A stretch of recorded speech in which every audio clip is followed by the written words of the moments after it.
with Meyer. I think that Kroger coming in was the leverage. Well, I'd no, I like know to that. start the finance committee meeting at 8 o'clock. In attendance, committee members Scarl, Limpert, Mari, Councilwoman Carr, Councilwoman Gilchrist, Councilman Madden, Councilman Shinsky, the mayor, recreation, chief of staff, safety, economic director, finance director, and guests. On the agenda are two items. Ordinance 2026-12, capital improvements, and ordinance 2026-19, permanent appropriations. So to get this started, first of all, I'd like to thank everybody for getting up on a Saturday morning. This seems to be the best way to do these things. We will start with the capital. So to kick this off, Mayor, I know this is your budget, and do you have anything that you'd like to have opening remarks before maybe the finance director gives us the revenue projections before we start with the capital? Absolutely. So thank you, Mr. Chairman and City Council for having us this morning to have our budget discussions for 2026. Generally speaking, as far as the budget goes that we'll discuss next, there's no big asks, no real big changes from last year. This is definitely going into this process with a newly elected finance director. We opted to just sort of stay the course and allow for his leadership and our team's leadership to just sort of meet and move into the year together in sort of a slower pace. Capital improvements for the city. These asks are things. There's nothing on this ordinance that we probably haven't touched on in one point or another throughout the last few years. These are needs for our city, infrastructure needs that we believe will continue to propel our city into the future. We know that if we shore up these projects as soon as possible, that we will then see the results and sort of the fruit of the seeds that we've been planting. And with that, I'll hand it over to Reverend. Sure, if it's okay, just this would be like a one-time thing this year. If I could give a little statement just to give context behind the creation of the budget too. So, thank you, members of council, for the time and attention you're giving to this budget. This is a financial plan I'm presenting to you, and I stand behind the work that has gone into it. Given the timeline we were operating under and the structure of the process as it currently exists, this represents the most responsible and balanced document that could be produced. My focus has been simple: ensure continuity of services, protect core operations, and maintain financial stability while working within constraints we had. I ask council to see this budget as a transitional one as we move forward into 2026. It is important to acknowledge something that shows up clearly in historical data. Over the past several years, appropriations have consistently exceeded actual expenditures. In other words, we are authorized at the beginning of the year what we've authorized at the beginning of the year has not ultimately been what we spend. That pattern informs this budget as well. Based on historical performance, we do not anticipate expending the full appropriations. That does not mean these numbers are arbitrary. We must appropriate at levels that ensure uninterrupted operations. Payroll, safety forces, service operations, and contractual obligations must be fully covered. However, the historical trend demonstrates that actual spending typically comes in below those authorized ceilings. This year's budget should be viewed as a stabilization year. It keeps operations secure while we implement structural improvements to the budgeting process.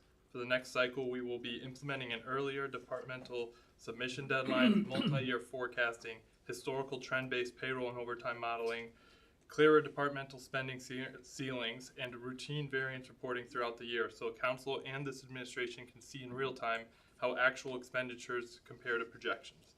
The goal is a process that is predictable, disciplined, and transparent, one where appropriations closely reflect defined spending expectations, where long-term capital planning is supported by reliable operating forecasts. I also want to address timing. Adopting a budget 2 to 3 months into the fiscal years is not historical best practice. It compresses review time, limits strategic planning, makes long-term forecasting more difficult than it should be. My intention is to correct that at the beginning of 2027 cycle with the mayor's support. If actual expenditures materialize to appropriations this year, we will report that to the administration and council and offer recommendations and adjustments as needed.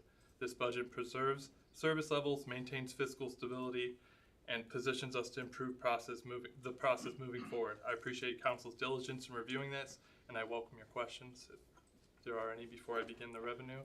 Sure, just Yes. a quick comment. Yeah, I mean, I think in the past we've gone and tried to work towards a December review of the temporary budget in a more detailed way to make the approval process cleaner, and that I think that's something that council has valued in the past. They have a little bit more time before approval to review any changes from that December conversation. Yep, absolutely. And we do have a charter requirement for a temporary budget. The goal moving forward would be the temporary would look a lot more like the actual. We pass temporary ready to go in January. Then we do fine tune up mid-January and we're off to the races and we move forward. That's my goal. Appreciate that. All right, so I wanted to go over some of the highlights of the revenue projections. Property taxes, this is something very important to note. They're overall trending down from last year. A couple of factors include the collection percentage has gone down from 98.02% to 96.87%. Sorry. I was like, oh, is that shocking? It is shocking. I'm so sorry. My apologies. The estimated assessment value has also gone down from 1,200,367,000 to 1,194,079,000.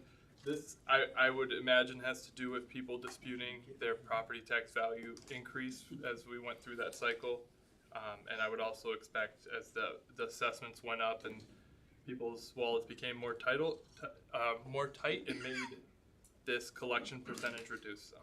So the reason you may not notice in the budget the general fund taking as big of a hit is starting in 2025 for the tax year 2025, which is collected in 2026. Our millage split was adjusted from 8 mills going to the general fund and 1.7 to the debt obligation to the 8.2 millage going to the general fund and 1.5 to the debt obligation. So that was the main change within the millage, moving some that would go to debt obligation to the general fund. I don't think it was, I don't see it as concerning because we do have healthy reserves in our general obligation at this time, and it is growing. We are bringing in more from the tax than we're actually spending out in general obligation. So income tax, one of the main changes is I projected no growth because it's also being my first year in the seat. I'd like to see actuals and make sure I have a full grasp before I say, hey, we're going to have more revenue. We adjusted it down some for mowing changes. That was my predecessor's recommendation, and as she did part of this read-up projection. And then some of the reduction that was adjusted down for mowing has a slight increase for some anticipation filling of the gaps as far as income, withholdings revenue. Charges for dispatch were a big change this year because we have a couple new cities that we had taken on. The split is within our actual PDF on how this 1.6 million breaks down. The EMS fund, or EMS fees, which go 50% to general, 50% to the EMS fund. The projections are based on historical trends. They're on par with what they've been in prior years. No huge variances that I'm seeing. And then many of these items like building permits and investment income, they are based partially on historical trend, but then investment income, I made some adjustments as interest rates are still on the decline. Local government funding, that is an amount that's calculated by the state, and so that's the actual number that they gave us is what I have projected in there. And often it comes in higher than we're told by the state we'll receive, but conservative projections, we're going by the number that they told us. Motor vehicle, state highway tax, street maintenance repairs, these are just based on historical data. Their trend seems fairly level.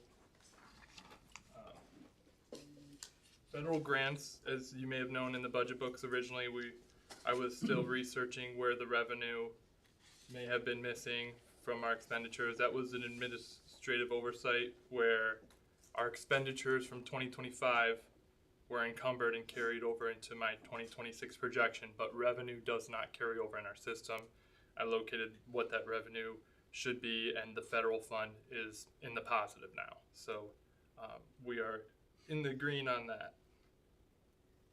The general bond retirement fund, this is gonna take a little bit of a hit, but not more than we're actually receiving in revenue, as we anticipate taking out 200,000 less in notes this year that will be rolling over. So it's just a good habit of making some sort of pay down on our debt, as those aren't bonded out yet. They're bond anticipation notes. I believe there's a schedule that I'd handed out that showed what our note projections are for this year. It would have been on the table when you came in. But, and then as far as the sewer fund is a big one. Last year we were expecting a 1,250,000 in revenue from a grant. That grant revenue didn't come in last year. It's expected this year. So that's one of the bigger variances. And then as far as transfers and advances, I do have a spreadsheet for that. If we can, probably best to go over this. We could do it after the capital budget before we go over operating, because it will help feed into your full scope. That's of fine. operating, if you're Yep. okay with that. Yep. So that leads us to the capital budget, unless you have any specific questions. Any specific questions before we move on to the capital? Okay,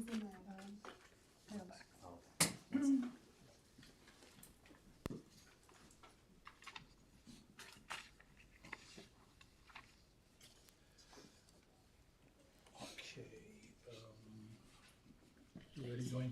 Yeah, I'm good now. Okay, so, thank you, Director Rad, for that explanation on revenue. There's 15 items listed before us, council. In no particular order, though, I'm going to just start with the ones that we've all discussed this past week or so, where there's gonna be some questions, I believe, maybe none, but like to get these out of the way and then get to the ones that there seem to be quite a few questions on. So with that, I'd like to just start with the first one, the City Hall roof. So I'm not sure who's gonna. Councilman Scar, I'll take that since Director Carney. No, you can talk about roofs. Since Councilman Carney couldn't make it today, this was one of the top items that the director had requested for a capital project. As you know, there's already some leaks, and it's just like a residential. And just like a residential house, if you don't approach it, and if you don't repair it as soon as possible, it just leads to other issues and other problems. So we'd like to keep this into the budget for, okay. I believe nobody has a problem with making sure our computers don't get dripped on. No, we don't, no. Mr. Chairman, too, just, I know that we had, regarding the roof specifically, we had a sort of a general discussion at one point in one of your committee meetings about the possibility of trying to work with the county on solar, putting solar panels when we repair the roof. Unfortunately, we're at a point where the roof needs to get repaired and we just don't have enough time to align those projects together. So I just wanted to update council on that. Appreciate that. Mr. Chair, I also want to add, because this is going to come up next, that the city hall fencing, Director Carney worked with me. We're not going to do that this year. It's not in the. Okay, that's not one of the ones that But I we just- discussed. I know. There'll be questions on that, so we'll bring that up when we get to that one. I'm not gonna go in order on these, that's all. Councilman Mari. Just a general question, when repairs are needed just day to day, is that done in-house or is there a company that comes out that does those repairs? Mr. Chairman, to the councilman, both happen. Okay, So depending on the it severity. depends on the severity of the Okay. issue, yeah. All right, thank you. And according to what Director Carney had spoken to me, especially when the one in the back hallway, the whole ceiling pretty much came down one night before a council meeting. They're so big that, yeah, it just needs to be done completely. I mean, the little ones that were over in your office, you had a little siphon tube and all this and that. So, I mean, it's pretty bad, so. Okay, well, it looks like we don't have any issues with that. Okay, so, next one I'd like to do is the food pantry with the new furnace and AC for that. I believe that's pretty, Mayor, whoever you, Thank you, Mr. Chair. It's obviously it's a needed item. You know, we can't function without AC and heat, so. Councilman. I have no problems with executing the project. I guess my question is, I went over to the food pantry this year during a busy time. Do they have enough room in there to execute all of the food or store everything? Is there any plans for expansion? I'm just asking, this is not a request, I'm just curious for feedback, because it looked really tight in there before we put it. So we currently, I mean, as it gets busier, like with COVID, it was like jam-packed, you know, I mean, with volunteers in there and stuff like that, it was really tight. But talking to Georgia, who is our coordinator over there, she feels really comfortable with everything as is now. We do have peaks and valleys where it gets really busy and it's tight. But with some of the additions that we've made, not additions, but some of the improvements that we've made as far as the walk-in coolers and the other coolers, it allowed us to accommodate more food. So I think at this time we're gonna be okay. In the future, it might be something we wanna look at.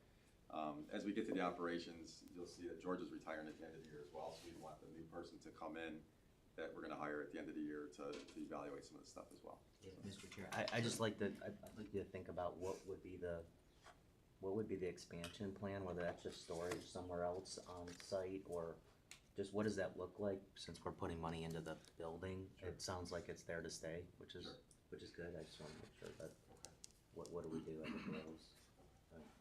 Thanks, Steve. So, no other questions, we're good with HVAC and heat? Okay. Let's move on to, EMS, the land improvements, repaving parking lot at Station 1 for $35,000. I know that's another necessity. I've been over there a couple times. That parking lot is horrible. Mayor, as Director Schofield. Director Schofield? Yeah, Mr. Chairman. Yeah, this, we've deferred this now a couple of years. So the parking lot at Fire Station number 1 is in real need of repavement. We've patched and fixed and done about as much as we can, but as you can imagine, those lots take a lot of wear and tear because the apparatus are so large and heavy. So, yeah, we're going ahead and bringing it forward this year so we can go ahead and get that fixed up. Any questions on that? Mr. Chair, when was the last time we repaved it? It's been probably close to 10 years. So 5 to 10 years is what we could anticipate for. Another 10 Yeah. years. Okay. I mean, it's just something to think about whether we wanna put some kind of paving money for the fire station or something for at a 10-year, 15-year or something. If we know we have to do it every Is 10. that coming out of the general fund or is that? Coming out of EMS. Mass fund? Okay, so It's in there. It's just something to maybe think about in there. Okay, thank you. thank you. Okay, if seeing no other further questions, we're good with that one. Let's move on to the annual street resurfacing program, almost 2.4 million, 3,000 less than that. I believe we added to that this past year, to try to get more of our streets done. I don't have any questions on that. I think it's definitely a need. We get a lot of complaints. We'll get more where we live on your street there, Council President Broussard, it's bad again. So it's time. But is there any questions on that? What we passed already in council about the resurfacing of our streets?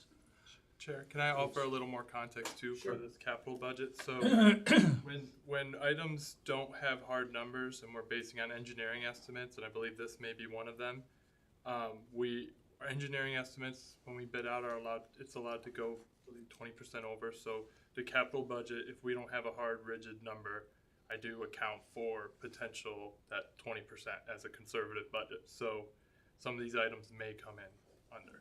Okay, and does that money just stay where it was gonna stay then? I mean, they would have to re-budget to use it. I mean, essentially, a lot of these items some of these are coming straight out like permanent improvements. So it's not, you can't generally just use permanent improvements that easily. So.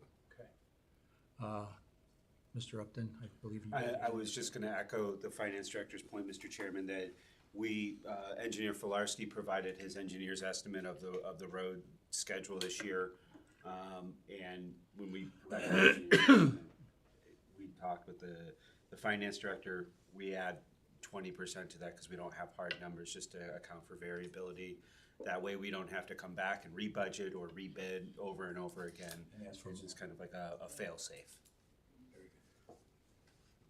So just to clarify, that budgeted amount, the 2 million, that has, or 2.8, 2.4, that has that 20% built in. I can confirm that. Correct.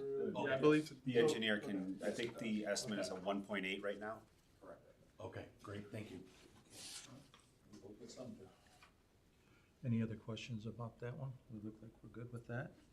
Thank you.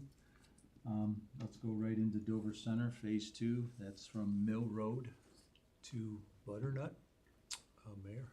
Well, you all just drove over it when you got here. So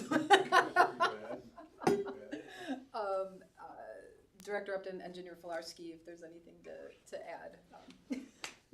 We know about this. This is something that's new to us. It's just, The only thing I have to add, Mr. Chair, is the county will be reimbursing us 50% of the cost, up to $250,000. What you see in the budget is for the full amount. So we have 125. Yeah. So it's $350 costing us about. That's great. Awesome. Any other questions about Dover Center? And let's hope we don't have too many more water main breaks because they're tearing up our new road down the other end. Chair, I have one question. Go ahead, I guess, Mr. Carney's not here, but do we know like when the Westlake portion was done last and when that would be done again, or where? It was recently, right? Yeah. A couple years ago. 2 years ago. Yeah. I mean, it would be interesting to see if we could somehow work, and not now, but make a calendar note for however many years from now to see if we can collaborate with Westlake to just do the whole Center Ridge to school at the same time, if there can be like a, yeah. We don't get any county money for that, right? 'Cause that's- Mr. Chairman, to the councilman, we are eligible for county money for that road. That's why we'll get reimbursed for this reimbursed portion. The portion that council allowed us to do last year, we were not eligible for county money because we needed to repair it sooner than the county scheduled. So to your point though, it's not with the city of Westlake that we need to coordinate with, it's with the county. Okay. Yeah, because they're the ones who actually determine when these roads are up for resurfacing. And because we had to jump ahead, and so Engineer Volarski had to work, you know, you can talk about the magic that you had to make happen. Sure. Thank you, Mayor, Mr. Chair. So specifically Dover Center Road, the process was every 2 years, the county accepts applications for what's called their 50/50 program. And that's what's funding this part of Dover Center Road. So in 2024, we submitted for 3 or 4 county roads, one of them being Dover Center, the entire length. And we did not make it, we weren't successful for that application. But they did come back and say, we have X amount of dollars left, would you like to split up Dover Center Road? And it said, okay, well, it made the most sense to split it up the way we did, to take advantage of the full 250 without expending a lot more than the 250 that we're responsible for. That northern part was not eligible. And the way like a coordination would work between 2 communities would be like, and I just did this in another community, would be we contact them, say our road is in bad shape, yours is in bad shape, are you going to apply for this 50/50 funding? If they agree, we submit our applications for that funding round of 2 years, and then we get scored. And they might score it in Dover Center well, or in North Olmsted well, or they might, so it's totally just up in the air. Totally up the county, okay. Totally up in the air. Thank you, Mr. So if I recall, our timeline is 20 years on Dover, and we only made it 16 this time, I think it was? Yes, Mr. Something Chairman. like that. And then, I missed that, but Westlake did it about, what, 3 or 4 years ago? So, So maybe we'll be aligned next time. now, did our new 20 years start once it was done? Or did they add as that other 3 years that, or 4 years we didn't? There's no defined 20 years, it's just It's just, approximately yeah, these what it pavements, is. life is 20 years, that's Okay. approximate. I'm good then, I see it's not as clean cut as I. Thank you. Okay, that's good. Let's move on to Spruce Stormwater Project, $2,040,000, which I believe we also discussed and that passed, and we will be going out for loan with that, Director? Yes, this will be one of the items that we would get bond anticipation notes, the other item being Lorraine Road repaving. Those are the Okay. 2 items that would be. Okay, so we'll talk about the Spruce right now. Is there any questions on that? I think we discuss this quite often in council and committee. Everybody good with that? Okay. The next, the pipe relining on Palm Drive and Maple Ridge. I speculating that is relining sewer lines, but maybe we spoke. Mr. Filarski, would you like to speak on I that? could probably chime in on that. I know, the service department, stormwater division was, talking to me last year about some issues with some long sections of pipe there that need lining. They're handling this through their department, but it is for storm sewer relining where the pipes are cracked. Cracked or caved in, right? Correct. Well, gotta stop the flooding over there, so I'm pretty sure that's another necessity. Does anybody have any questions about that? Okay, that's good. Let's move on to, the Rain Road repaving, as Director Radiff just said. That is going out for another loan, along with Spruce for the 2.8 million. I just have a comment, and I'm not sure who will answer this, but there was some communications through emails that we might have missed some deadlines, or we might not have made the payment in time, because according to our finance director now, we're not making a payment till sometime mid-April. April 20th, I think. Is this project still a go for this year? Whoever wants to answer that, that's fine. I can give you a 95% answer as far as what I know at this point. Better than zero. I spoke with the ODOT planning engineer in District 12 about the schedule, and she still needs to get verification from Columbus ODOT, their central office, about the bid date. It looks like the bid date would, she said she thinks it could get in the June 11th, which would mean construction can start about August. So we're looking at phasing the project now in stages. So you do a certain portion of it this year, and then break down the zone, have the road all open through the winter, and then finish the second stage next year.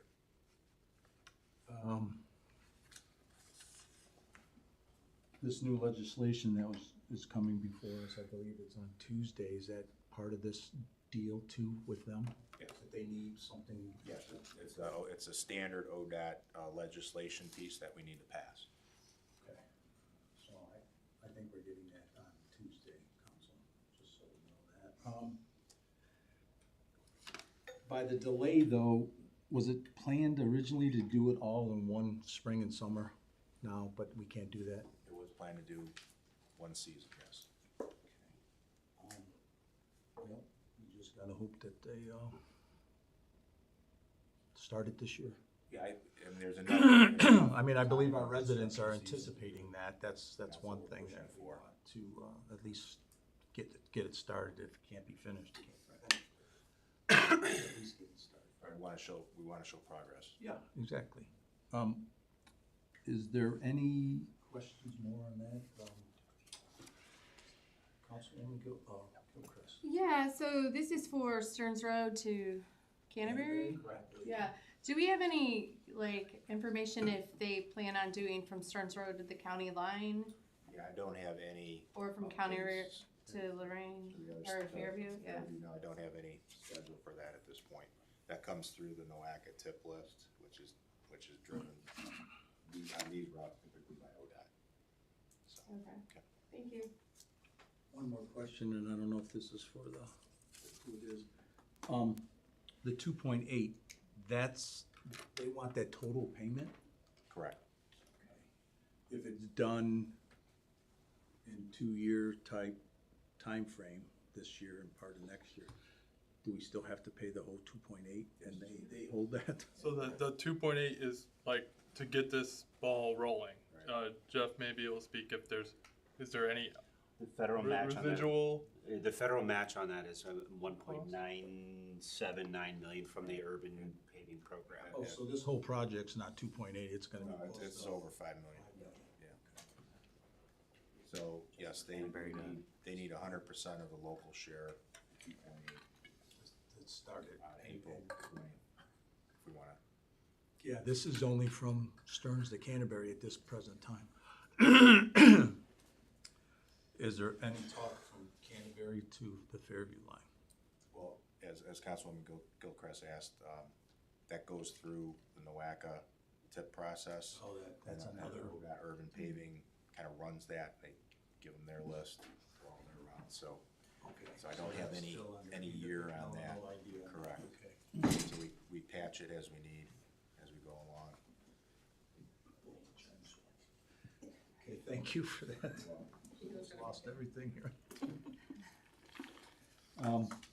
Any questions more on the Lorraine Road? Just want to get that rolling, that's for sure. Okay, thank you. And I'll skip to the last item that pretty much I don't think we have too many issues with. This is one thing that I did bring to the administration and the mayor last year, the Great Northern Bridge landscaping. As we know, at least I know, I've got many phone calls, especially about the lettering over there. And I believe Director Upton and Mr. Filarski had copied me on emails about the letter S's, the 2 S's that need to be changed, because all the letters are 7.5 inches, and the 2 S's were 5.5 inches, and they stick out like a sore thumb. Everybody, I think, knows that when they drive, look at them. So, do we have a response on when that might be fixed, or they're gonna fix it? I don't have a date. They're working with the contractor to manufacture the new letters and get Make it 2 new taken care of. letters, great. So that in turns comes to what the other issue was, where when they did the lettering, we did a beautiful job on the bridge. The weeds and dead trees and everything underneath those North Olmsted signs were really bad. Working with Director Carney, and his service department, they went out and cleaned all that up, which was good, so at least we could see the signs and stuff. But then I said, well, is there any way that we can make it something like Strongsville, some other east side cities?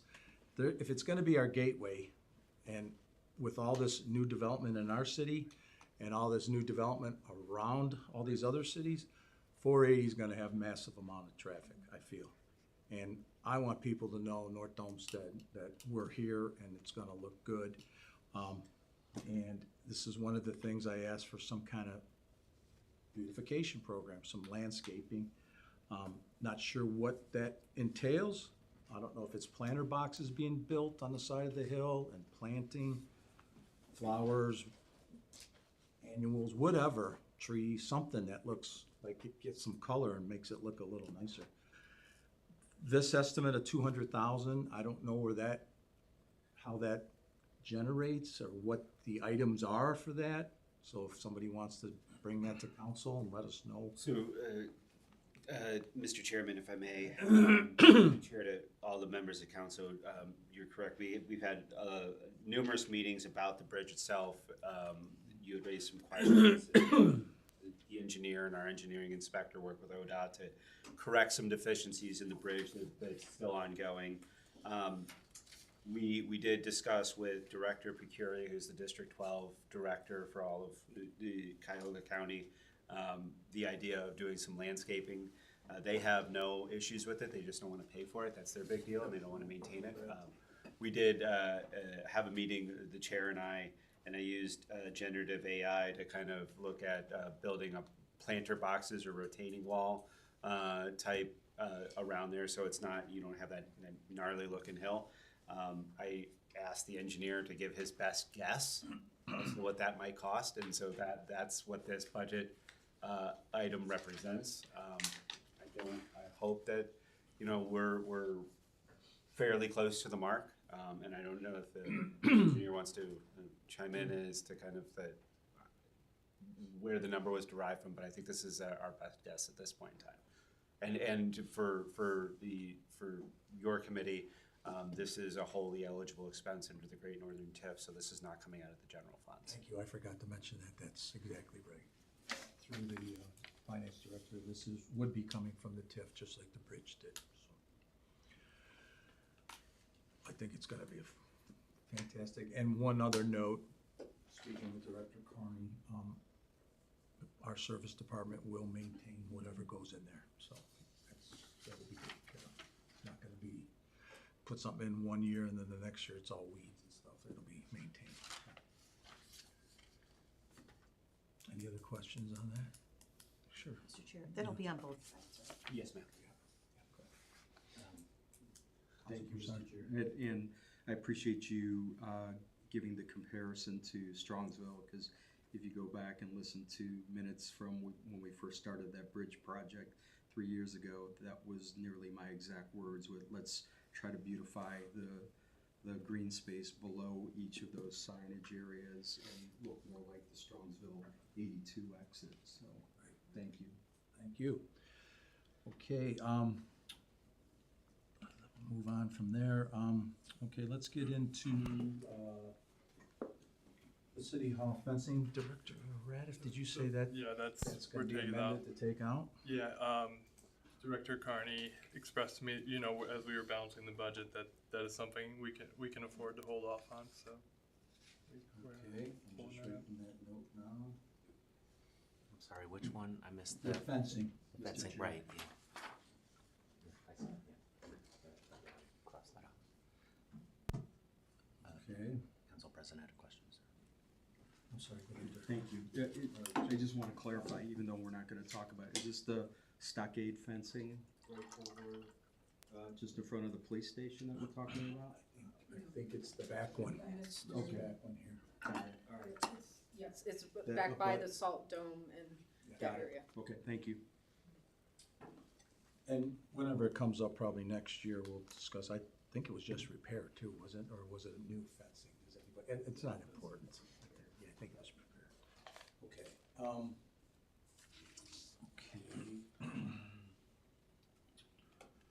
okay, the next item I'm gonna bring up is the police department lower level flooring. Mr. Schofield? Yes, Mr. Chairman, this is, we've also deferred this for a number of years. This is flooring original to the building, which was built in the early 1970s. It is starting to, the tiles are starting to separate and becoming a safety hazard. We have squares covered with throw rugs and stuff. The other problem, and I believe Councilwoman Carr was just there not too long ago for part of her facility tour, and the chief showed her the flooring not only in the squad room but in the locker rooms and the hallways. The other problem with this flooring, especially as tiles are starting to separate, is that they will get down in asbestos. So given that the building, the tiles are so old and the products are so old, as a health and safety provision for the police station, we'd like to go ahead and get this replaced. Okay, yeah, until I talked to Councilwoman Carr about that, she told me, I had a feeling that that floor was gonna have asbestos because the price of a new floor is not $50,000, but to get rid of that asbestos is probably 2/3 the cost of what you're looking for. Yeah, I mean, I've dealt with asbestos my whole life, so I know it's costly. What kind of floor are they planning on putting? Is it another like linoleum type thing, or is it? It's my understanding, they'll go out and get, bids on products. It'll be Something say, that'll hold durable. water? Yeah. Yes. It will be, because that, again, if you've been downstairs, it's not only the squad room, but the range and the gym and the jail and, everything foot else. traffic. So there's a lot of foot traffic down there. And in the locker rooms too, I believe, In so the if locker it's rooms wet as well, or yeah. they're drying off, whatever, it Yeah. needs to be. Yeah, I believe Councilwoman Carr got the lovely tour of the locker rooms. They're not also like original to the building. I've been They're down not there great. too, yeah, no. I was like, I don't know if I'd step in there. Not great. Okay, and this estimate too, I mean, hopefully it comes in lower, but I mean, just with the asbestos, that's what's really driving this cost up. Yeah. You will not find one flooring company that will go in and just take that out and think it's nothing of it. You gotta pay, and it's gotta be disposed of. It's all big deal. And I'll add, part of when we were building out the new dispatch center, it was an issue up there as well. When we had to remove the carpeting tiles to replace them, we had to abate the asbestos underneath those as well. So it's throughout the entire building. Okay. Any questions on that? Okay, seeing none. Okay, so Councilwoman Gilchrist? Are they planning to do like one section at a time, so that people aren't being exposed? Like when they pull that out, how does that work? To be honest, I don't know how the abatement process works. They will do it according to whatever those standards are. But our employees won't have They'll- to leave the building, like our dispatchers? No, there are ways where there are devices and coverings and stuff that they use to get the asbestos, so that it's not it doesn't become airborne. Okay. So there are a lot of protective steps that they take.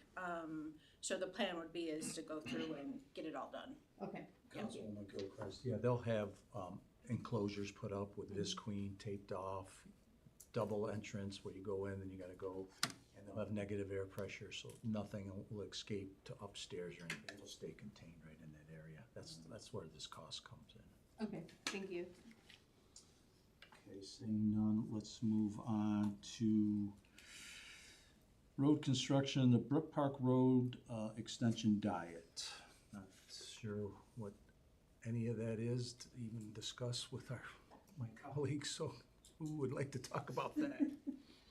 Director Upton, please. Yes, thank you, Mr. Chairman. I will kind of give a little background of where this came from and let Engineer Filarski talk about the designs. As an aside, I believe in April, there'll be a public meeting where we'll be personally inviting all of the business owners on the Brook Park extension to come to the community gallery to look at potential design alternatives. And so my office has been getting complaints for as long as I've been here about speeding on Brook Park Road. It's essentially a 4-lane, super speedway cut through. I know. My office gets them too. And so this is coming from business owners that are afraid that that's going to negatively affect business. And so sometimes when, just like, after Christmas, you're a little bit too wide, you need to get a little diet. So this means that we're going to eliminate one lane, right? And there's going to be one lane each way and then a shared turn lane. We hope by narrowing the roadway, that will slow down traffic. That's what all the best practices tell us. And it'll provide for more parking on Brook Park Extension because, as we know, when that was originally conceived and contrived, it was service businesses and not a lot of restaurants. So that's kind of evolved over time, and now it's one of the very few places in North Olmsted where not enough parking is an issue. It's usually the other way around. And so, talking with the engineer, this is the method that we're going to use is to grind and restripe. And so, invite the engineer to opine on kind of. Yeah, I just have one comment before Mr. Filarski. Yeah, that being in my ward and myself getting the complaints from the older business owners that've been there a long time. We discussed that a few times, especially Arturo's and the golf at the end.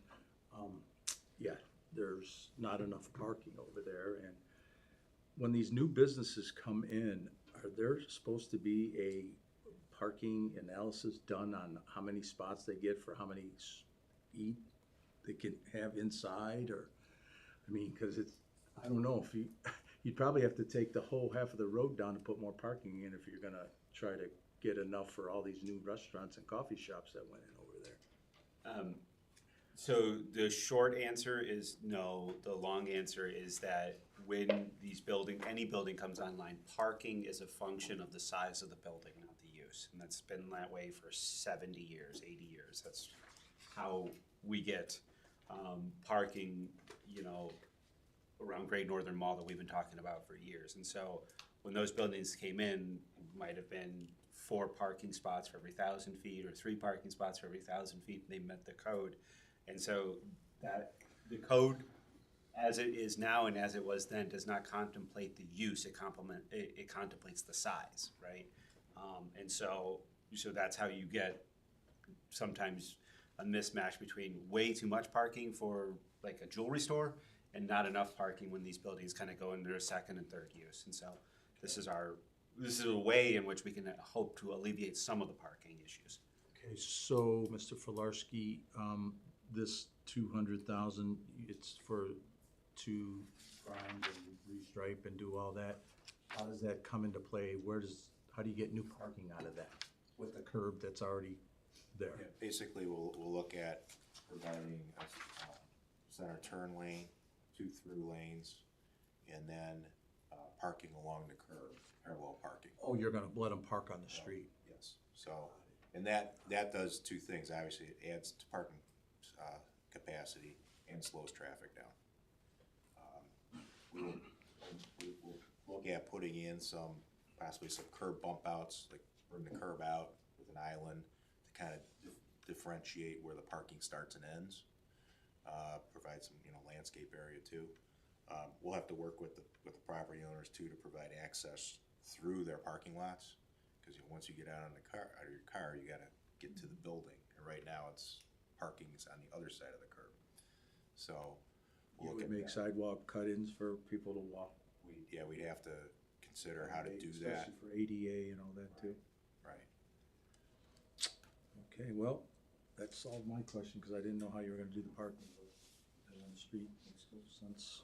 Councilman Whitworth? Have you evaluated what that traffic impact would do if that, that is a cut through and people go there because Lorraine Road's backed up between Dover and Country Club?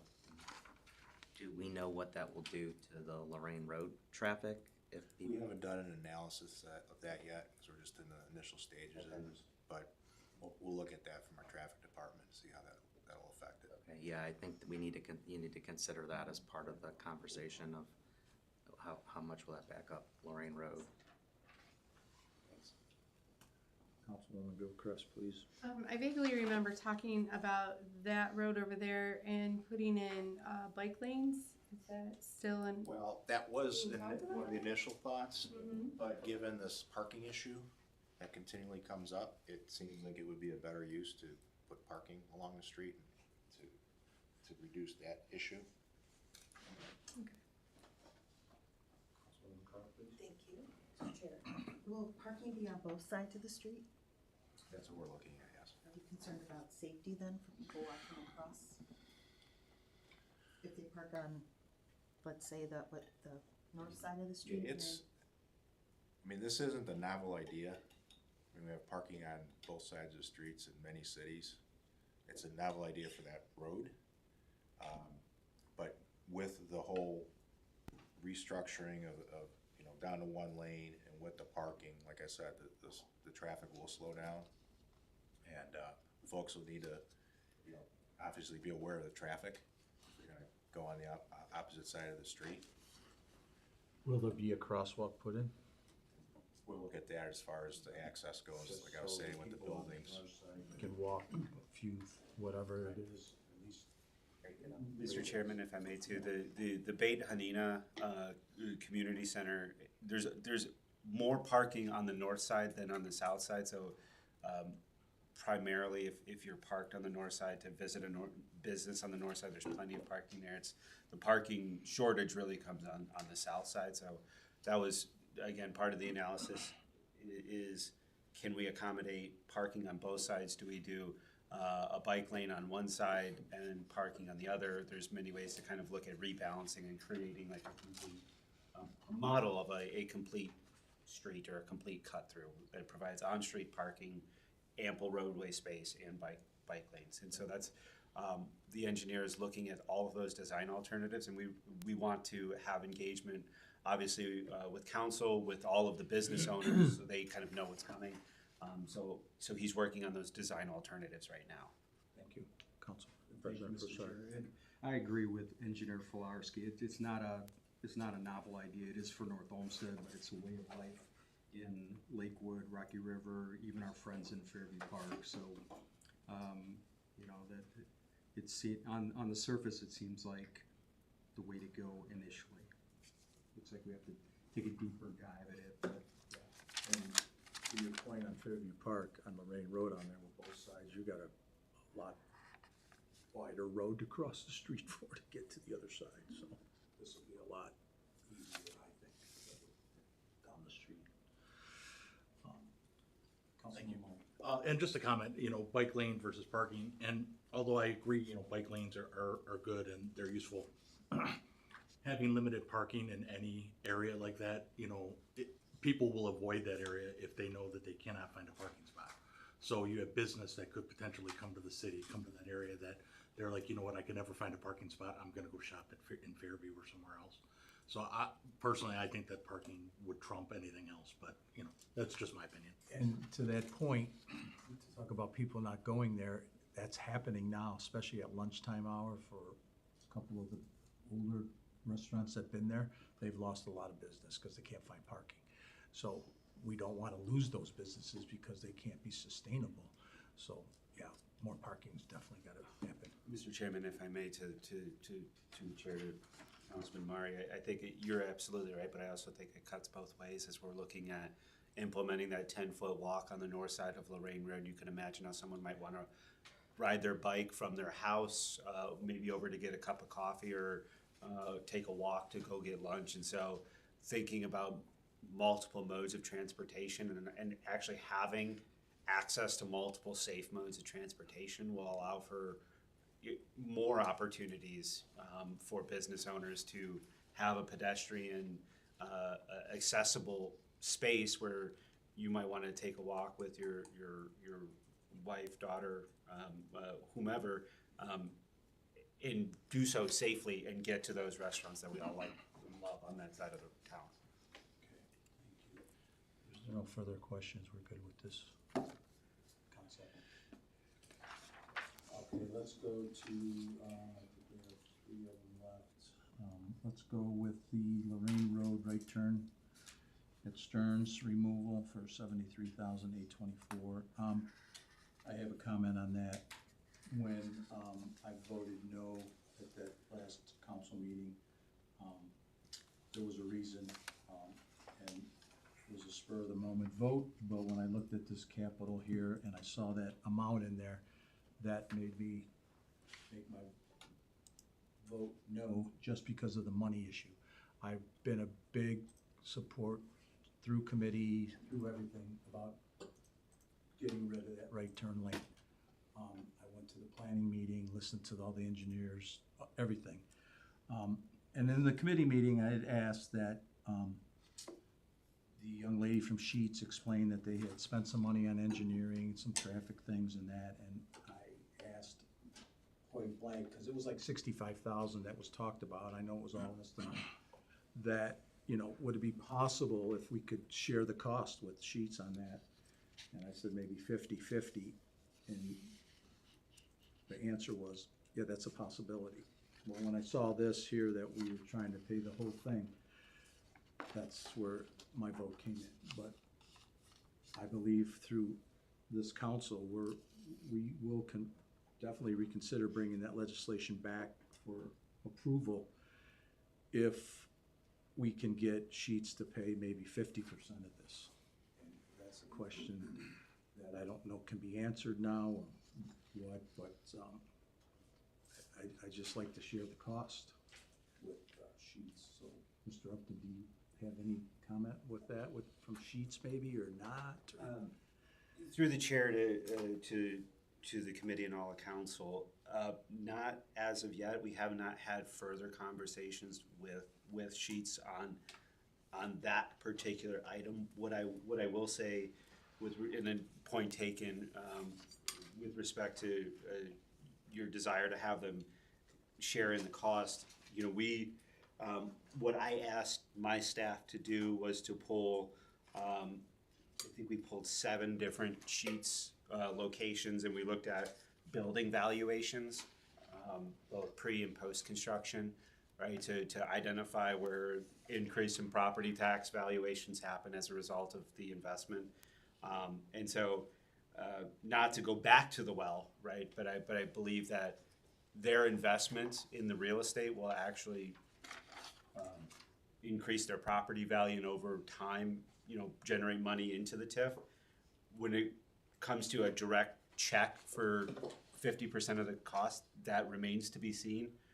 But much like, I believe that one of the next items that we're going to discuss, the acquisition of the right-of-way, that's only a portion of the project, and we're budgeting for it. So if we budget nothing, then that effectively stops the conversation.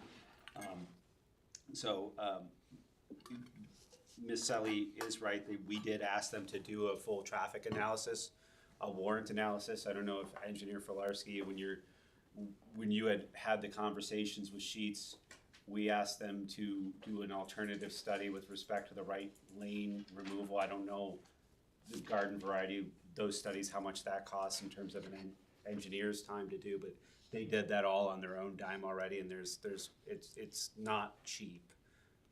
30, 40, 50,000, somewhere around there. It was an added task that we asked them to do for their traffic impact study.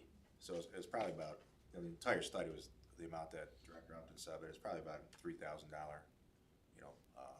ask of them to do that. Well, I'm gonna leave this up to the rest of us right here. I mean, how does everybody feel that, do we let this, for a safety thing, I think it's a good thing. Do we wanna, like Mr. Upton just said, to recoup the money through the TIF, or, without asking them for a direct check, and their property taxes and values are gonna keep going up? I believe they'll be there a long time. I've never seen Sheets go belly under, belly up. Councilman Maury? I agree, I think with safety, I think with timing too of the Lorraine Road repaving. But then I think about the big scope too, the amount of money that Sheets is investing in that property, that we're gonna add, that, I don't wanna say nickel and diming, but they, you know, they're gonna put a lot of money in, they're gonna bring on 30 employees. And I don't know that, you know, $30,000, give or take a little bit, is enough to say, let's squash this project. So, I would tend to lean more towards maybe we just let the TIF, absorb that cost, but that's just my opinion. Okay, how about everybody else? Like I said, I'm fine with whatever we do. We all talked about this, but Yeah. I'd like to see it go through, and if it's feasible that we just have to do this on our own, then we do this. Sorry. That being said, I think a request, I'm not saying do not ask, like formally request it, but regardless of the answer, I still think we should probably proceed. Any other questions? Councilperson? Oh, I'm sorry. Go ahead, Mr. Lefebvre. This question back to, Mr. Adif. So, I mean, we can always add capital to the capital plan later. We can amend, but and it would be a question for Grove. I'm pretty sure you run into the 3 reading 30-day aspect again. So we can add it, but then it's restarting that reading in the 30 days. No, what I'm saying, so you have to, I mean, we could approve, we can strike this from the capital plan, right? And we can, I mean, we're not having to, this is a capital plan and we're borrowing for this, right? No, we're not borrowing. We're not, okay. Mr. Chair, to the councilman, you're correct, councilman. You can, we might, council could come up with a project that needs to be done that has to be on the capital plan. The administration might come to you in August and say, this happened and we need to fix this and it's a capital project. So it would, yes, you're correct. You can amend this and you can come back to things, but to the finance director's point, it is a 3 reads in 30 days type issue then, where like that timing is sort of what, you know, which is why we're bringing projects to you now to consider, so that there's lead time to get through the year. And Mr. Chairman, if I may, the other salient point is that to the engineer's previous comment on the repaving of Lorraine Road, if we're bidding in June and starting in August, you guys have a July recess, so we would be bringing this back forward in 45 days, plus or minus anyways, to get it through the 3 reads in 30 days to sync up with the repaving, because we don't want to do the original scope and then amend the scope later on. It's just easier to have it as one bid package, so you have economies of scale. This needs to be finalized before Lorraine Road starts. It can't be. Yeah. Or be a part of the whole, that way we can, if we're bidding the whole mile, this little chunk might come down in cost because we've got such a big project. Sorry, were you done? Mr. Chair. Go ahead. Is Yeah, my go turn ahead. or Yeah, not? yeah. Okay. I agree, the project should happen. Of the 2 options available to us, going back to Sheets or TIF, my preference would be to pay for it through the TIF. So. Mr. Limbert, did you want to add something else? I just think we should pull it from the capital budget right now and figure it out and get it added.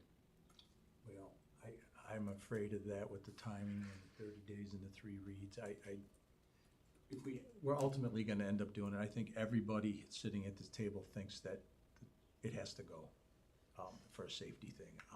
Myself included, the president too. Don't. So it's not everybody at the table, but I'm just trying to get Yeah. the All right. majority of this Yeah, I done. get it. And All right. you're duly noted how you Yeah. feel about it. All right. And if nobody has any problem, we're gonna just go what it is through TIF and, So they want to can I speak? Yeah, go ahead. So they want to get rid of this because people speed around there? So there are a lot of people Yeah. getting tickets from going around there? well, right now, they get the right turn signal and it stays constant green and nobody really pays too much attention. They do use I've watched it, use the middle lane of the 2 and just continuously go. And when it does go off the green arrow for them to turn, people are starting to turn from Lorraine to go down Stearns North, and they have to slam on the brakes as those people keep going and going and going and going, and they don't pay attention because they think it's a continuously right turn on red. And I believe if one lane goes, and Mr. Filarski, you can clarify that maybe, I think you'll have to make it a no turn on red there, especially with the new Forest Commons coming, for those people to have a chance to get out, and then the Duncan and Sheets, you know. I don't know. I don't know if it can continually, I don't know who makes that call. Do we do, or the state, or? But if I could, Mr. Chair, a couple points to that. It would still remain a right on red with a protected right on red, obviously when the traffic in the other direction stops. If that runs into an issue, we can change it ourselves. Okay. Okay, if that runs into an issue. Two other things, I spoke to the traffic engineer, ODOT District 12 about it, to say, hey, if we removed one of these dual turn lanes, would you have an issue? And he says, that would be wonderful. He says, I wanted to get rid of that for years, but it wasn't in their purview. So, I mean, he was fully on board with it. It just does, based on the traffic volume that we have versus what it was designed for, we're well below it, and so we do not need that capacity. The one other positive that this will accomplish is the eastbound left turn traffic now can only make a left turn if you're heading north on Stearns under a protected green arrow. So the traffic the other way has to be stopped, and you got to get the green arrow so you can make a left. Well, if we get rid of that one turn lane, that traffic heading north will be able to make an unprotected left. So when the traffic green is coming this way and there's a gap, you'll be able to make a turn. Police department said that's an issue over there, and so has Mr. Demline as far as complaints go. That they're sitting there, traffic's coming, and there's gaps, but they can't make a left. So we'll be able to alleviate that issue. Make a left, wait, they can't make a left? If you're going Well, east. you can make a left when the oncoming traffic has a green. The arrow that stops you. Normally you can at any intersection. You can only make a protected left, which means you have the red bulb and the green arrow. Right. So it's gonna change to where you can make the left at all times. If there was no traffic, you would turn. Yeah, if you have a gap, you'll be able to make it, but now you can't, cause you're on a solid red when that oncoming traffic is a green. See no other ones. Okay, hold on, so that is, you're talking making a left from the Dunkin' Lorraine. Donuts? No, the Eastbound. rain to north. Okay, so where the Eastbound, drug northbound. mart is going left out of there, Going you'll left. be able to get left out of there easier. Yes, you'll be able to use that entire cycle, not just the protected cycle when you have the red and the green arrow. Okay, so as long as people stop and, It would be like any other intersection where when the first turn's green, it's that green arrow, left turn only. right, And then it goes to everyone's got a green. At that point, you're sitting there in that left lane right now, it's a red. You can't make a left, while everyone else has a green in your direction. okay, so you're going Lorraine onto Stearns. Yeah, yeah, northbound. Okay, so seeing like it's majority wants to have this go through, especially for removing and then letting the TIF pay whatever it is. I know this 20%'s built into that too, so it's probably not gonna be that total amount either. So I'd like to make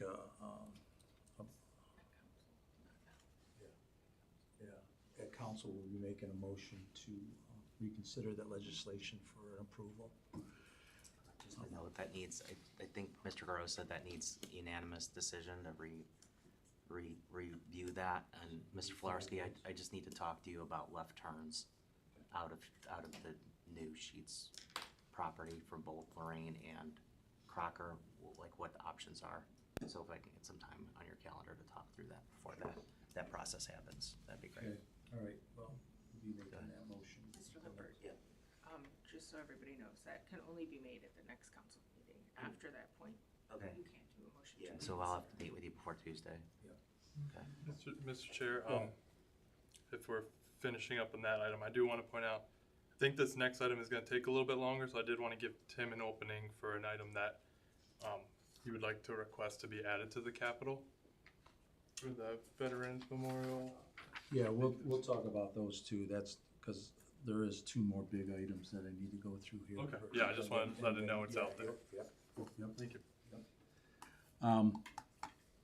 Okay, so there's two items, I believe, that are left. Let's go with the police cruiser carport, please. Thank you, Mr. Chair.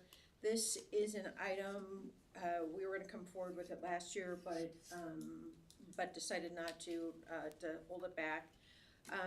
This is an overhang that would be attached to the parking area at the lower level of the police station.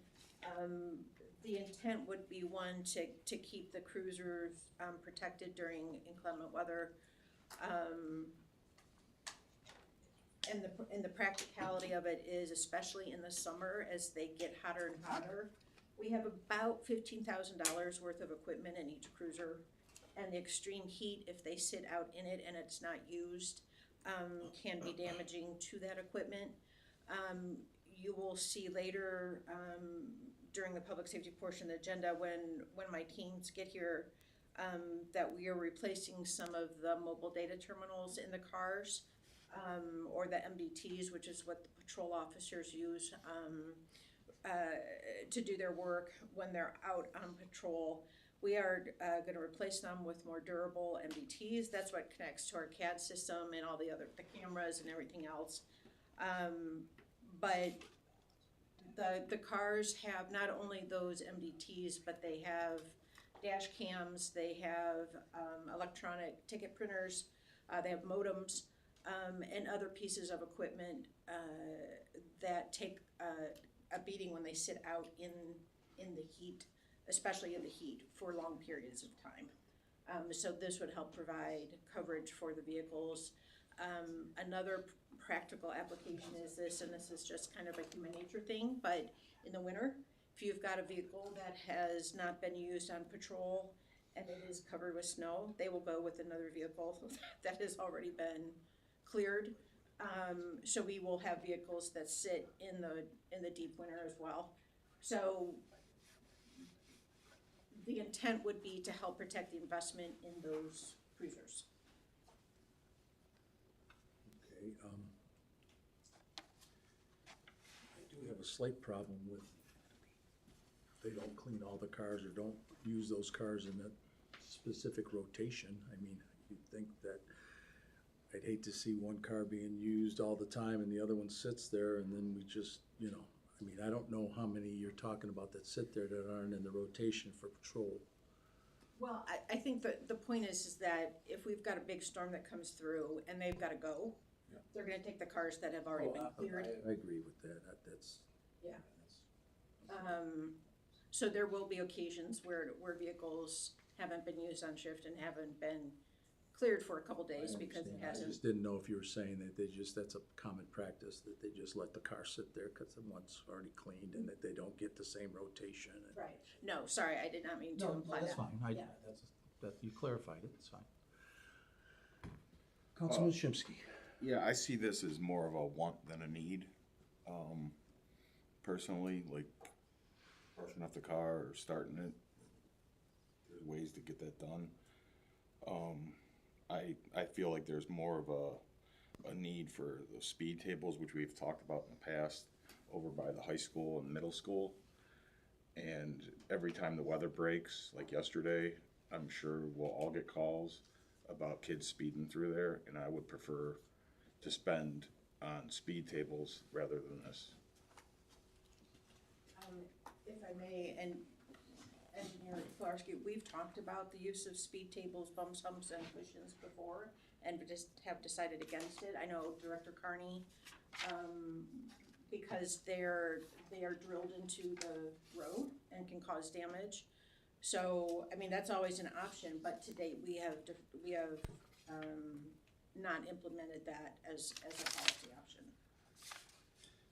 To Councilman Councilman Shinsky, if you drive around other cities, there's, and I'm gonna use Lakewood as an example because they got a lot of them, and they're temporary per se. They do move them. They do get picked up for the winter. They're not expensive, $6,200 for one. If this carport is a necessity, then we need to talk about adding some money in capital for some speed. Yeah, I see the point for the heat and our computers and all that, I see that. Not concerned so much about the snow removal and things like that. But the investment in those cars, it's extensive. But we've asked for this before. And council's pretty adamant about trying this to see. And yeah, our service will have to do a little bit of work in the wintertime to pick them up or whatever. But I think it's some kind of pilot program or something that needs to be instituted, but go ahead. Yeah, I mean, and maybe you can speak more of it, Director Schofield, but my understanding is these speed tables aren't just a hunk of metal you put on the ground. Some of them can actually give you guys data about what's going on in the area as far as speed. They may be more expensive, but they might be valuable to the department. And, you know, many times I've called you when I get a call and, you know, you go put a detail on for 2 weeks or so. And I think, like, it's kind of a waste of resources to have an officer over there running radar as opposed to actually having a physical impediment to the speed. And I worry that one day a kid's gonna get run over on Southern or Burns, and I don't wanna be any part of it. I'd rather get a physical impediment in the way and slow the kids down, because they don't really realize the power of a car at that point of their life. And if I may, to chair to the councilman, I'm happy to discuss this. I didn't know that this was this was gonna be a particular item discussed. This morning, we did have this conversation, back in 2022 when we had all the ARPA funds and we were buying equipment, and it was decided then not to go with the tables, humps, bumps, and cushions. Again, I defer to Engineer Filarski as to the advanced technology in some of them as far as collecting speed data. But I'd be more than happy to, and I'm sure the chief of police, and we'd have to talk to the fire chief, because a table is more damaging to a squad than a cushion would be. So I think we have to look at the different options of speed devices that can be attached to the roads, but we're more than happy to do that. Sure. Mr. Shimsky, I recommend, let me work with, from Safety Committee with Director Schofield to try to get some policies and procedures and recommendations of what, I know they've already done a lot of analysis on this, but we can kind of brush it off and figure out which ones, and then raise it as a follow-on item to the capital budget based on what we find out, what the cost, and actually vet that through with, like she said, with fire and just general vehicle impact, and then we can try to look at getting that as a add-on to the budget. Like Director Schofield said, yeah, we talked about this in 22, but since then, a lot of cities, Cleveland, Lakewood, put some on the east side. So we need to get some of their information, because they're adding more than one, you know, they got them all over, so. So let's get a procedure on it and policy, and then we can do the purchase after we know what we wanna do and how, and learn from them, maybe before we have the speed tables and are trying to figure it out. And find out we should have a different one. I mean, if you're fine with that, I'm. Absolutely.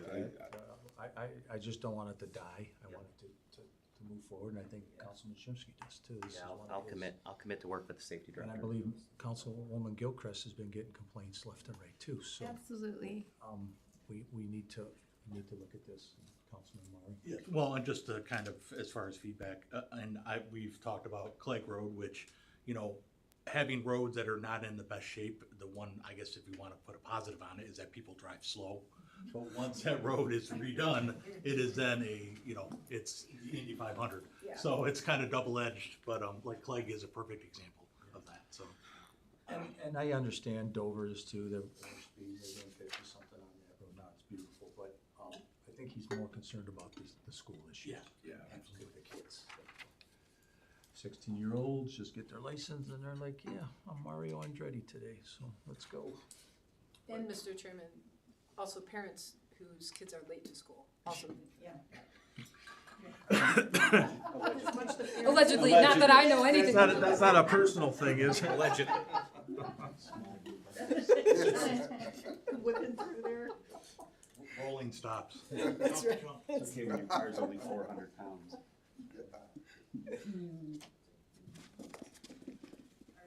Are you in favor of letting this carport go and adding the speed tables at a later date with capital? Because we can do that. We would need what, 3 readings in 30 days, right, to add To the speed capital? tables for capital? I'm saying yes to the 3 reads in 30 days. That's all I was saying. Yes. I'm not running it, it's Carl. Yeah, Yeah, so so Chair, to balance this. yeah, I mean, options basically, I'm sure it's been heard before, is, our general fund is tight, we'd be talking about looking for something to offset any cost that we add, so, Grant? that's out of my scope, but If I can, to the chair, to my knowledge, there's no grants for these types of speed control devices. Mr. Chairman, if I may, not to speak for the finance director, I know him and I just did a quick back of the napkin, but if what we're talking about is on and or benefits Lorraine Road per se, that's something where you could look at 1 or 2, right? And maybe pilot them on Lorraine Road, and that TIF fund then becomes a pot of money that you can draw from that doesn't further stretch the general fund, so. that is But you can't really put it over on Butternut or anywhere there. You see, that's the problem. That's where the issue is, right? Yeah, the issue You use it outside school, right outside the school. Mr. Chairman, I would also offer, in working with the finance director, if this is something that, that the director and the safety committee are gonna be working on, that there might be funds available mid-year, like after taxes come in and that type of Yeah, thing, that's where the what I'm finance thinking. director could go back and be able to identify, a line item where those funds would be then available. Since I mean, if we're not talking about the purchase immediately because we don't know yet what we even need or want, so. sure, and also I'd add, one of these projects come in under, there's potential there, so. Mr. Schuster. Clarification, the hotel motel fund, we would not be able to use that for this, right? It Hotomota must be used on anything police or fire that's not payroll, so yeah, this would probably be stretching it, I would say. Mr. Murray. Since we're removing the fencing, the 30,000 from the fencing, could that be So that, reallocated? I will say in the permanent, it's already moved. so Okay, got it. This one unfortunately does not add money back Okay, to the. all right, thanks. So if we go with the carport, but after discussions with the safety committee, and they bring forward something, do you feel comfortable that we see the dollars that might be left over come in, that we could fund this Yeah. with it? Yeah, I mean, to me, from just on those soft cost estimates, I don't think that's unreasonable for us to find this. But until we have a number, also, Yeah. until we have a number. Are you, okay. Go ahead. I'm not sure, well, for one thing, don't we have $125,000 coming back from a reimbursement that was briefed earlier? For That you didn't account 50/50 for in the program budget, in Dover Center. 50/50 for the Dover Center? Yeah, essentially, but if it's something that, so Dover Center is taking out notes, Yeah. you would ideally want to put that on the Put that notes. back to the note, yeah, that makes Okay. sense. Okay, yeah, that makes sense. Yeah, I mean, I suppose I'm okay with leaving it in, but to me, it would be one of the first things I strike. I would agree, and I have a question, Mr. Chair. Go ahead. How many cars does the carport cover? How much of the fleet does the carport cover? It would cover, well, it depends on what comes in, but it would cover at least probably 15, which is what you'd see In a regular rotation? in a regular rotation. Rotation, okay, so we'll cover the full rotation. Mhm. Okay. And then what do we do with the equipment for other vehicles that are in the rotation? Is there anything that could come out to reduce in the summer the heat concern or cold? Any equipment that can be, I'm sorry, Removed, like, do we? no, it's Everything's- all, everything that they use all the time during Okay. their patrol. Okay. All right, so the speed tables are another thing, we try to find dollars as it comes up. So what's in front of us now is this carport, I need to know a consensus if, you know, this is something that we wanna go through, I see 2 no's already. I wanna know from the rest of council how you guys feel about this carport, this 86,000. I just need more information about like the equipment impacts that we're having, like based on the heat, I guess. To the chair, to the council member, when we get to public safety on the agenda this morning, my team will be here who can answer more questions on that at that time, including Lieutenant Fiorito, who is in charge of all the equipment, so just That'll as a be- frame of reference. It'll be a little late for that, cause this is gonna have to come out of committee for right now before we get to the permanent. That's fine, I'm fine, I'm actually, if I may, I'm fine with it or without it, So so we have it's to whatever recommend the your call capital is. right now before we move on to the rest? Yeah, it's a separate ordinance. We don't have to, I'd say we wait till the end of the, and do them both together? Yeah, do Oh, them I both thought we had together. to do, cause there was 2 separate ordinances. there are, but there's no like structure to the meeting that says we can't move on to the next agenda. I'm sorry, my bad. Okay. But I'd like to know, you know, the consensus before we move into the I mean, permanent I stuff. think I'm agreeing with Mr. Shimsky and you, so there's 3. There's 4. 4, okay. So let's just get more information about it. Okay. Yeah, I'd like to hear more information. Well, I'd also like to hear more Okay, information. so there's a possibility that this is not gonna stay in the capital. I'm, Yeah, just so I know when we bring it back up to recommend or not to recommend. Mr. Chair. Go ahead, Mr. Mayor. Yeah, I'm not opposed to the carport itself. That price tag seems high to me. I don't know what we're looking at here as far as the actual structure, but. I believe it's just pillars and a roof, right? There's no sides to it or nothing like that? Correct. Yeah, it's just, so I don't know, it does seem, And again, if I may, Crystal, when she gets here, will have schematics of what this looks like. Great. The quote we got last year, when we were gonna put it in the budget, was 72,000, but it got bumped up for this year, just in case prices have changed. So, but again, she'll have, you know, pictures of it, of what we're looking at when they get here, a little bit later. okay. Chair, I'd have to confirm when I get a second to pull up some other stuff. I think this might be one that has that 20% buffer on, Okay. possibly. Okay, so, that's fine. Okay, we're going to, discuss that in the permanent too, and make a decision before we vote on both ordinances. The last item, last but least, because it's the biggest one, is the Columbia Road right-of-way acquisition, Rain Columbia intersection, for $4 million. Director Radiff, do you have something that you'd like to speak on this before Mr. Upton talks about? Because originally, we thought we might be borrowing for that, but now we're not borrowing for No, that? so, to the chair, it would still be borrowing, but right now it's not on our borrowing schedule. We're not locked into borrowing this year. The goal, as I spoke with the mayor, was to keep doors open, is why it's on the capital.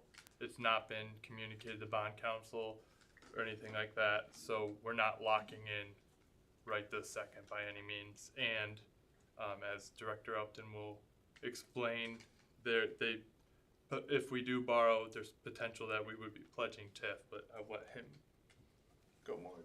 Mayor, do you have a comment? Sure, yeah, thank you, Mr. Chair. So this ask is to begin the right-of-way acquisition of the properties that are abutting Lorraine and Columbia Road, to begin the process of straightening that intersection out. This is the first piece of sort of that long road of, okay, are we, you know, if we're going to actually do this needs to happen first. On Tuesday, when I was in DC, this was the main infrastructure project that I was speaking to our representatives and senators about. And the reason, there's a whole bunch of reasons why. Number one, the school that is now going to be located over there. We're going to have pre-K through 5 students. That area is going to see traffic increase like they never have before.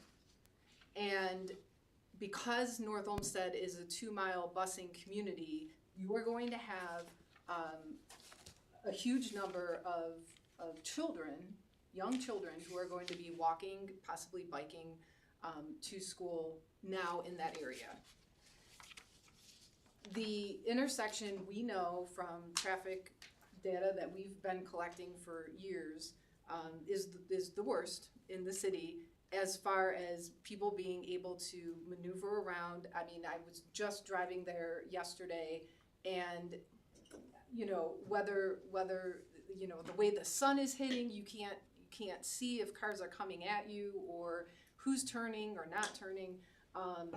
It's a mess without the school going there. And then finally, this is a real opportunity, I think, to actually grab federal and state dollars to help fix that infrastructure here, because of the impact that the Brown Stadium is going to have on our infrastructure in our city. If you think about the way traffic is going to come into that stadium for any event, if you're coming from 90, you're gonna go down Columbia Road to get to Brook Park and head over to the stadium. I guess the issue and why we're bringing this forward in the capital budget now is that in order to grab those federal and state dollars, we as a city have to show that we have skin in the game. They're not going to fund a project that our city's just like, can you just give us this money and then that's how we'll fund it. That's not how any of these projects go. So even if you look at the EQ basin or the stormwater retention basin that we're going to construct at the Spruce location, the grant money that comes in is after we've made that initial step. We need to show that as a city we're committed to this and that we're following through on it. Finally, the right-of-way acquisition dollars, that is not something that we can ask for other people to pay for. However, as Mr. Upton will share with you, my belief is that we're going to earn that money back very quickly, because the value of that land is going to rise, and the economic development opportunity that will then come from that land being clear for redevelopment will bring that money back to our city. So this is a investment in the future. I have one comment with that.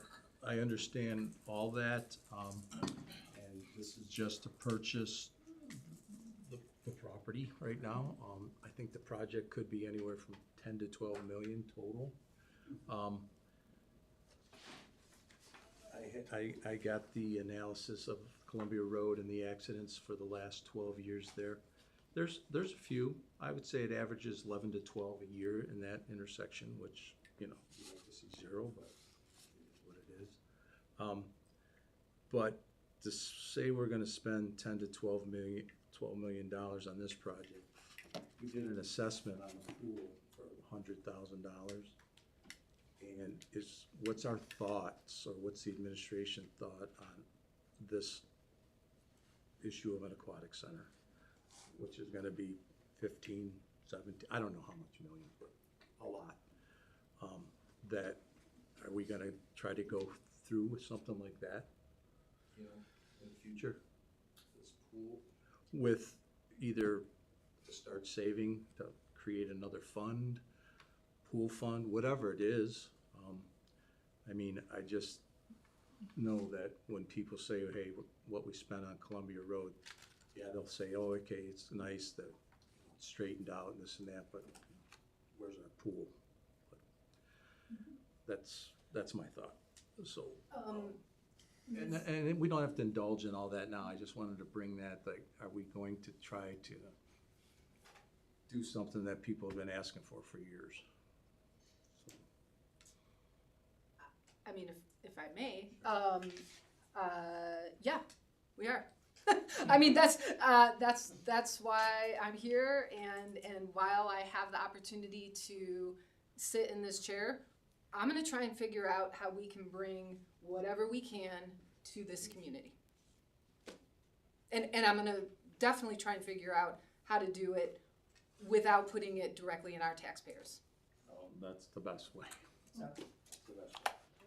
So I think Mr. Upton's up now. Mr. Chair, if I may, Engineer Filarski, I just wanted him to kind of walk council through the process for the acquisition, because I know there may be questions, you know, what happens if someone doesn't want to sell?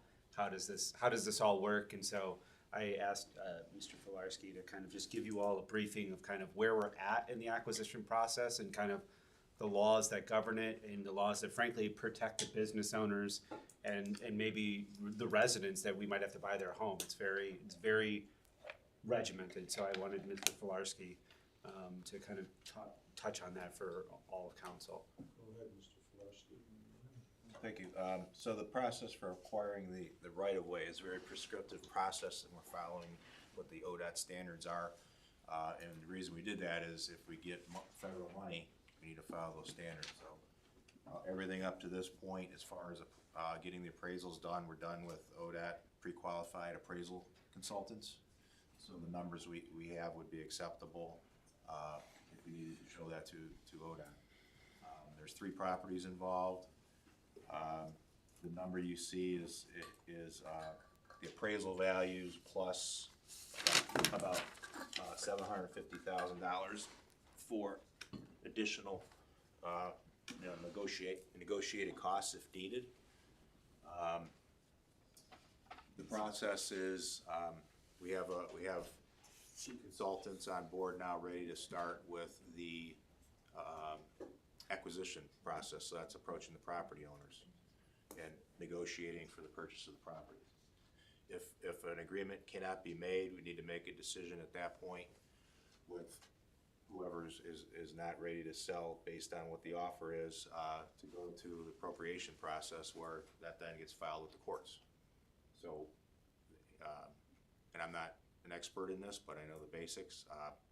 So in the appropriation process, it's filed with the courts that the city wants to purchase the property for X amount of dollars based on this appraisal, put the money into escrow with the courts, and then negotiations take place between the city's attorney and the landowner's attorneys, the landowner, to come up with a acceptable cost for the property. When the properties, part of the process also is relocation fees. So we're responsible for relocation fees, and that can be that would be involving moving expenses, temporary relocation, advisory services, reestablishment expenses for the purpose of the businesses. So there are relocation costs that are on top of this, so you're aware of the purchase price. But we don't have that number yet. That's what our consultant that we're bringing on board now would determine. So, one quick, back up a little bit, we go through all this, you make the offers, the city makes the offer to these owners, they don't accept, goes to court, they still don't accept. There'll be quite a length of time that ultimately, if nothing comes to fruition, we'll take it eminent domain. Yeah, we can proceed at that point with eminent domain. So, I mean, this process could be lengthy, if these owners do not agree to anything. They can lengthen it out, yes. Yes, I've had some personals with that already. And to the mayor's point that this road could be taking a while to get done if we can't get the land. So, Mr. Chairman. I want council to understand that point. I mean, it's not just here, we're giving you such and such dollar, and it's a good deal.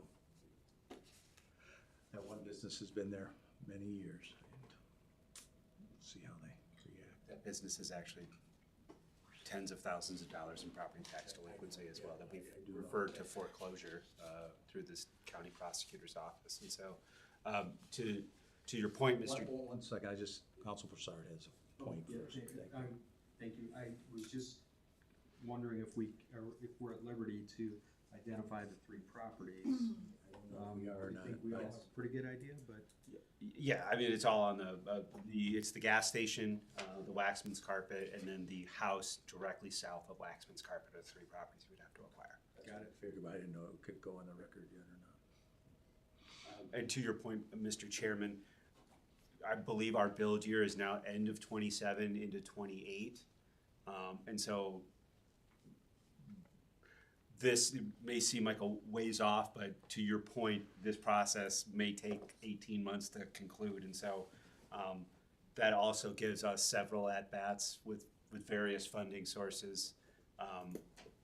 In the engineer's operating budget, which we'll get to, there's money set aside for the engineering costs relative to preparing an OPWC application. We've swung and missed a couple of times with OPWC, but we're gonna take another at bat relative to this intersection as well. And so we bring this forward now, knowing full well that is when you're sequencing out your project, the acquisition of the properties, and then speaking specifically about the gas station, the remediation that will need to occur, pulling the tanks, all of that sort of stuff. It is a lengthy process.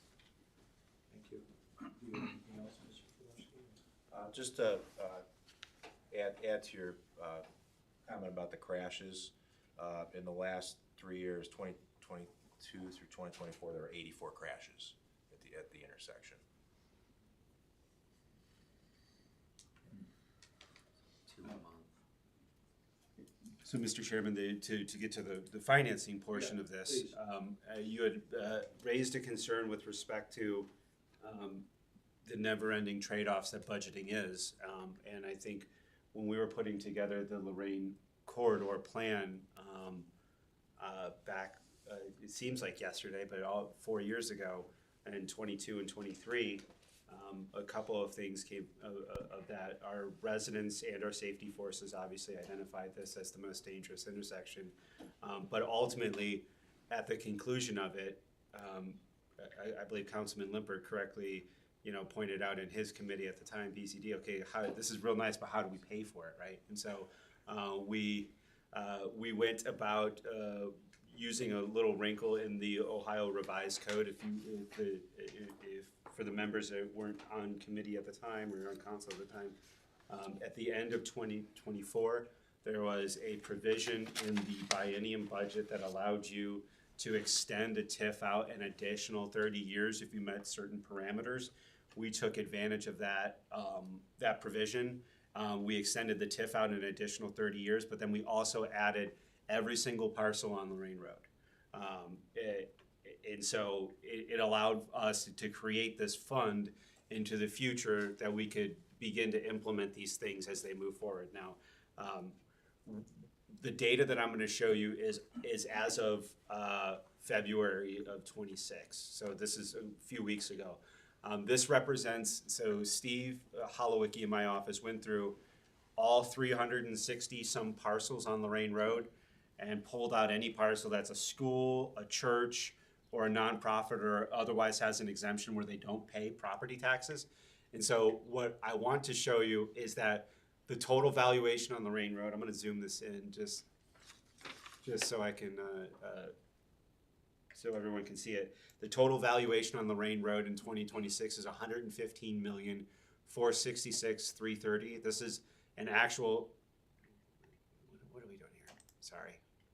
Oh my God. That's an actual sum of all of the valuations. He went through line by line, parcel by parcel, pulled every single thing.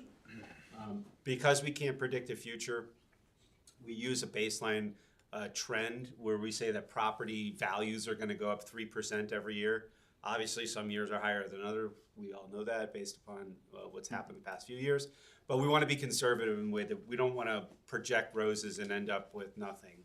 And so what we do here is we project property growth, and from that, this is the total raise in property taxes for this year, projected 828,000, right? The Great Northern TIF, or the Lorraine Road TIF, however you want to say it, it's the same TIF. There'll be $198,000 additional into that fund, right? And so you do that over a 30-year period, and I'll save you the calculation. We project on a conservative basis at the end of this TIF fund, we'll have collected $9+ million. And what we can do from a public financing perspective is pledge future revenues as a security for the bond issuance to acquire the properties. And so that's what we would propose doing in order to acquire these properties. And I certainly don't speak for Director Radiff, but I think that analysis is ongoing, right? Yeah, Can you speak on that, please? Yeah, to the chair, yeah, I agree. He walked me through this model. It's sound. You know, it's not something I audited and went through, but he'll mention too is when we talk about this 4 million, like this is the additional, in theory, the amount that we're looking at. We're assuming our TIF doesn't even change, but his modeling is sound. We've been approved for it. The process is there. I feel pretty good that this money will be there, but I'm also like I like to see it, you know. So, but yes, that's so. One of the other key assumption here is the development is what we know of right now. So we take the total cost of new development, we take it in half, and then we take 35% of that. That's how you come up with an assessed value. This assumes that after 2028, there's not a single piece of new construction on Lorraine Road for the next 26 years, which we know is not going to be true. But again, we can't predict the future. We don't want to model things that we don't know. That's just not good decision making. That's not good way to project, right? And so that's what we did with respect to this. And so that's the administration's plan to pay for this, where it doesn't unnecessarily jeopardize the grand plans for what the mayor wants to bring to fruition to the city over the next 4 years. I will also say that this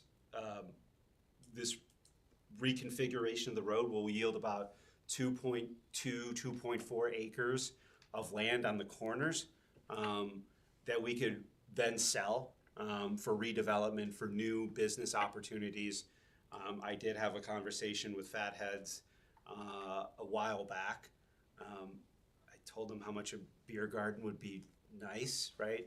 As we're looking at a trailhead, and maybe they do that sort of thing. But there is new economic and new development opportunities that can come from repositioning the road and selling that right of way off. So that would be east of Columbia now, the Walgreens side and the Fathead side that you're talking about, the corner? I'm not good. West, so east, yeah, you're right. Sorry. I'm not good with cardinal directions. I don't know how I passed We're later. taking the proproperties on the Correct. west side, so. To move it, yes. Okay. Thank you. I'm going to. Do you have anything else, Mr.?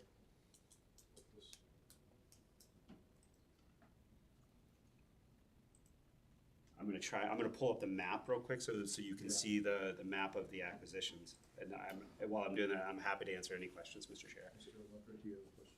I do, Mr. Chair. When you were talking about federal funding and things like that, what are the dependencies, or like, do we have to do this acquisition and then we would bid or lobby for federal, I mean, I know you're lobbying already for federal funding, but like, So, I guess what my question is, that let me put it this way. We buy the property and we don't get any federal or local funding, or what we get is very minimal and way less than what we're anticipating as part of the project cost. Is that a scenario or a possibility? Mr. Chairman, to the councilman, it always is, for sure. I mean, you have to, right, think about that. I mean, it's sort of like we had talked earlier about the Dopwick money and Dover Center and timing, and are we gonna lose that round, and that type of thing.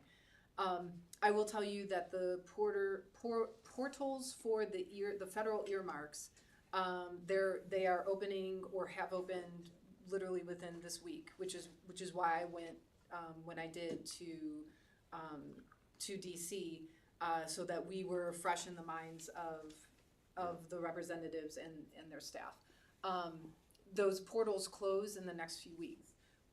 One of the many questions that they ask when you're putting in for those earmarks is, what is your local match, right? What are you doing right now? How much money are you putting in right now? So that is why we have inserted this for your consideration in our capital budget right now, because that is something that we will tell them, is that our intention is to acquire the right of way for a cost of approximately $4 million.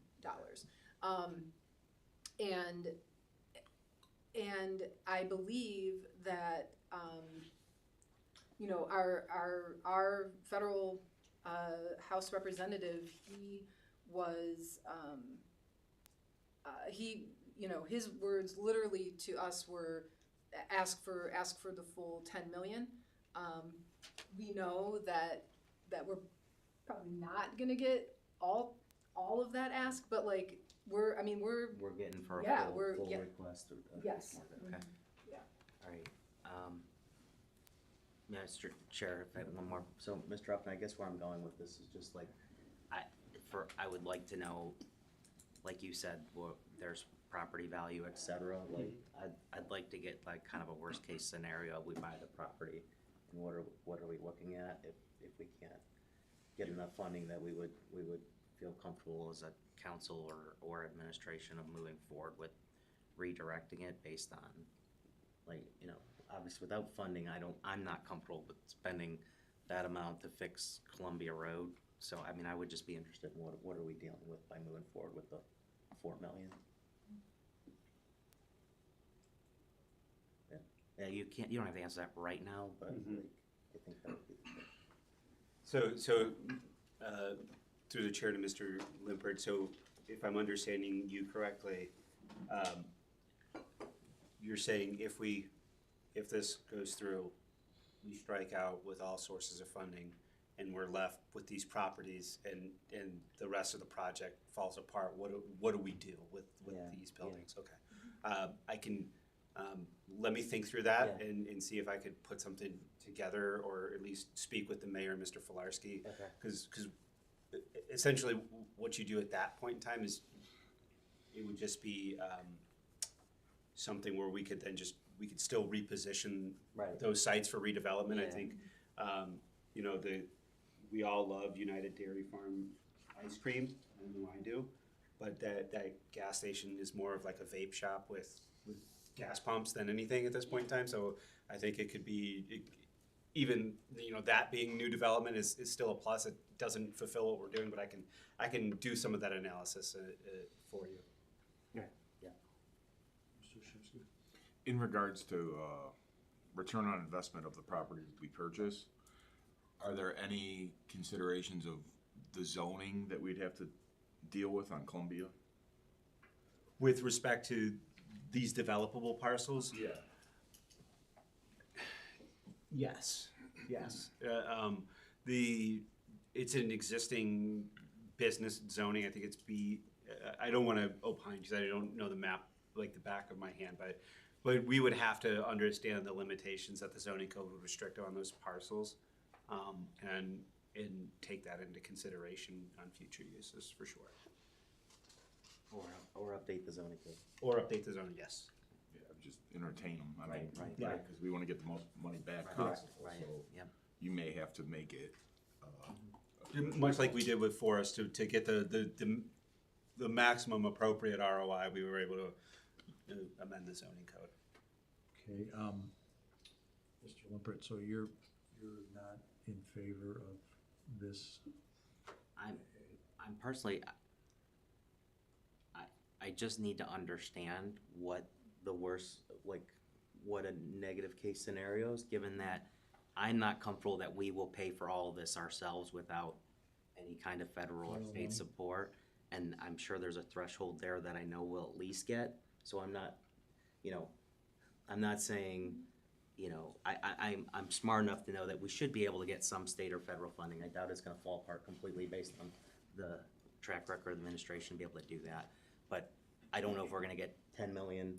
And so if it's not gonna be something that we're gonna be able to move forward with effectively, or the cost is prohibitive, like, I just wanna know what we're stuck with. So is it fair to say here with council that right now we don't entertain this until we have future valuations or?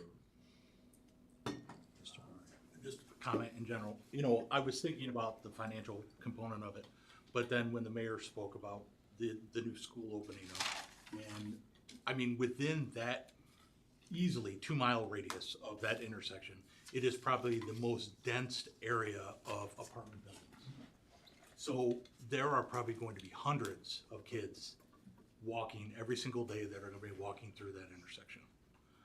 And I agree that there's some unknown from a financing standpoint, but the fact that there's been 84 accidents in 3 years, I drive this intersection every single day, it's a nightmare. And on top of that, there are semis that are constantly using that intersection as well, that completely block the lane. It's a mess.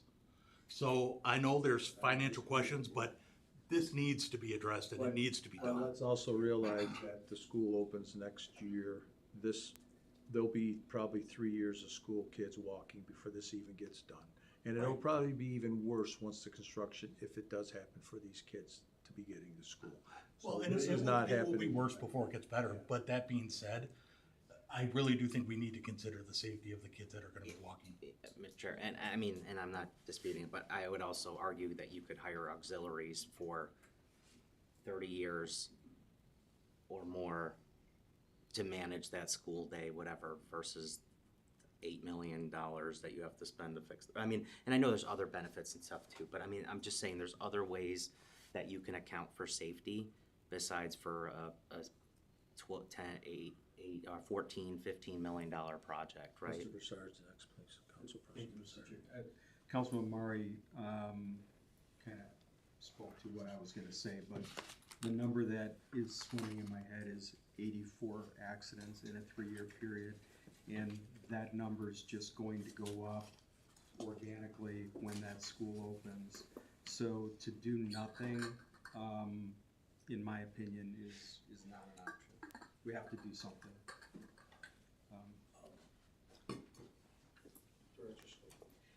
Mr. Chair, to Councilman Limpert, we already right now struggle hiring auxiliaries and crossing guards. The school district depends on our police officers to provide that service if we don't have auxiliaries that are available. So it's not, obviously, the costs are not comparable in trying to hire a few more, but it is very difficult to hire folks to do this at early in the morning and mid-afternoon for $15 an hour when most of them are retired or they're working their regular full-time jobs. And that was off the cuff, Director. I'm just saying that this is a significant project, like a big project, like more than what they bought to, like, I mean, to do the school, like I mean, this is a significant amount of money that we're spending to fix a road, and I'm not completely opposed to it. I just wanna know, before we spend $4 million, like, what are we dealing with? Cause this is a long process, and money changes, and Fed grants are available and not available. Like, it's hard to commit $4 million to a project without getting a little bit more detail of what's, best worst case scenario. I mean, when we were doing the development, I'd ask the same thing for Mr. Upton. He did a good job of giving us what that looked like for the money. And I just need more than, we need to fix a safety issue of 3 crashes a year for $14 million of the city's budget, right? Okay, So, I hear that loud and clear, so what I think I'd like to do is just propose to leave this on here on the Capitol, and we need to have more discussion and more revenue, whatever. If I may. One second, with Director Radiff, you know what I'm saying? That we Yeah. can So, keep it in here and keep the door open like you said before, and let's get some more of this info. Yeah, and like I said, we Cause are, it's not going yeah, out it's for, we don't have any notes planned, and the next step to even get to there is to probably sit down with, our municipal advisor and show pretty much the information Max is offering, is this sound for financing? Because we have some outside sources that can weigh in too. thank you, Council. Yeah, I'm just making sure I have the understanding correct. So this would act as a placeholder until we get state or federal funds, correct? no. No, No. Mr. So this money would go hard on the acquisition. Yeah. So It's our to local, yeah. to the chairman's point, that the total project, I would say at this point in time, is he's spot on, between 10 and 12 million. It's like we've spoken about this a few times, and so this is, if you look at it in its totality, as the mayor said, like, best case scenario on a lot of these projects, like the best case scenario is like you get 80-20. So you have to kick in 20%, and you can find other folks to kick in the 80. This represents about 30% of the total project cost. So there's still 70% that we have to solve for. We've developed a mechanism with the TIF to solve for it, but this helps us then.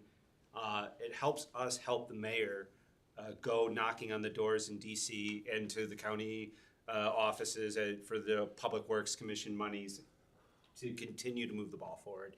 And to the finance director's point, this leaves the door open, but it doesn't commit us to anything until the borrowing ordinance. That's kind of like the last chance for romance, so to speak, right? No, and that's what I'm fine with, because it's not going, but to your point, Mr. Shimsky, like the mayor said, we gotta get our skin in this game, we gotta put this 4 million, get started so we can start getting some federal, state dollars. Excuse me, you got a follow-up? Yeah, I follow up just real quick. Do we have any data about what we would expect to recoup from the properties at the end? I think that's what Mr. Limper was referring to. I think the analysis that you could do is relative to like dollars per acre on the land sale, and some of that stuff. I'll have a offline conversation with the finance director. He has a lot of the models that I've built, right, and so they're fairly plug and play. Mr. Murray? And as we're looking to get additional financial data, I think we just need to be mindful, because as you had mentioned, there is a window for requesting. What is that typical window, or what? I believe that I think it's March 9th is the closing. So there's 3 separate windows, because each representative has their own schedule. Senator Husted, his window closes on the 9th, like the mayor said. I believe that Congressman Miller's closes at the end of March. And Congressman Miller was the most supportive of the project. He's the one that told us to ask for $10 million. So we're not going to get $10 million. So I don't want to.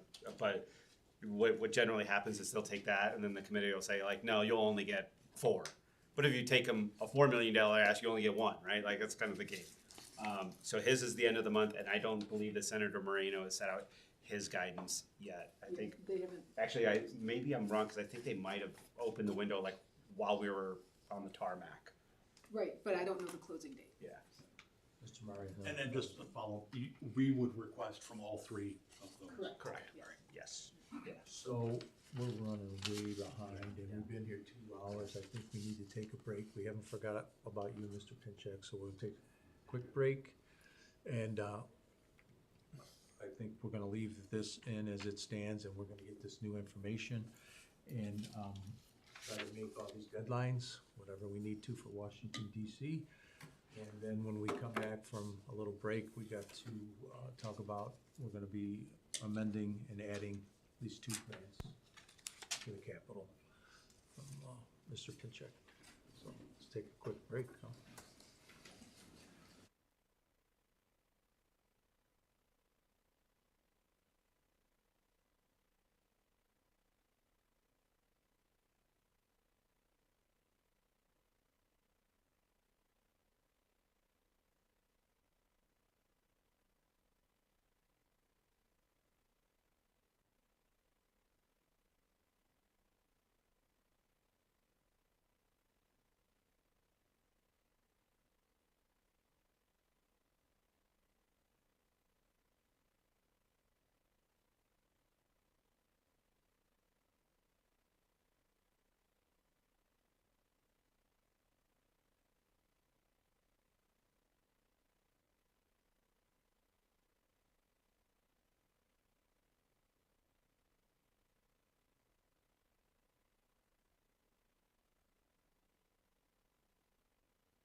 Hey, I'd like to reconvene the finance committee meeting. And I believe, Mayor, that Mr. Pinchuk has something to bring forward on the Capitol. Yes, sir. Thank you. Our Director Radiff, do you want to talk about it first, or who? So, I mean, you probably have the numbers fresh on you, but I believe it's $246,000. $126,000. Okay, and we're expecting 90% reimbursement? 246. Yeah.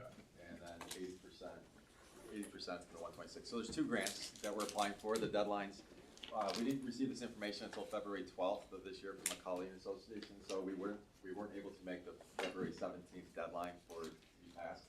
The first grant is with the Ohio Assembly. It's backed by Glassberg and Patton, I believe, and it is our project at North Olmsted Park. As you guys are aware, we had $150,000 in the original park budget and the funds to do the Veterans Memorial, and we took that money and we pushed it towards the playground and tennis courts, pickleball courts, leaving us with zero for that project. And the thinking was that we'd always find money elsewhere to do grants and renovate the project. But we did come across a grant from Macaulay for $246,000. The funds are reimbursable. The deadline, as I said, is March 12th or March 16th, and we would realize the money this fall or winter. 90% towards the project with a 10% match. So this would enable us to proceed with that project, which we are doing anyways. We have letters out from the city to local VFWs, and we've already raised over $15,000 to renovate, starting the renovation process of changing out the flagpoles, updating the current monuments to like what they should be, adding the, I'm gonna get this wrong, the Gold Star, I believe, right? Is it the Gold Star? The Gold Star Monument, redeveloping the central part of that memorial, moving it a little bit closer, adding a spur for safety and police as well, or police and fire, a safety spur.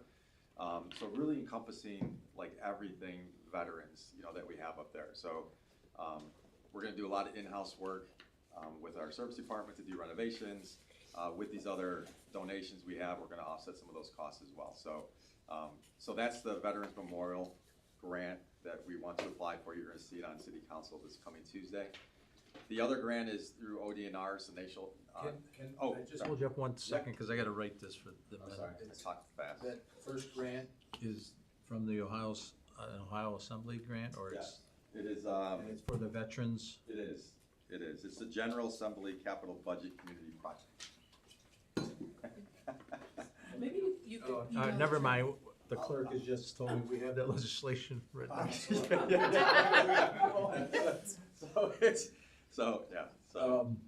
But the amount for that first one was 246 $246 with 90% match. 90% reimbursed. 10% match. Yep.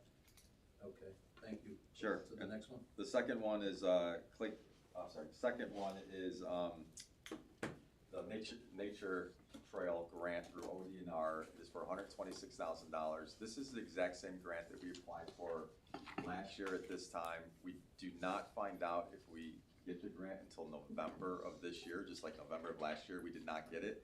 The difference in our application this year is that through the grant company Macaulay, they were informed by the deciders of the grant exactly what we did wrong on the grant application. They normally don't do that. They gave us a detailed list of stuff. If you do X, Y, and Z, you're gonna have a really good shot of getting this. This is the grant for Barton Bradley Park that will put a walking trail around the current park on the outskirts of the park. So we have walkers during soccer games and whoever wants to use those trails. So that grant again is $126,000 and it's a 20% match. Through the chair to Director Pinchuk, is that when? So if we don't get that awarded until late this year, when would that start until 27? Yes. So that item would not need to be added to capital right now. That would be on the next capital. So the first one would. This one we wouldn't be spending yet. Right. We'll just make sure it's on the next capital budget. Do I put it on this one though, or no? We don't need no. The second one we don't. No, The second one? the trail we don't. Those are the two grants. That's the two asks for City Council this coming Tuesday. Okay, but for purpose of approving this capital, we're just gonna do the first one, Yes. for 246, Correct. with the 90-10. Correct. Anybody have any questions about that? It seems like it's a great thing. Sure, go ahead. Is there a possibility for any kind of like corporate sponsorship for the Veteran Memorial to cover some of the funding? We may reach that point, you know, so Lee McCully, they're reaching out to a lot of different avenues for us. They're highlighting contributors that might be interested as well, so as we get to that point, like our local letters are through VFWs, and then they're telling people beyond that as well, so it's a crapshoot what we're gonna get, but we're having a great response so far. I'll connect with you. That'd be great, yeah. Okay, any other questions about this grant? We're only discussing this one on the capital for the 246, the 9010. If we're good, at this time, we're going to close out the capital. For this 2026-12, and we will bring that up after the permanent appropriations for the vote. We will move into,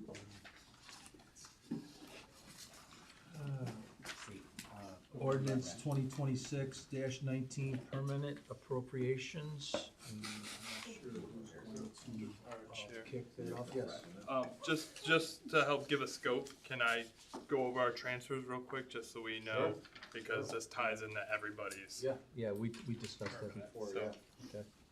So I do have it up here on the board here.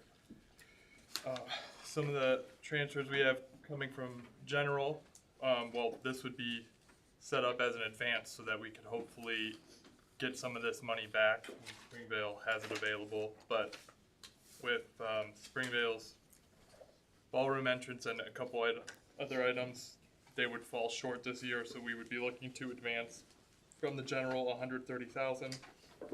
And then, due to timing issues with the notes, we would be looking at an advance from the general to the permanent so that we could pay for Lorraine Road in April as we're planning. And then when we receive the notes in June, we would pay back the general. So this is same year, we get this money right back, nets to zero. As far as the sidewalk improvements, last year we set it up as a transfer to kick off the program. I would like to do an advance so that as revenues come in for 2025, we can rightfully claim what we're advancing back to the general, because ideally we don't want to fund that anymore. We want to just the revenue to catch up with the expenses as far as, or the reimbursement to catch up with the expenses as far as the sidewalks. So that's our advances. So an advance you can undo essentially. A transfer is where we're not planning on putting that money back into the general fund. So this is the transfer list. Diversion program would fall short this year on their current budget. We would be transferring to diversion to cover their operational costs, 25,000. These are pretty standard, that we would be putting a little bit more in the 27th pay fund. The reason we don't have to put a lot, it was previously predicted that 2026 was the 27th pay. That is incorrect. 2027 would be our 27th pay year. And so this is to set us up where to reduce if we have to put any more into the 27th pay fund next year, minimal, so that we can use it for our 27th pay we're anticipating. So there's a little bit from the general, a little bit from recreation because we pay some payroll out of recreation, a little bit from Springvale because we pay payroll from there, and then we do have some that would previously not in your budget books. This is something I'm asking to put back in. It doesn't really harm the fund. The fund is very healthy for sewer, but we should be taking some money from them as well to the 27th pay, as this affects their payroll as well. And then we have general obligation, bond retirement. So we've been pretty good about pooling funds every year from the special revenue funds who took out our bonds and notes. So these numbers correspond with their portion. Sewer, we have OWDA notes out right now for them. This is their portion because they're paying off both principal and interest. We We have some coming from Springvale, as they still have some borrowing related to them that we get hit for each year. EMS, this is same situation. We've had some borrowing in the past.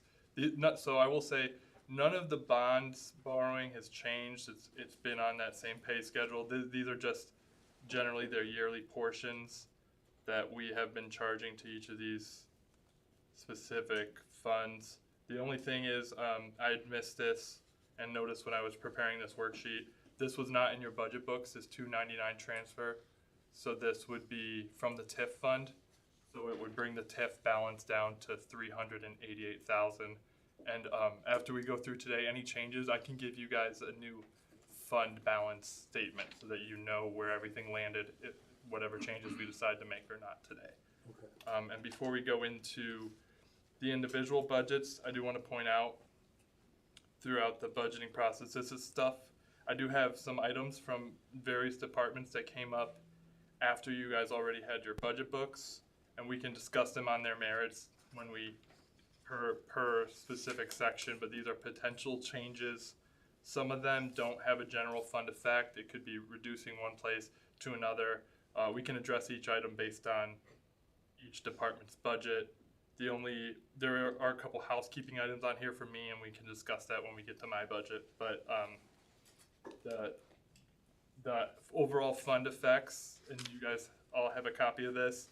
I did put these starting balances that you have in your budget book, changes, assuming they're approved, and then the ending balance. So if all these general fund changes were approved, our general fund would land at 66,909, for example. But I have this for each fund that would be affected by this, and we can go over each item on its merits as directors present their budget. Yep.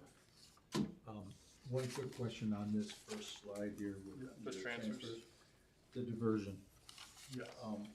In the past, when that program started, wasn't that supposed to be self-sustaining? Yes. Grants or whatever, wherever the county. So there is it's got a few different revenue sources. I think there is some grant funding. There's some revenue back from the county. I'm not in the trenches on exactly how it works, but historically it had been self-sustaining. But this year, we started off with that fund going zero.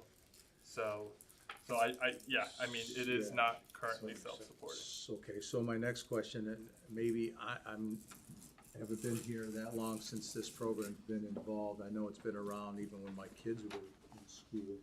Thank God they never had to use it, but, Mayor, would you know when we started that diversion and why we started it? Because we didn't go to the county instead? 25 years ago at least, if not longer. And I believe, I mean, the merit of the program is that if there are North Olmsted, students who have possibly, gotten into some type of trouble, to be able to remediate, like have them do their remediation right here in our community as opposed to going to downtown to juvenile court. And so therefore, we have the two people who work part-time in this division. They work directly with the families right here in North Olmsted. And then, for example, when they, maybe the student needs to do, like, let's say, community service as part of their, rectification of what they've done, that community service is done right here in North Olmsted, again, as opposed to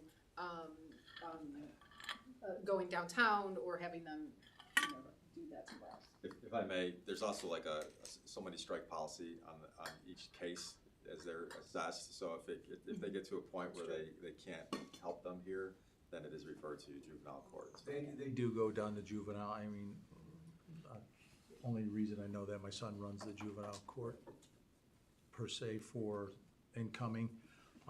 There are North Olmsted kids that end up going there because, like you said, they just can't be helped here. I don't have a problem with the program. I think it's great. I like to take care of all of our young youth here and, get their second chances, whatever. I mean, it's not major crimes, because if it's major, they're going to the county. But I don't wanna see a trend where this thing just goes, that we end up paying a lot more moving forward in these years, when, if we have to, sorry, but you might have to go to the county. I don't know where that stands, you know, so. But that was all. I thought it was always self-sufficient, but this seems to be the first year that it's not, so. Thank you. Done talking. Okay, so I guess we're gonna go, are you good? Yep, we're good, kicking it in the rec. I guess we're gonna start in the book now with the mayor. Is that- Recreation, right? Oh, it's, who's up first, I'm sorry. Yeah, recreation. There it is. Yeah. Yep. Sorry, we're behind, but. So if I may, I'm just gonna, I'm not gonna go line item by line item, but I'm gonna hit the big ticket items that are gonna be some changes for you guys. And if you look, I hope my pages align with your pages, so. Okay. Yeah. So in the first section, it's the public engagement piece of it. It's the smaller budget. It's just for my office here at City Hall. There hasn't really been any changes in those line items, but if you have questions, I will answer them. It's pretty much the same as last year, except for salaries have increased and hospitalization and things of that nature. And Chair, may I add, just so that everyone understands this, so this current year actual and current year revenue budget, these two lines, these are the temporary budget. Historically, we had closed the prior year in like March. This year, we closed it fast to help my team get prepared for the audit.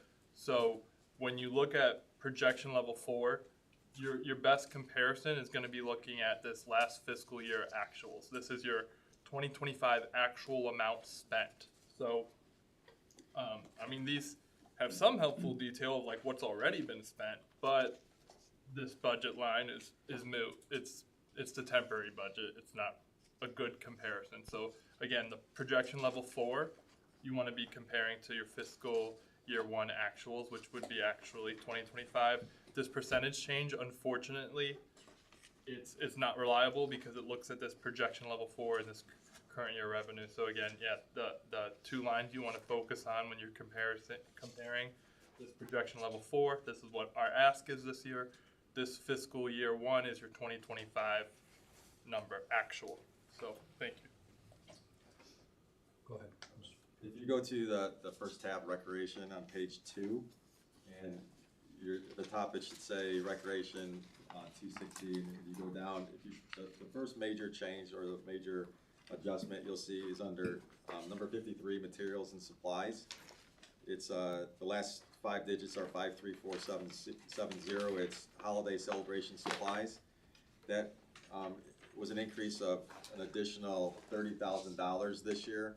And the reason we always have $50,000 in that line item year after year for our programs and supplies, but this year we increased it by $30,000 for our fireworks because the fireworks were moved from the mayor's budget to recreation. So that's going to be for our July 11th celebration over at Moen.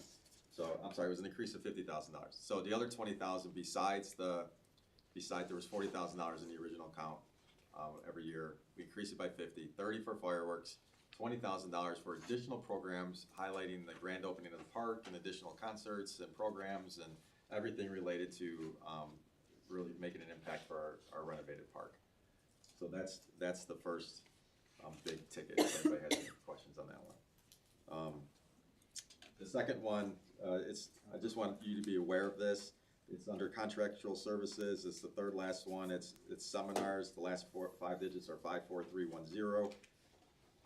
It's budgeted here for $4,000, and Director Radiff had this on the opening slide of the $10,000. We increased it by $6,000 because it's going to be important for us to go to 2 national seminars this year if we're going to do anything pool related to Councilman Scarl's request before. That's going to be our best source of information. So there's an OPRA conference, there's an NRPA conference, there's an athletic business conference, and we just want to make sure that we are putting in the budget so that one of my staff can attend one, I can attend the other, and we can compare notes. So it's an increase of 6. Increase of 6, yeah. Okay. Flipping page to page number 3 under recreation. If you go down to building repair, it's under contractual services on the bottom, number 54, and the last 5 are 54510. You'll see that it was $50,000 This is the $75,000 that Director Radish showed you on the first slide as well, that was not added into the budget. So this is going to allow us to complete the work for our locker room renovations into our meeting rooms over by the field house. So it's basically all HVAC that we need to adjust and coordinate so we have the appropriate heat source and cooling source for those locker rooms. So, Quick question, the Yes, sir. HVAC, is that gonna be used by an existing unit, or are you adding a new unit? so it could be a combination of both, but I don't believe it's gonna be capital. It's gonna be operations because we're gonna tie into the existing system, so.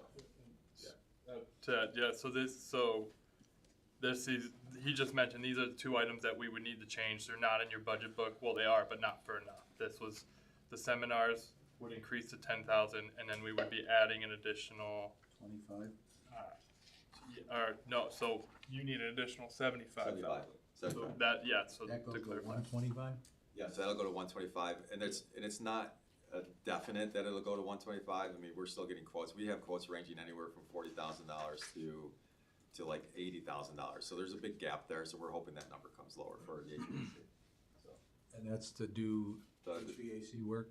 And over by the field house. everything? Yeah, everything by the field house. Those two spaces that were used as locker rooms we're converting one. The men's room is going to be converted into our locker room to a meeting room. We've already added a window. We're doing a lot of in-house work. That's going to be our classroom for meeting rooms and also for our Safety Town program. And then the other side, the women's room, we're going to blow out the wall, and we're going to have an open locker concept. And then years later, like next year, the year after, we're going to renovate those bathrooms into family changing rooms. So. And when we get an HVAC contractor, we'll Yes. union, right? Absolutely, yes, yes. We got a guy sitting here The conflict of interest down there, but we're just saying. As long as it's prevailing wage. Yeah, no, I know. We got a Okay. good contract. Any questions, any more questions on that I one? don't have any, it's pretty cut and dry. If you look at, a little bit further down, equipment repair, I believe it's, 2 down. It's last 4 or 5, or last 5 or 5, 4, 5, 2, 0. Yeah. That is a increase of, $90,000. It used to be. Increase of 40, You- going from I'm 50. sorry, it's the total, it used to be 40. This is a number that was put into our budget for the IT piece of to finish the project over at the rec center. So this is something that they need to finally get Wi-Fi at the rec center, so like complete, that's the number that was put in our budget. So And you're footing the bill for that? we are going to fit that part of the bill, yes. There's many parts to that bill. Right, I mean, City Hall, you're not taking care of the City Hall and all that? Oh, no. You're just doing the rec. Coming from the rec. Yeah. This is specific to the, Yeah. Mr. Chairman, to the rec center, and then you'll see later also it's specific to Springville, but that's. Correct. Thank you. Correct. Okay. Under capital outlay on page, I wanna say it's page 4. $118,000, $370. That's 55150. This is the Clay Park playground equipment. This is already a grant that we've already talked about. That's already been passed by council. This is 75% reimbursement, 25% match. So this project will commence starting this spring, and it's going to replace all the existing playground equipment that are at Clay Park. New surfacing is included as well, and it'll be playground mulch. So Roughly, we're on the hook for 29,000 of that. correct. Yeah, 26-ish, yeah, something like that. And then you'll see further down. Tim, can I Go ahead. just so I'm Yeah. trying to follow along, which budget were we under recreation still? Recreation, page 4, capital outlay, 118,370. 55150. Yep. Yep, right here, got it. Just wanna make sure I'm following, thank you.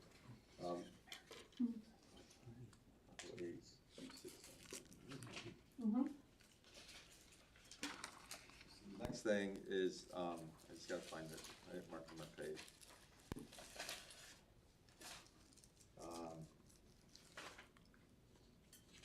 I think it's a couple pages later, I apologize, bear with me 1 second.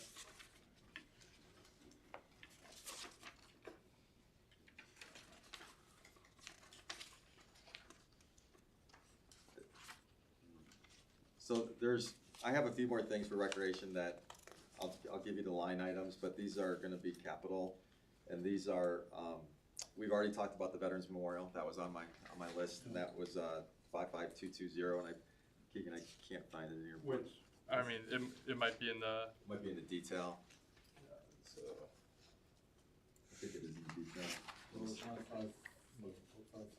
what's the description next to the detail? It is in the detail. It's, if you go to detail, page 5, next year budget detail report, that's at the tail end of your tab. Okay, yeah, so here's this breakdown, this land improvements, I have it up here if that's helpful to you. Yep, that's good. So the first one is, the playground equipment, as we mentioned. The second one is the 246 that's Veterans Memorial that we've already discussed. The last two numbers under land improvements, 2408 land improvements, amount to finish the park. This is a number, this is after the contractors have been paid over for North Olmsted Community Park. So this is gonna be coming out of the recreation fund as a transfer. And this is a number that we feel pretty confident in. So after the contractors have been paid, if we have to do anything extra, for instance, if we, like there's a change order coming right now, it's gonna be $19,800. And that's gonna come out of this $314,000, and it's gonna be approved by the Board of Control. This is going to pay for the improvements over by the tennis and pickleball courts, the mounding system and the trees and all that stuff to prevent buffers so that we don't hear the tick, tick, tick, tick, tick for the houses on the east and west. So this is the additional. This is the additional fund. Because at first, the landscaping around that was so Right. sparse. Yeah, so this is gonna create really nice mounds with trees on the top, and running it by even our forestry foreman, Mike Boza, he's like, this is gonna be phenomenal. It's gonna be aesthetically pleasing, but it's also gonna do what we want as far as sound barriers and really make an impact on that side of the park, so. And you guys worked with that landscaper, is he We the one did. that's We doing it? did, yeah, He seemed like he was right on Yep. with what he wanted. So we met with CVE, Mary Murray from CVE, Cahoga, Sugar Valley, the landscaper, Mike Boza, we were all on it, and so they drew up the plans, everything. That's not in here, obviously, that's the 19.8, but that's part of this 314. So any changes that we might have to make, is this not included in the contract, that's gonna come out of that number, so. And I'll share this with you as well, if we have to take more than that, it's going to come out of the rec fund, like the general balance for the rec department. Usually, I've always been told, our rec staff has always been told that our rollover number, since I've been here, has always been around the $200,000 range rolling over from year to year. In actuality, that number was higher. It was like $600,000, but it was just never told to us that it was $200,000. So this year, going into this, knowing that we had a cushion of, I want to say it was like 800, 500 or something like that. It's gonna leave us with a $200,000 carryover going into next year, which is normal for us. Like, we're used to that number. We're used to going over with that, because that's all we've ever known.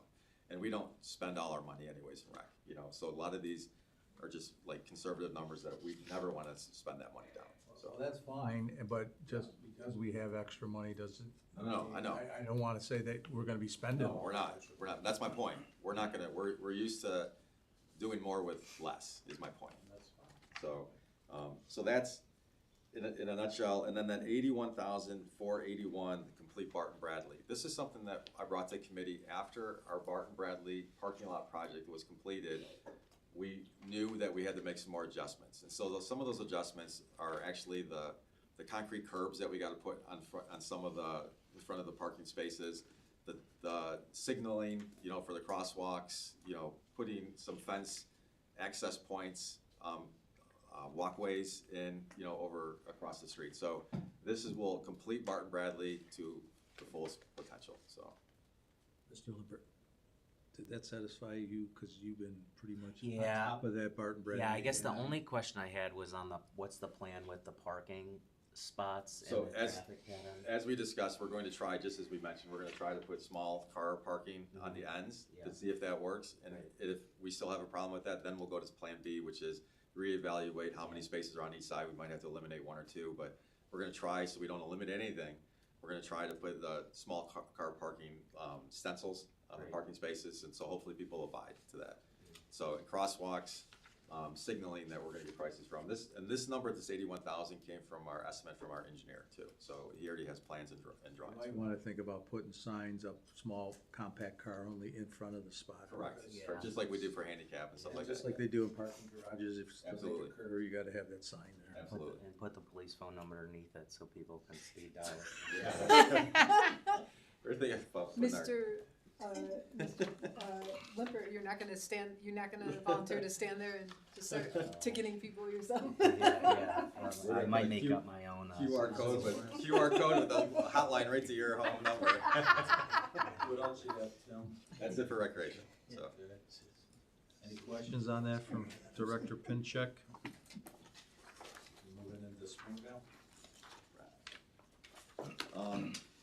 A same kind of approach for Springvale. We'll start right off the top. It's going to be on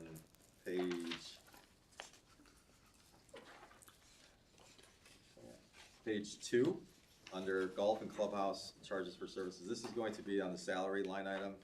Our salaries went from 135 to projected to be 180. This is the full-time hospitality supervisor. So this is the salary for that person. Which we already approved, right? We've already approved, yeah. So, and she's already been hired and she's already started. She didn't start, so this number probably will be a little bit lower because she didn't start until like a week ago. So, and then if we go to, I should have marked my pages. Capital outlay. Same page? I'm sorry, capital miscellaneous equipment. I should have marked my pages, I apologize. This would be the next page, page 3, this 14. Is that, Yeah, the $14,000.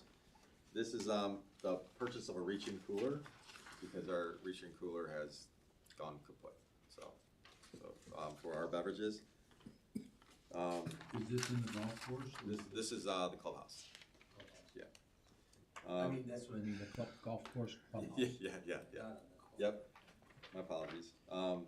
And then moving to the next one, $116,000. If you go down that page, it's under contractual services, outside services 54285 for $116,000. This is the dredging, the drainage, and the carpets that you guys have already approved.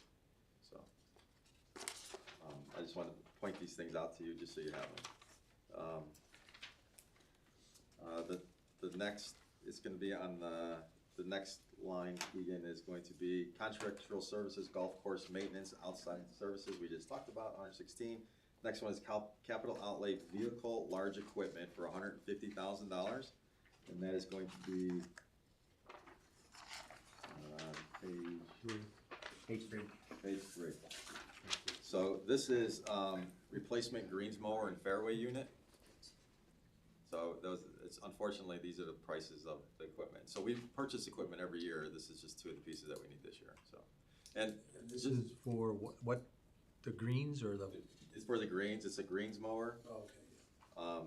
greens mower and a fairway mower. So, and Brett Smith wanted to be here, but his father just passed away this current week. So I told him not to come, obviously. So, but he was gonna come. I said no.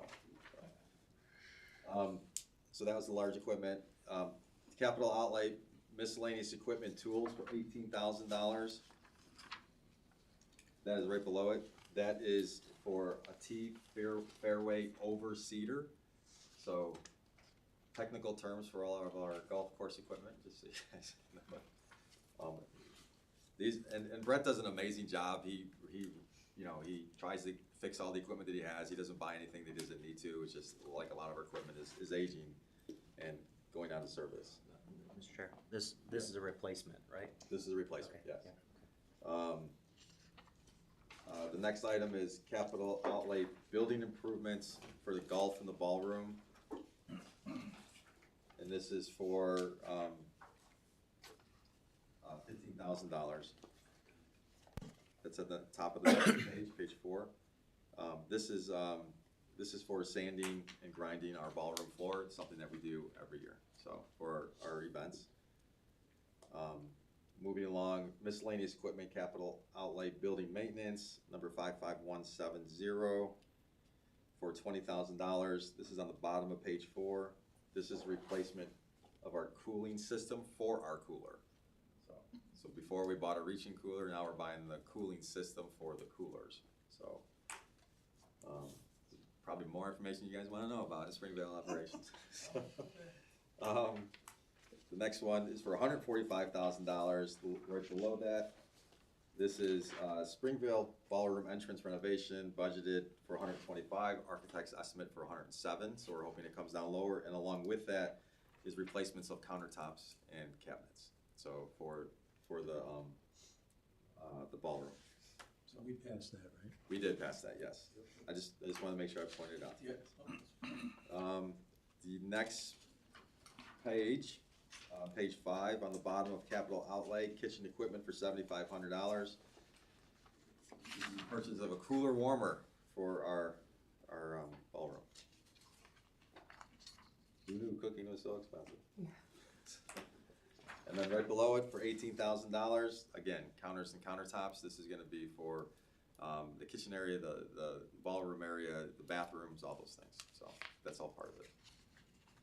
And then that concludes Springvale, unless you guys have any questions, but I did want to bring to your attention, and this has been a sensitive issue in the past, but we were approached by Tower Co., who is our cell tower company that helped us put the cell phone tower in over at the park. And they have identified a location over on the Springvale Golf Course, on the back end of the golf course. So it would be, we'd have to provide an access road off of Mark's Road, John's Road, on the back part of our golf course. It would be shrouded by trees. There's no residential houses that would impact it. So it would be the same agreement, if not more, of $400,000 up front, that they would buy the ground lease. They would do the servicing of it.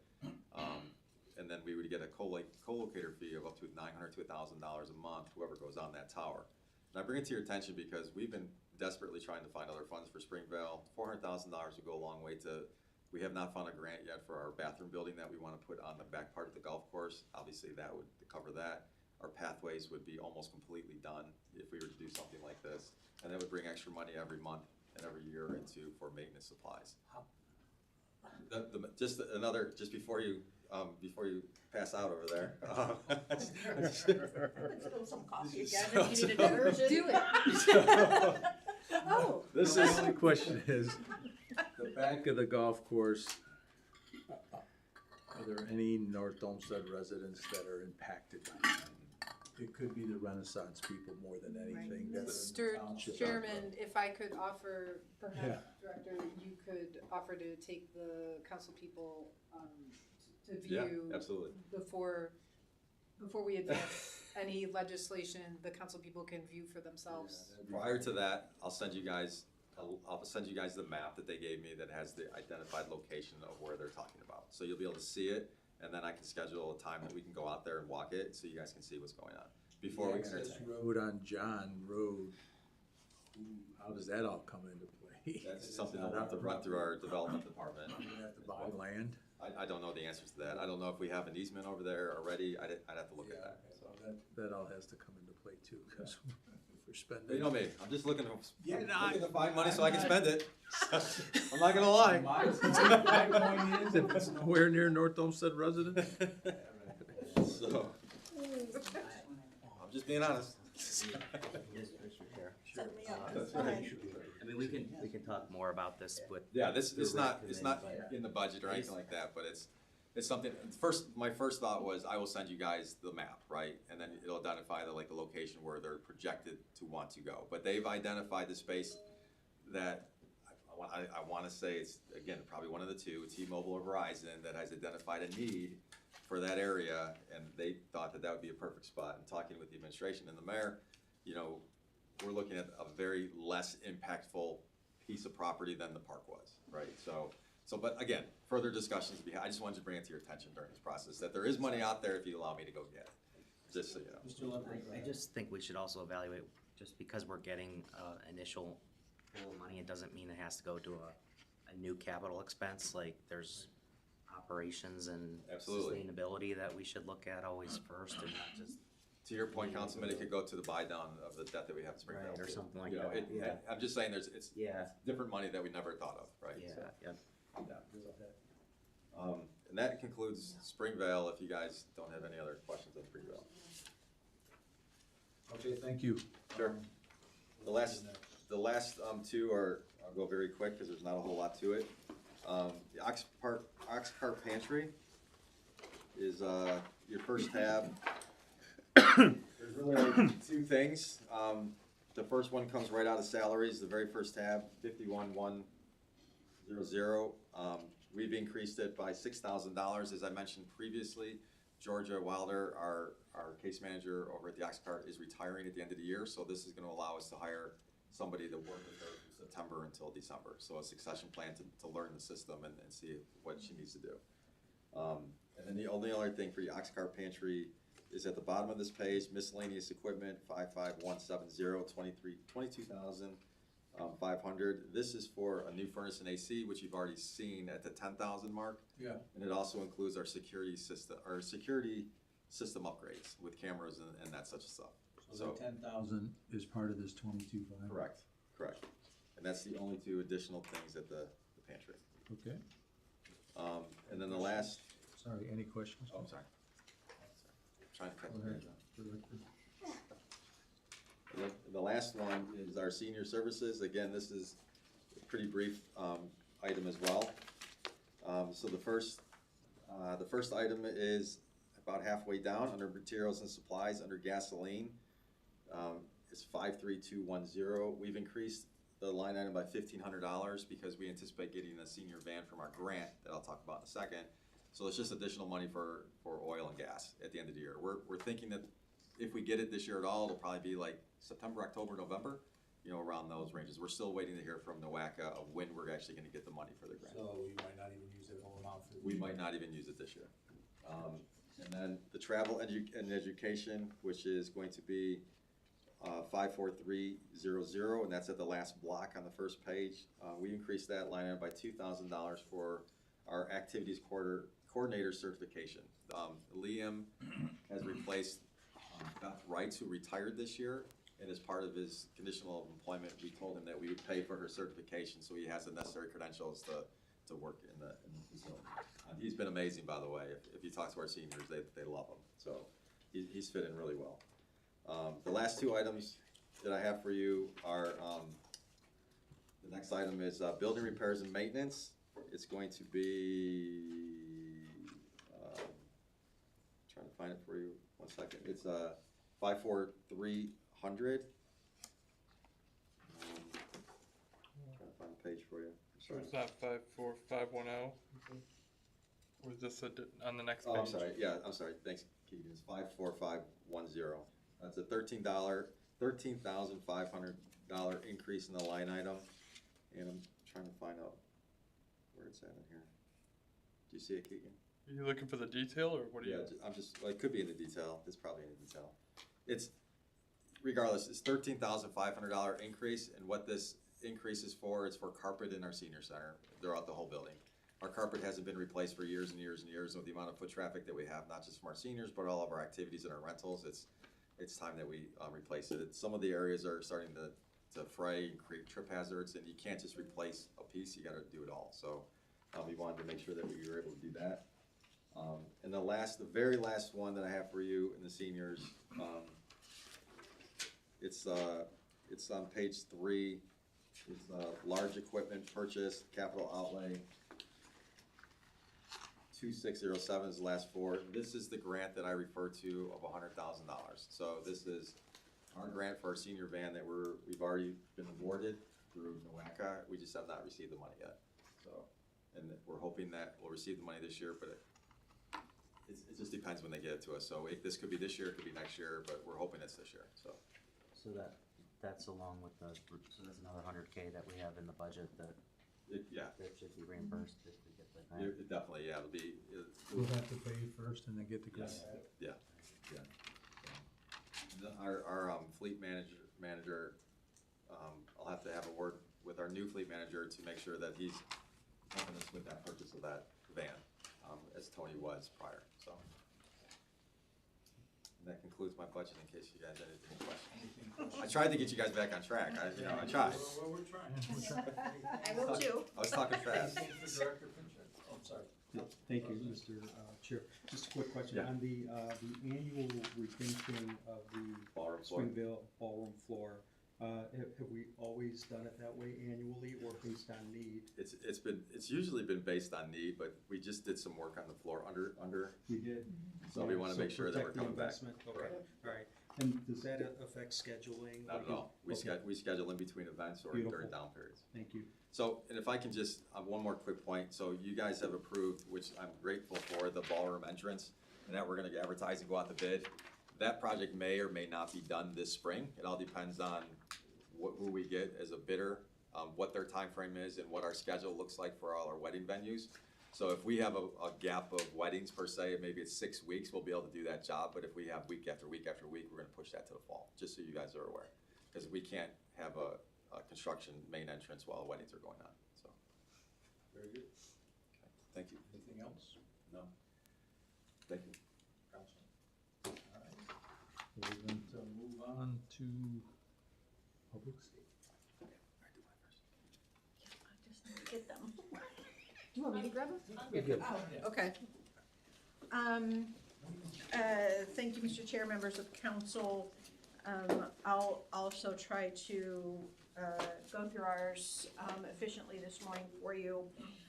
We, just in general, we have kept it pretty straightforward and to the basics for a number of reasons. One, because we knew it, with the new finance director and an incoming new fire chief, we wanted to keep it as simple as possible. So I've got my teams from police and fire here. I will handle my office as well as the divisions of building and youth conversion. I'll handle those two at the end. Those will be really easy. But there's one thing in particular I want to start off with from the Office of the Safety Director, which is a federal grant that we receive. We're in year 3 of 3 on this grant from the Bureau of Justice Assistance for small police department violent crime reduction programs. This grant has had a focus on crisis intervention and de-escalation training for all of our patrol officers, for our supervisors, and really for anyone else within the department that wanted to go, such as our dispatchers. We have found ourselves in a unique position where in this last year, pretty much everyone has gone through their training, and so we have money available to spend down. We have ideas that I wanted to put in front of you today for consideration as we go through this process. The biggest one is the chunk of money, the largest chunk of money in this grant was to backfill overtime for our law enforcement officers to have someone cover their shift while they went to training. So it's a personnel cost. What we have gotten initial approval from the federal government on is to convert that remaining money, which right now is about $153,000, to hire and embed a licensed social worker within our safety forces. This is an initiative that the mayor and I talked about before I even started. This money would pay for the first full year for that social worker to work primarily with the police department, to be a co-responder to cases that require additional help, or to do case management for people who are experiencing crisis in the city. Part of the work of this grant, we have a subcontract with researchers at Case Western Reserve University. They have done some significant data analysis for us. And one issue, and I'm sure police and fire can confirm, is that you might not realize it, but we have a fairly significant domestic violence problem in our community. And we have a fair amount, a lot of those include strangulation. So that kind of case management follow-up for those individuals could be really, really important to help break that cycle of violence. So again, this is something, we wanna pilot it. We wanna use this social worker to complement the 2 social workers that are over at the senior center now, doing outreach and providing assistance for our seniors. This would focus more on the rest of the population, so that we're plugging some gaps in what we're seeing. But more and more, our first responders serve as social workers. It takes a lot of time and energy. They're not trained for it. That's not what they should be doing. So we wanted to use this opportunity to kind of redirect some of those money. Again, it covers the first full year of salary and benefits for this position. There's another grant opportunity through Cuyahoga County that we want to apply for that would help cover the cost for an additional 3 years. And the overall framework for this is to work with, that's an opportunity where you can go in on your own as an individual community or for a coalition of communities up to 4.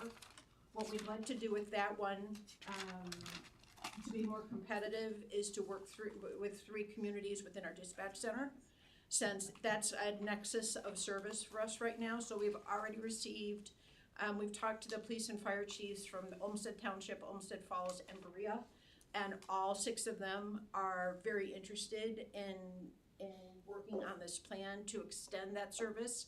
I will tell you, and I imagine you all know, that we have very little services available to our residents on the West Shore, especially if someone's in crisis.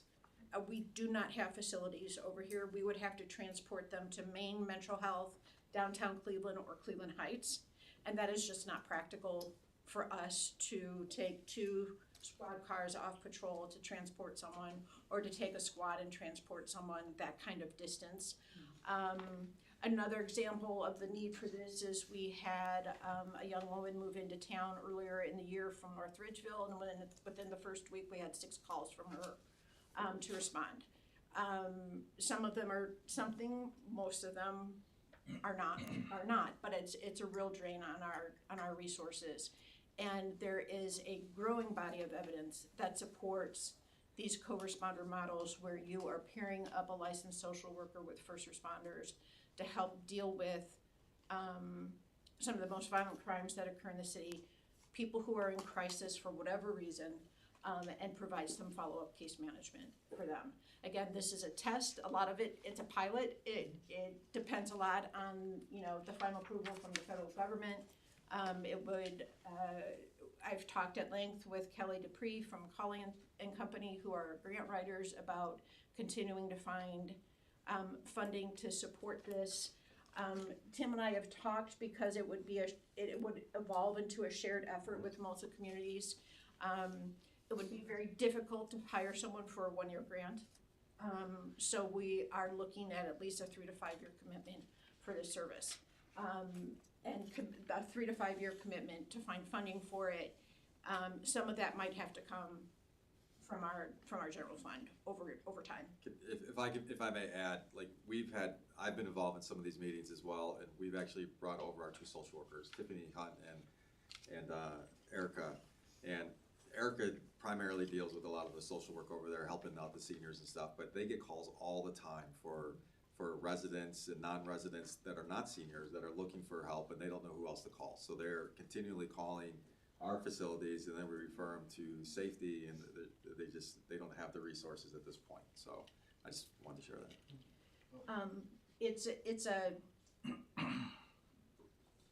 It's a growing need.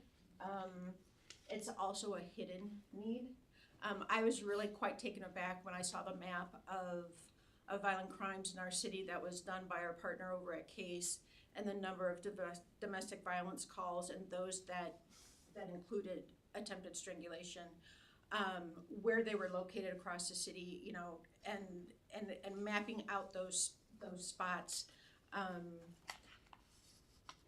is really quite eye-opening, and I'd be happy to share those maps with any of you who would like to see them. But yeah.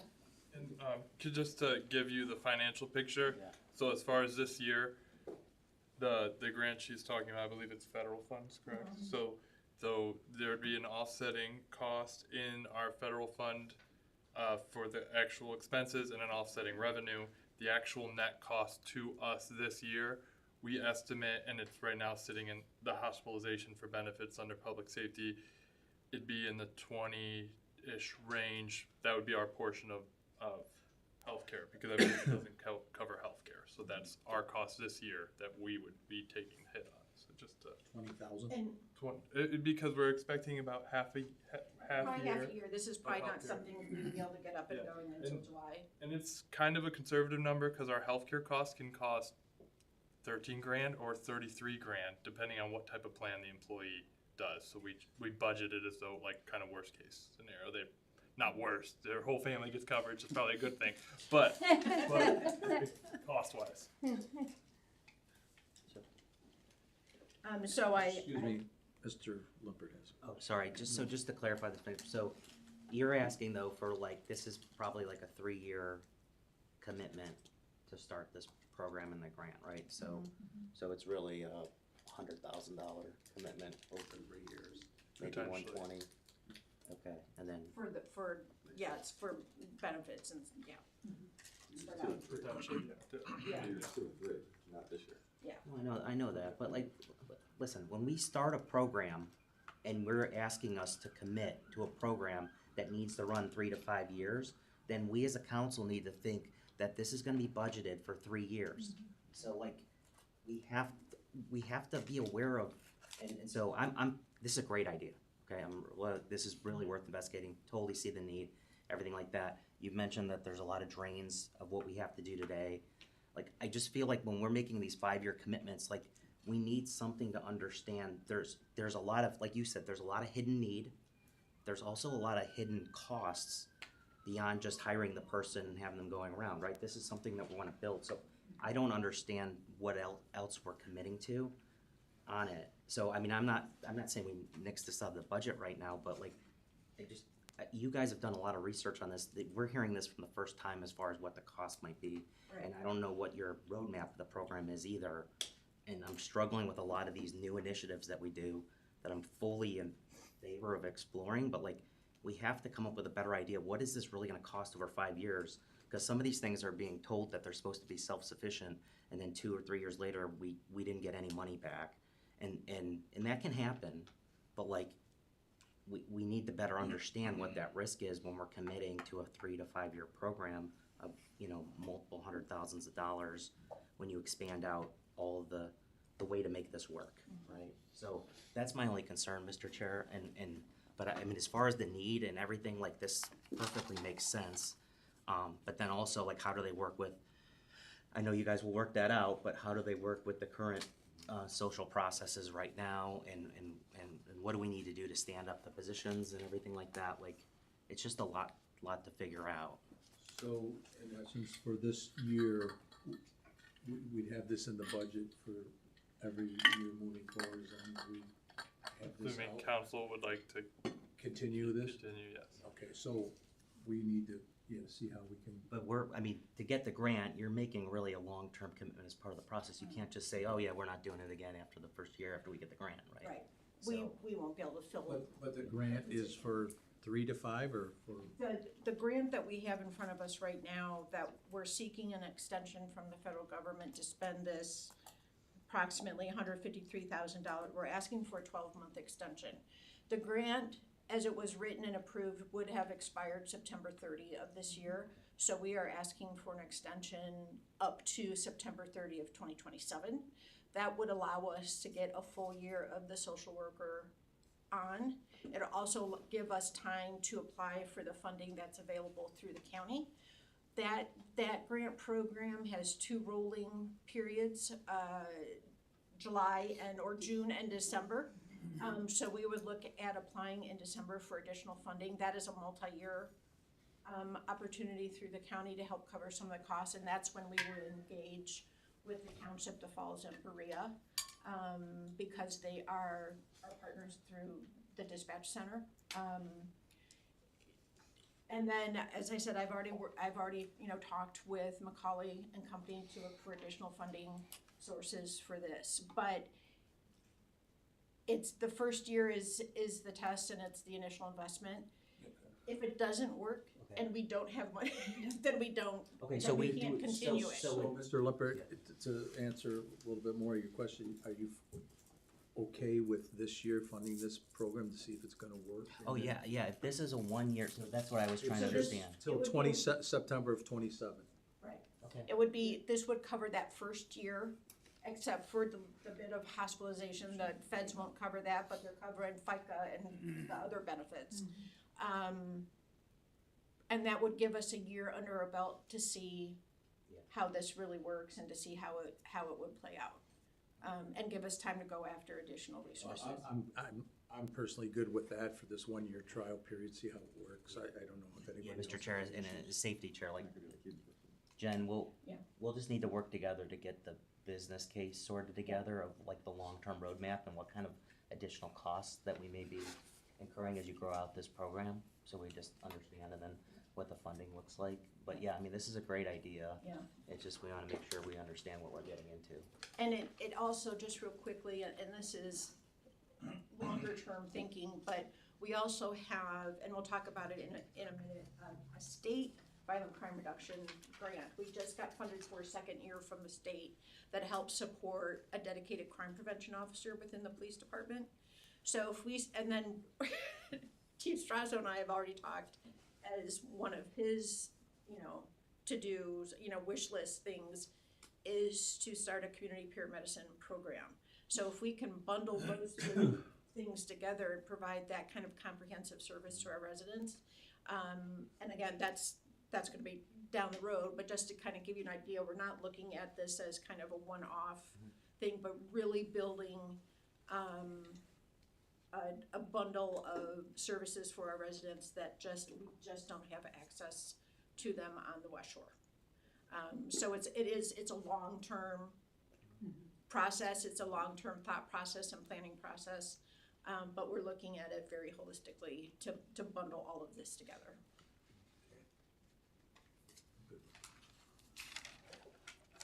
Okay.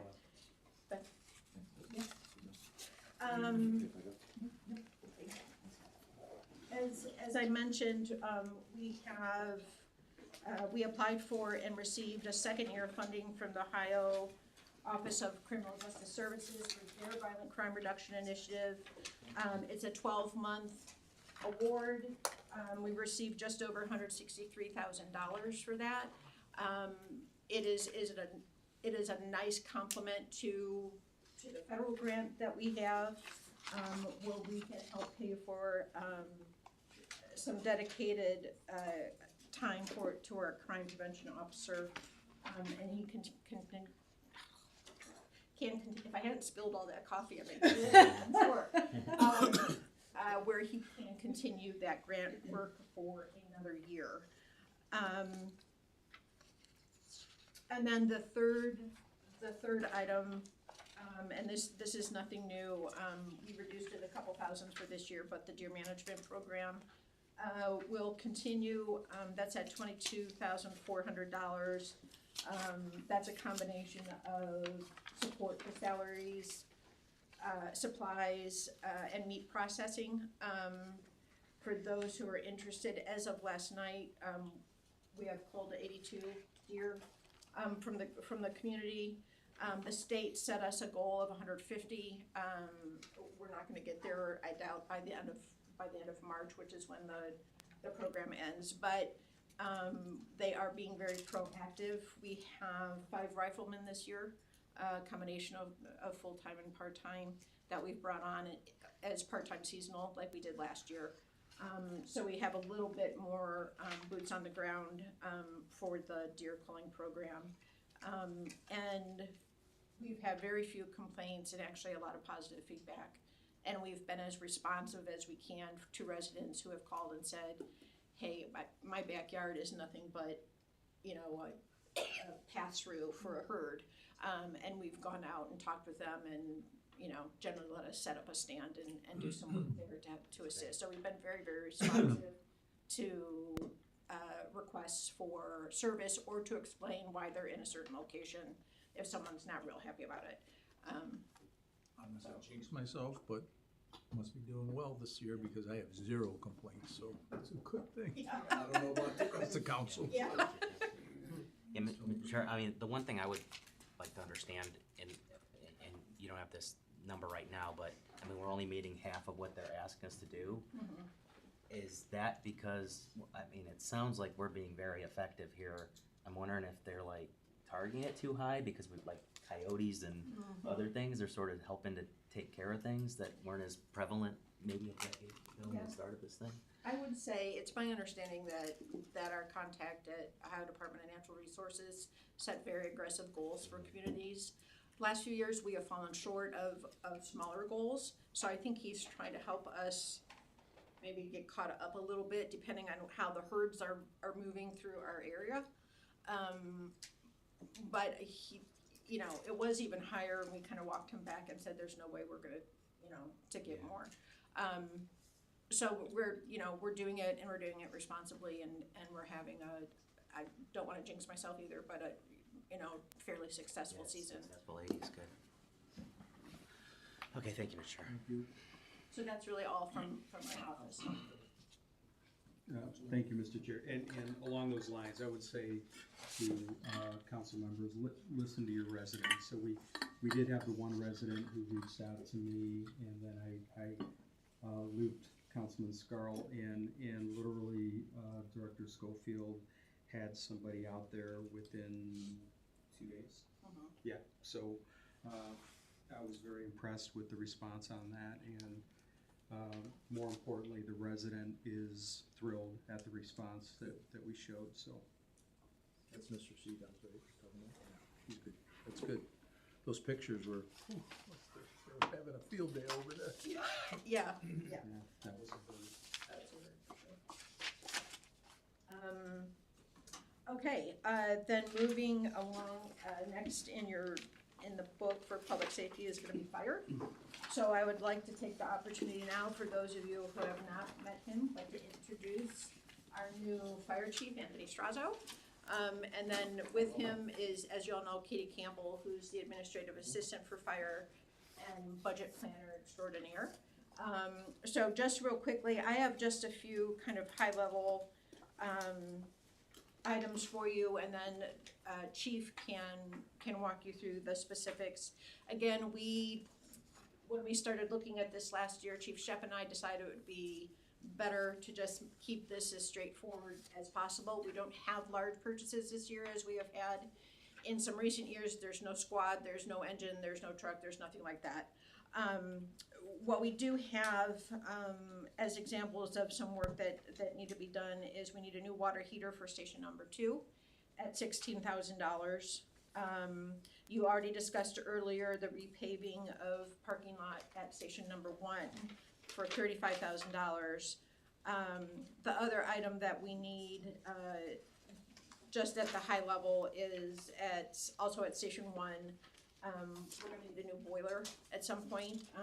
We've been kind of holding it together with tape and what have you, but it's now to the point where if any of the parts do break, there's nothing to replace them. It's not available to them anymore, so we'll have to replace that boiler at about $22,000 for fire.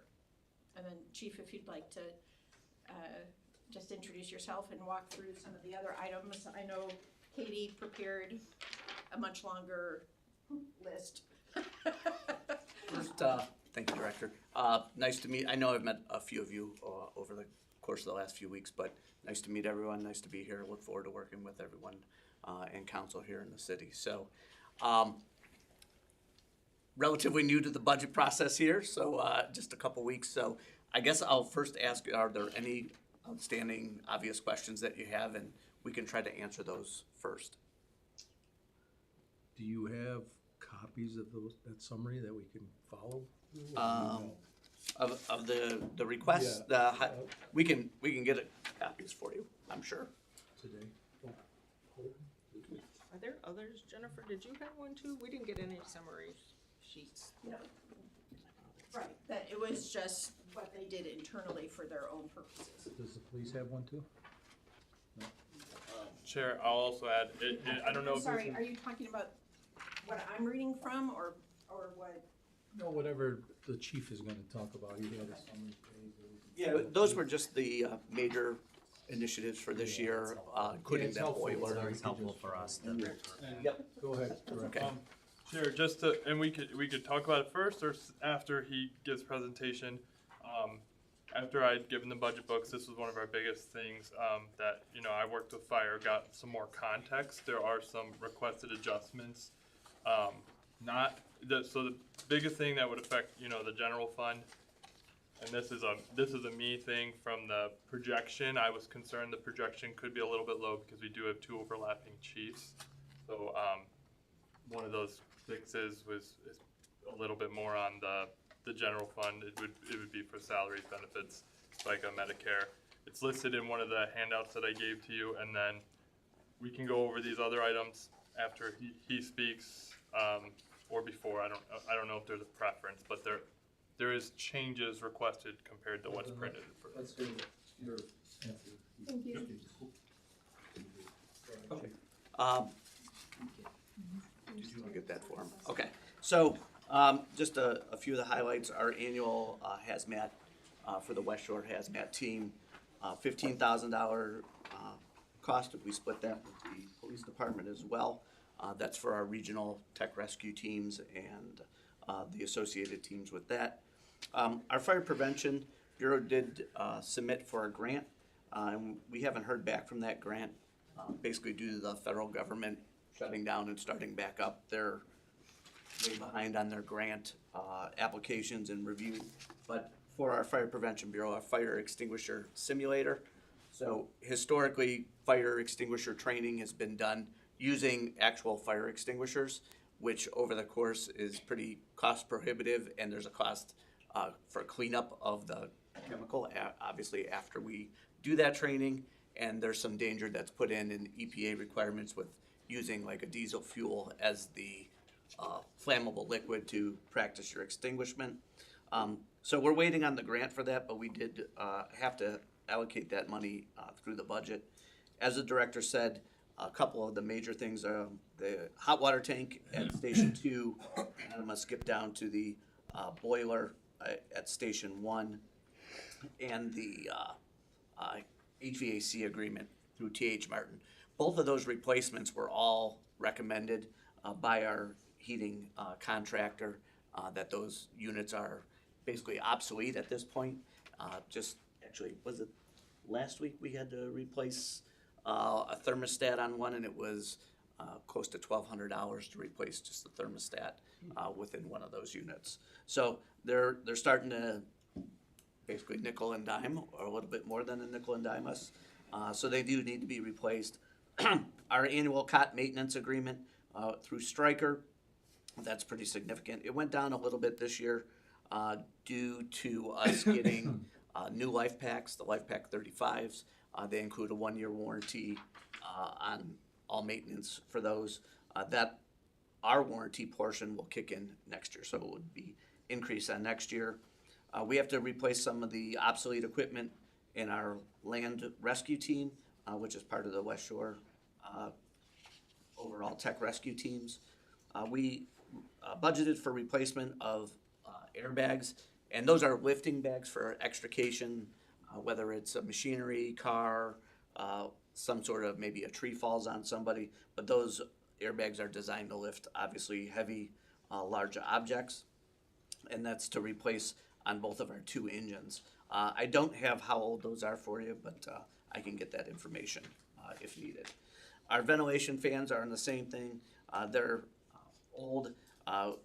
Pretty much technology has gone to a battery-powered fan. In that, I will give you this analogy. Our fans currently are gas-powered, so if we take them into a building, obviously we're putting exhaust and gas into the building. The new battery-powered fans, we could walk through, and I'll give you the example, at a assisted living or nursing facility, set the fan up when somebody burns the toast, and we can blow it out with any concern for emissions or gas smell in the building. Our annual TAC agreement, that's for our CAD MDTs. Our agreement with CNG medical for oxygen, that's obviously used on the squad. Radios, we have a radio replacement program for our portables and mobile radios. We typically purchase 4 to 5 per year on a replacement schedule. New gear, that did increase a little bit this year, and that was to accommodate for, we have at least 4 new firefighters will be onboarding this year, and myself, so that's 5 sets of new gear at minimum that we need to purchase, plus replacement for existing firefighters. If you didn't know, firefighter gear is on a 10-year replacement cycle, and that's per NFPA standard. So every 10 years, our gear does need to get replaced. And you already approved the repaving of Fire Station 1. So that kind of hit the highlights. There, one other thing that is included in our budget, and that was our North Olmsted contribution to the new West Shore Tech Rescue Truck, and that was at a little bit over $98,000. Thank you, Chief. I have a couple questions. Sure. Quick. The airbag kits, they're on engines 2 and 3. How many of those kits are on per engine? Is it It's one kit per engine, but each kit has multiple airbags of varying sizes. Oh, okay. There's a control unit for them. And how are those, is there a portable air pump that goes along? Yeah, Or so- do you use something off the engine to pump them up? We use our SCBA, which is our self-contained breathing apparatus bottles. There's a regulator that hooks to those. Oh, okay. And So then, they can go anywhere they yes, need to go? correct. Portable to anywhere we need them. Okay. And then you said the radios, that's on a yearly cycle that we replace radios? Correct. And how many are those per year usually? It's so it depends on the pricing we get. So it's been 4 to 5 per year. Any questions from the committee on that? Yes. Mr. Marr? Thank you. Just about the gear, the $40,000, and there's a 10-year like planned obsolescence. Correct. Is there a point in the future where every single, or is there always a rotating cycle of gear? We always keep a rotating cycle of gear. Each of our firefighters actually has 2 sets of gear. That's in case they're exposed to products of fire and they would need to wash their gear. Obviously, they still need to be in service and ready to go, so they have a second set of gear. Typically, our firemen keep one at each station because they rotate between the stations. They can be detailed between the stations. But yes, we have a plan to replace about 5 sets a year so that we maintain that 10-year rotation. Thank you. Mr. Chairman, if I could just make an additional comment to what you said about hires. We've got retirements, a number of retirements. We've already had one line firefighter retire. So we've got 2 more coming, but we also, through the Civil Service Commission, we have a captain's promotional test and a lieutenant's promotional test in the works. So there's a lot of personnel moving parts. The reason for that is when Captain Peters retired last fall to move over to be the dispatch supervisor, it created the vacancy in a shift captain, and then it rolls So down we're from really there. not hiring 4 or 5 new ones, this is just Their replacement. Thank you for that clarification. Yeah, they're not new Anything else? positions. They're replacing retirees. Anything else for fire? Okay, seeing none. Now When you're you up. guys I'm are ready. sorry. Yep, All right. you're up. Yep, thank So, you.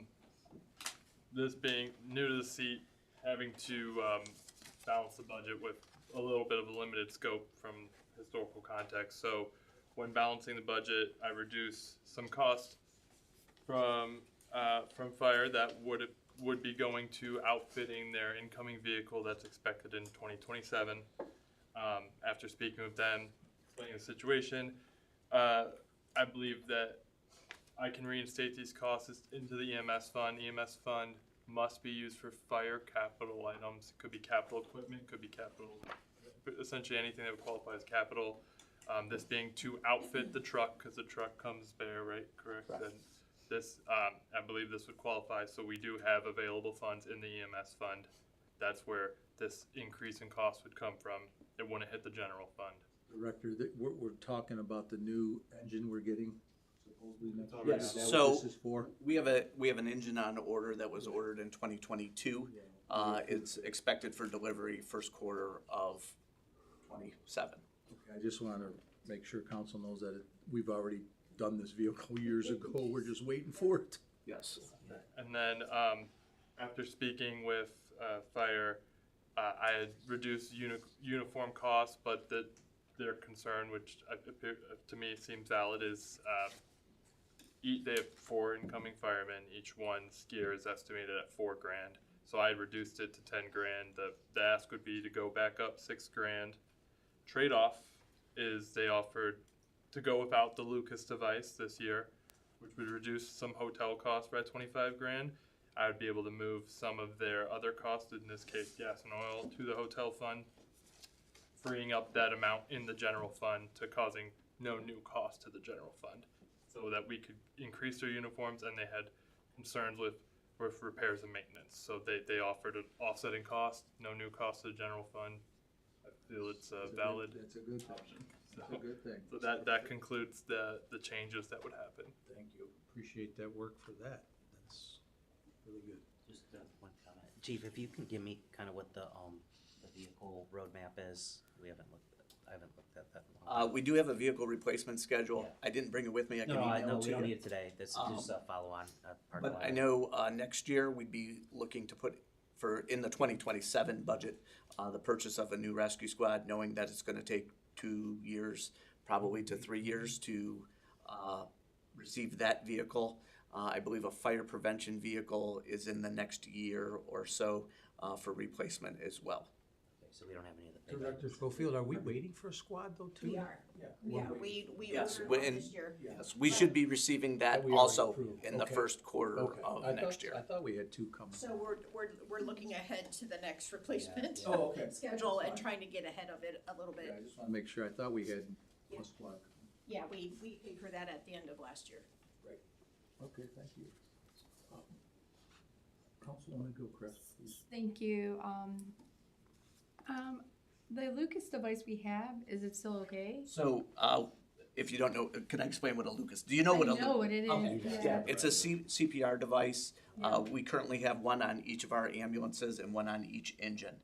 This was a replacement one for an older one, but we still are maintaining the number that we have, and I feel that we can still move forward and maintain those. So Okay, we're good for that. all right, thank you.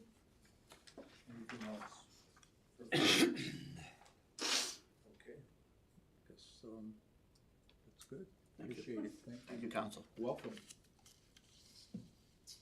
Hey, Director Schofield, yep. Okay, moving right along, we will move over to police.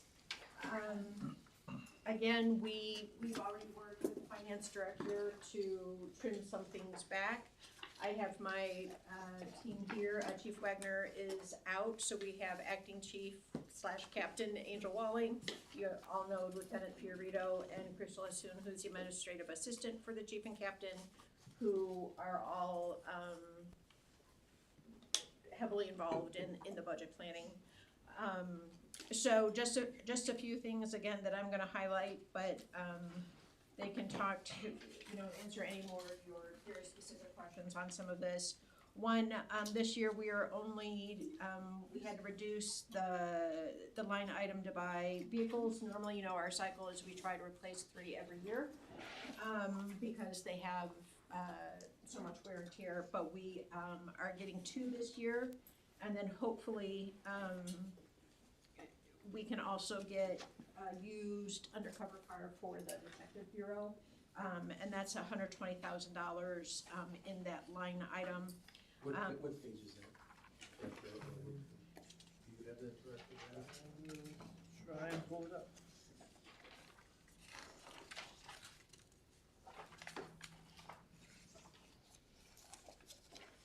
Looks like it's on page 6 of the police budget.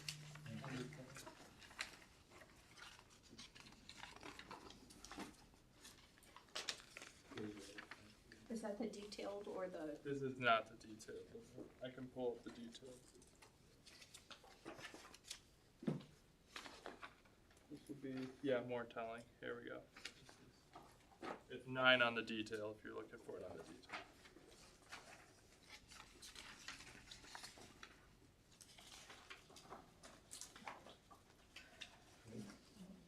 So you'll see the vehicle is about halfway down, under capital outlay.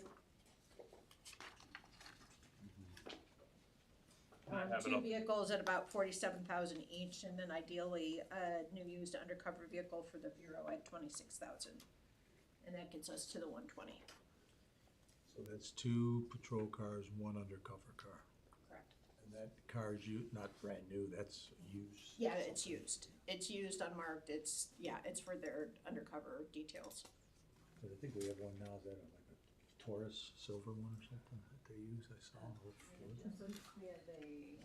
What's the Undercover, but I've seen it around, I know. Mr. Chairman, they're undercover. It comes, it has this license plate.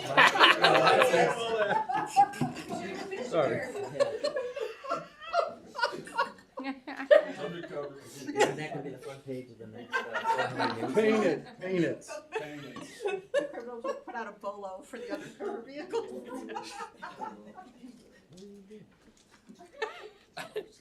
Two that we have, Sorry, go ahead. from through the courts. Okay. So we have the truck and then the Nissan Road. And the Nissan Road, yes, it's the Nissan Road.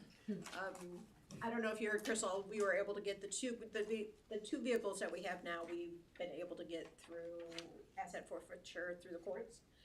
So this would be, so they come in various stages of functionality, if you will.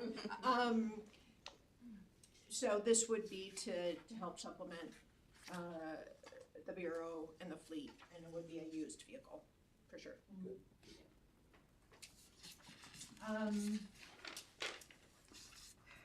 Replacing of the floor in the lower level, we talked about that earlier this morning. And you all essentially said, yes, we need to get that done. We have the carport in at $86,400. You've already discussed that as well. I know you had some questions about, want versus need and what this would actually do to benefit fleet. And Lieutenant Fiorito is here to answer any of the questions you might have had on that. I know we've also talked about if we don't use this funding for a carport, that you were interested in exploring the procurement and installation of speed tables or But cushions. right now, I don't think it's to the point where we wanna switch them out, because we talked about we're gonna look forward to finding some other way once safety committee meets with you and your team. But Mr. Limpert did have some concerns about the carport, so I guess. Yeah, my questions was, so, the director noted that there was failing equipment because of the heat.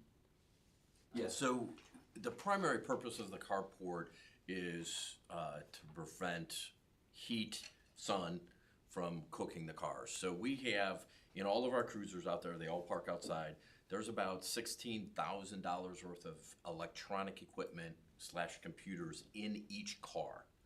Those include things like the MDT, which is a laptop computer, printer, radar, the dash cam, modems to connect all those devices cellular-wise. There are Wi-Fi connections to upload videos into their station. All of those electronic items are very heat sensitive. They're cold sensitive to an extent, but like any computers, colder is usually better. But the heat just kills those devices. So when those cars sit out there in the hot sun, parked, they can get 150 degrees inside easily. We cannot leave windows down because we have weapons in the car. So the cars are always locked, windows fully rolled up. They get hot inside, and it cooks that electronic equipment.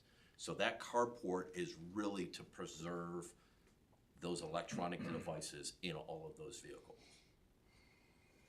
So right now, for example, in the summertime, if an officer goes out there and gets in a car, maybe they get in at 9 o'clock in the morning and that car's been sitting in the sun for 4 hours.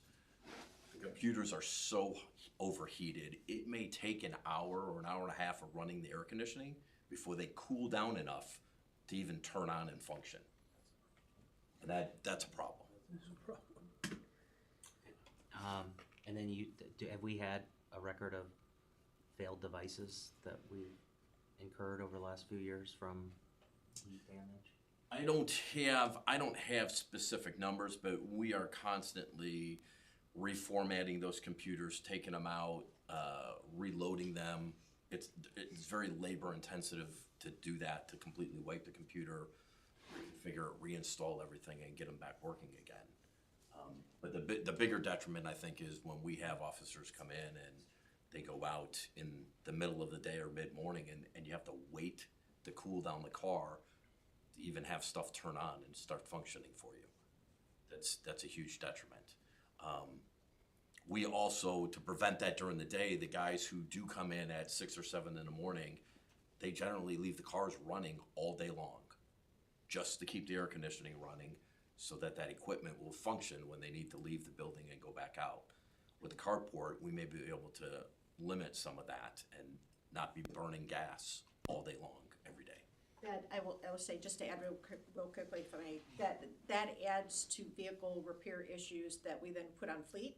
So it gets distributed, you know, if some of those things are also, because to leave a car idling for the vast majority of a 12-hour shift is bad for the environment, but it's also hard on the car.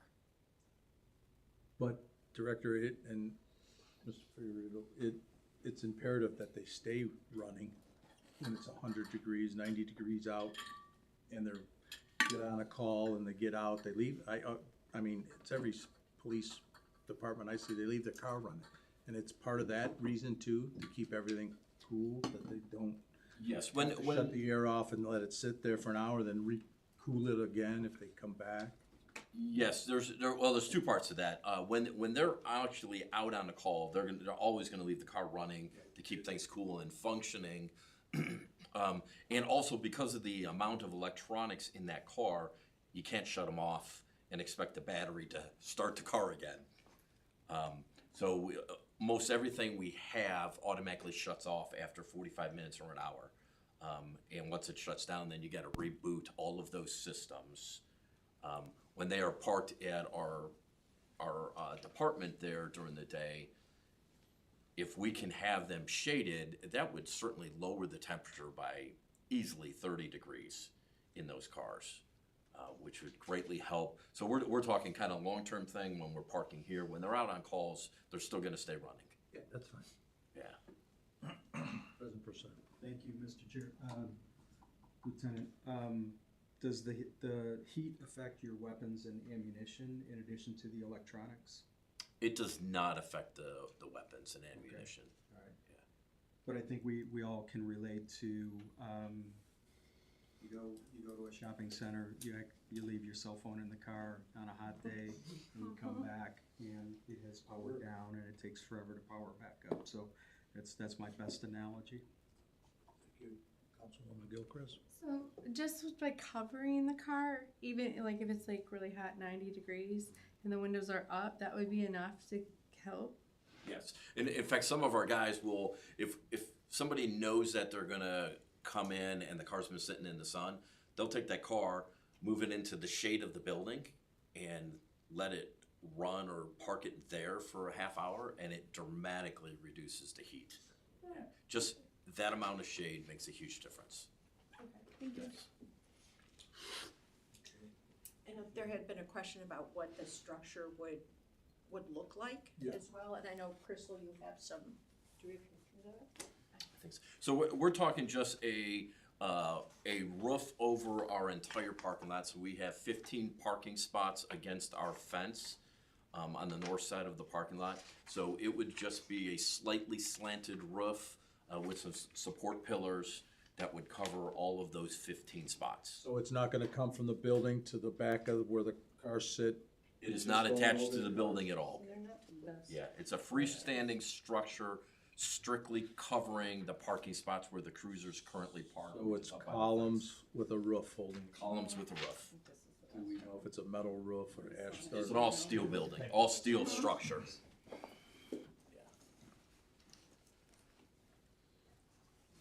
Is it secured to the, oops. Sonic Center. Councilwoman Gilchrist, go ahead. Thank you. Is it secured to the ground? Yes, so that's part of the cost is, I believe the specs on this is something like each piling for all the struts have to be like 6 or 8 feet bored into the ground with a concrete footer and base on it. It's a substantially built structure, and it's built to withstand like hurricane force winds and all of that. So it's a huge engineering endeavor to install it. It is not something that, or no discredit to the city workers here, but this is, we have to hire contractors to dig and steel workers to install. So what's the ongoing maintenance cost to maintain that? I mean, it's metal. We're gonna have to paint it all the time, right? No, it is, I'm not sure what the guarantee on is, but it is supposed to be maintenance free. Okay. Okay. Mr. Shimsky, do you have something? No, you're good? I'm good. Thank you. To the Councilman Limper's point, so it's a metal roof versus a shingle roof, right? Correct. Yep. Sorry, I misspoke earlier when I thought it was gonna be attached to the building, so Yeah, no, that's why I that's bring fine. them. When I saw the picture, I'm like, that's not going on the building. That's good. No, it's a well structure. This is not like you see a carport that somebody put off the side of their house. Yeah, this is not a fabric No, this is pop-up PVC port. this is heavy duty, so that's fine. It'll last a long time. Moving along, we have one item that we are carrying over from 2025. We were not able to get it purchased. It's an item that needs to go out to bid, and that is the power switch Yes. for the station. So this has been rolled over. It's a cost of $98,000. And can I add real quick, is this is not in your budget. This was something that I had overlooked, not knowing that they had budgeted for this in the past. It didn't, the trigger didn't get pulled on it quite all the way. It didn't re-encumber.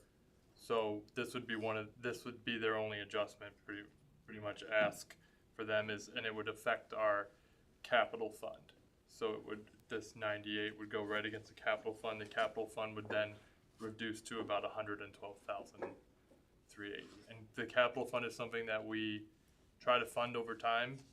And, right now, the current budget, we're not budgeting, putting from the general to the capital fund. So just to give you full scope on this switch item.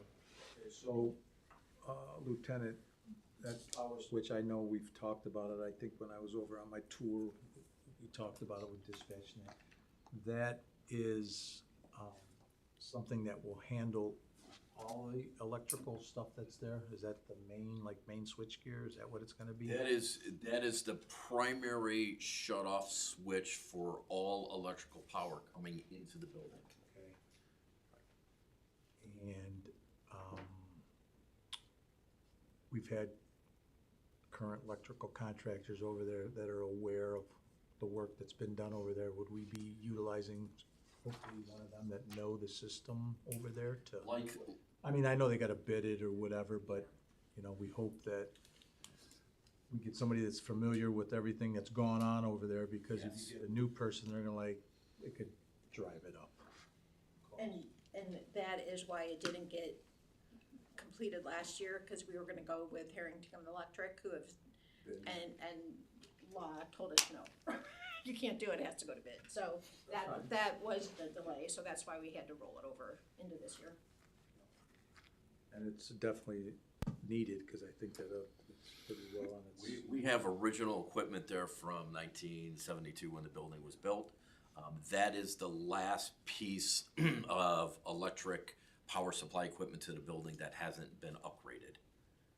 You can't have that catch on fire, because it's. Catches on fire or fails, we don't have anything. Yeah, Yes. I get it. So that's it for the division of police, unless you guys had anything else you wanted to raise for them, or if members of council had additional questions. I'm gonna ask council about that power switch. I mean, questions about that. It seems like it's a real necessity over there since we didn't do it at 25 and we're working on a year's time later. You know, okay. And by police, I meant patrol. We still have dispatch and. Yeah, no, I understand that. I just wanna make sure that the power switch, if anybody had any questions. Well, none, looks like we can move on, Director. I actually have a question about something not regarding the power switch. About police. You guys, budgeted $3,600 for DARE training. Do we still do DARE?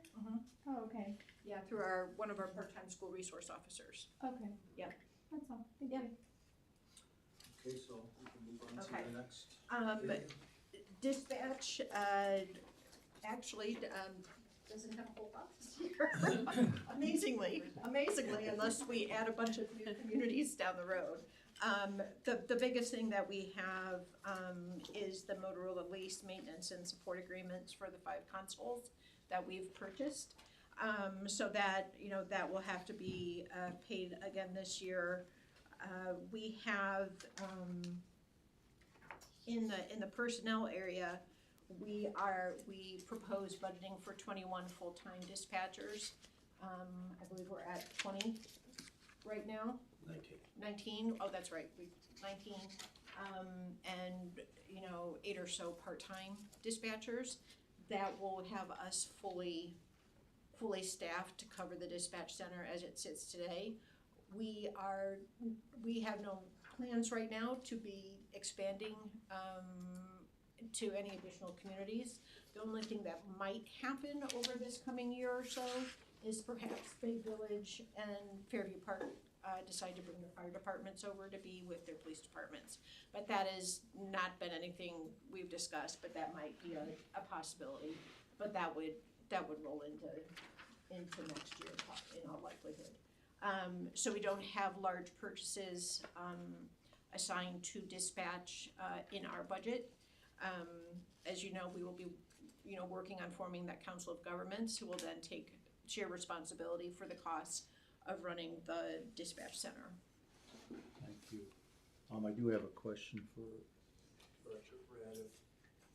With the dispatch and the monies that we've gotten under contract, are we at a deficit on the dispatch center? Director, yes. So currently we're budgeted for about 2.55, I would believe, in salary and benefits. We get we've been, I think, non-salary in the 500,000 range, and then our revenue from other cities is 1.6 million, about a little bit more. So yeah, I mean, there's part of that is North Olmsted's portion, Right. but realistically, I wouldn't imagine all of that is. Okay, so I guess the question to the director for myself and the finance is, how do we close that gap moving forward with maybe once the COG is set up, or how can we get additional money from these other cities to help get us out of the hole? We will definitely have to renegotiate contracts with the communities through the Council of Governments, because they'll need to start contributing to capital improvements, not just operating costs. The way this started out is essentially we did not require a buy-in upfront. We absorbed all Because we absorbed all of it. Much of it was work we were gonna have to do anyways, just to maintain what we had. But moving forward, with the Council of Governments for the Dispatch Center, we'll have to renegotiate those contracts. We signed 3-year contracts with them to start with 3% increases annually. But it's not quite enough to actually cover costs. So let me ask this, when we do start to negotiate after their contract expires and they decide this isn't for us, we may be going to Sugar and Valley, or we might go back to Strongsville. Is there something in place that we can stop that, or? Mr. Chairman, the contracts will be renegotiated when the COG is formed. That means North Olmsted steps away and the COG takes over, and the COG will create the new contracts. Bylaws, agreements, and all of that. So that's not, But there's not a chance that they can leave the COG? they could leave at any Yeah, time. at any time. Again, I mean, when we explored this 5 years ago, this was all something that we knew up front, that we knew what we were doing over there for dispatch was not enough, and we needed to upgrade. And council said what they wanted to do was upgrade, so we did. And in doing so, we did gain partners from other cities who were interested in the upgrades, in the investment that we made over here. But we also knew, and council can recall when we had this conversation, that the best way to in the future to run this dispatch center was to create a council of governments and not have it be a North Olmsted only operation. And so that we're still moving forward with that. And yes, and That's a also- good, I have no problem with that. I'm just trying to say, once that COG is created, we hope that nobody decides to leave or they have that easy access to leave us. I mean, maybe it is, maybe there is that potential. I'm just trying to say, everybody loved us, they all came here. Even though we gotta raise some prices, we need you to stay. We want you to stay. Well, and Mr. Chairman, too, just so that you are, I know you're aware, the rest of council might not be, but I still continue to pursue funding from outside sources for this consolidated dispatch, because we did exactly what the state and the county have been telling us to do for the last 15 years. We did it. And I continue, every time I talk to our county council person and the county executive, I continue to push on that issue. So just so that you're all aware that is something that is always coming out of my And mouth. to the mayor's point, there was pretty much I'd say written, but there was a deal that we were gonna get money for all this, and that Yes, was Mr. Chairman. why we moved forward. Yeah, that is correct. But the county's broke, so now that makes us broke. Yeah. And I think probably as we, Mr. Chair, as we work through the development of the COG, we're gonna have to address the fee structure before the 3 years is up for sure. Cause it's gonna, thankfully, right now, we don't have any additional, large investments in consoles. We were gonna get another one, and we removed it from the budget and said we can hold off on that. So we're, trying to cover the operating. Also, at fully staffed, it will reduce the overtime. The reason, and I know we'll talk more about your overtime concerns, but in dispatch, it's been particularly rough the last couple of years because we were staffing up and we had to train, and it was a whole thing. And I know You've explained that numerous times, and I get all that. To renegotiate those 3-year deals, do they have to, like their last year of this contract, that's when they can say, yeah, we're staying, no, we're leaving? Per se, is that in their 3-year agreement? I mean, is there some leeway that they have to give us at least a year's time? I believe, there's language in the agreement that would require certain steps to be taken in order to leave the center, or to break the agreement. So that was the agreements that the law director reviewed as well before we sent them. I know I just didn't know what I know we discussed that there's some kind of safe thing put in place. Okay. Lieutenant. Mr. Chairman, just for clarification too, so we As Keegan said, our budget last year was 2.5 million for dispatch, and that included some capital items and a staffing that wasn't fully staffed. This year for 2026, we're kind of switching that a little bit. We don't have those big capital items anymore, but we've also increased staffing. So our budget right now is really going to be right around that 2.5 million again. For 2026, our revenue from the other cities is 1.6 million, which leaves North Olmsted's share at just about $1 million to run dispatch. So that $1 million, most of that is payroll cost, and that is very similar to what we were paying when we just dispatched ourselves. We were around 900,000 in personnel costs just doing the city of North Olmsted.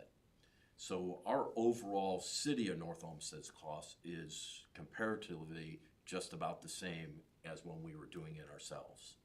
And we get that from economies of scale, being able to have a single dispatcher dispatch for multiple cities, but billing those cities full costs. And I totally agree with that. If we were on our own, like you said, we'd be paying that anyways. Director Radiff had said that our costs were, we were gonna have those costs. Our hope here, I believe I can speak for council, is that overtime with fully staffed is gonna go way down. I mean, there's gonna be overtime, we know that, but just, that's what the whole key is here, trying to cut down. To reduce our expenses, yes. Just a comment, like, we just have to be smart about the increases, that they're gonna meet the mark at like a 3%, given that it seems like every contract we get is like 20% higher, is something that we're gonna have to get realistic about when we do the COG contract, the next agreement, and then obviously the COG has to do that effectively, because or make the capital costs all inclusive of the COG, right? President Broussard. Thank you, Mr. Chair. Yeah, I mean, looking back when we were considering a private dispatch service just for some cost savings, it created quite an uproar, right, in the community. A handful of people created a lot of loud voices. And so we as a council, the mayor and her administration listened, and then we built this jewel of a dispatch center here on the west side. And I'm very proud of it, and I'm proud of the way that we listened and we reacted. So yeah, the COG will, I think, give us an opportunity to close that gap, but just listening to Lieutenant Fioretto, it's a much smaller gap than it looks like on paper. So I just want to give everybody a pat on the back for that. Thank you. Director? I just want to be clear there now. I'm not in the weeds on these specific costs and what might be their portion that is coming out, but I mean, I have dispatch total cost. It says salary, benefits, everything at around 3.1. So there might be some things in there. I know I have to move 2 items from dispatch to police. I just want to be transparent that that's what this budget projection shows. So there is a bigger gap than what we just heard. And I just that's wanted. fine. Well, that's there what could we be other need the COG factors to consider. bring together. That's pretty important, and I'm sure it'll get done. Director?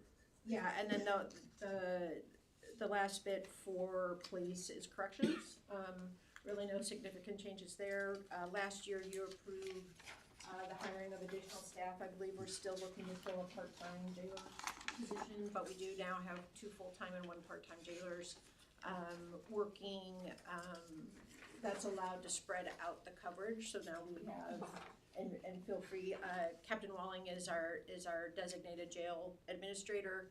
We can now cover the jail on weekends and evenings where we really weren't able to do that before, so I believe it's helped relieve some of the pressure on that. It's definitely made a big difference in, thank you, Director, it's definitely made a big difference in our staffing for the jail, as well as taking a load off of our supervisors, because when we didn't have jailers there, our supervisors will then have to split their time between watching the jail and trying to manage their shift as well. So that's taken a huge burden off of them, having that jail staffed in that way.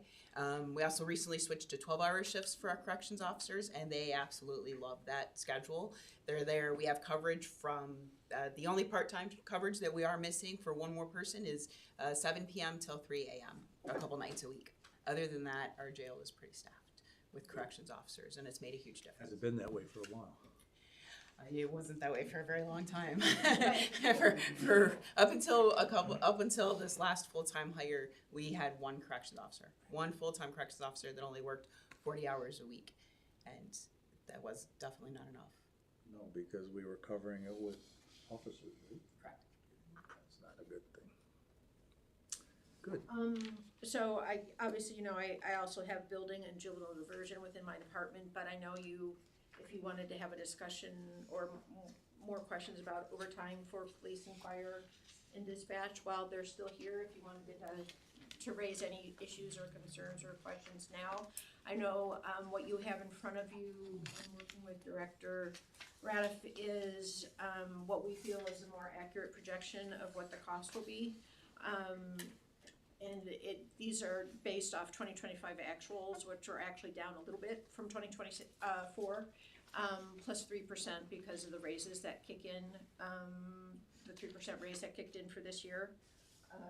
Our intent is to stay under that, but we believe it's a more realistic projection of costs for overtime. So on that, talking and discussing with Director Radiff, he did say that instead of being lower and under for overtime, he's going to, we figured, budget to pretty much what the amount that could be. Hopefully it's lower, but, you know, and then this way, there hopefully won't be a need to go back for 5, 6, 7 transfer ordinances looking for money to pay for it. So that's I think is a good idea that the director had. So I know the public safety chair is here if he has any more that he wants to bring up about overtime here, or you want to wait for your committees. That's I mean, I'll just say, Mr. Chair, that Director Reeves and I met to kind of review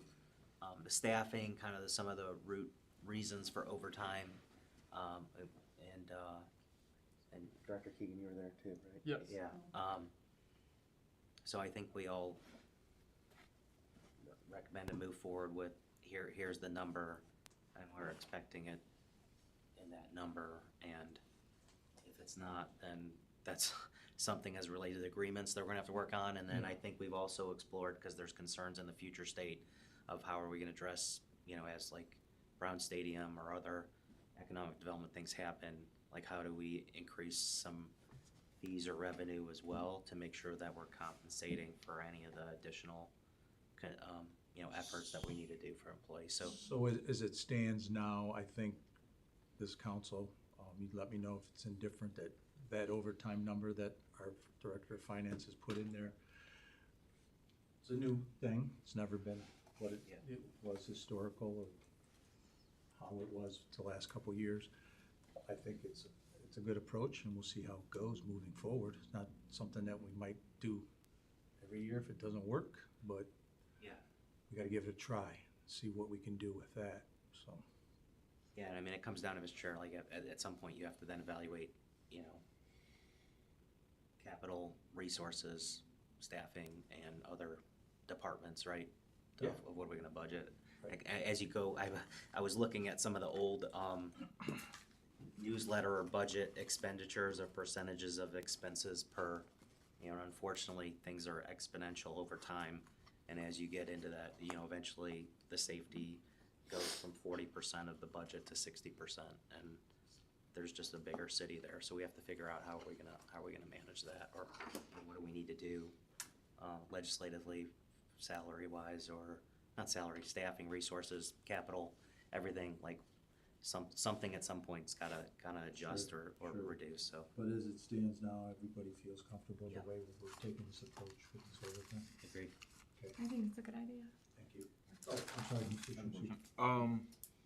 Are we still taking transfers from when we replace? Yes, to the councilman through the chair, for police, we do take lateral transfers. And we take lateral and entry level. Okay, because I'm, if I may. Yeah, sure. Because I have concerns about that because you're taking on legacy costs as far as vacation and sick that they would have.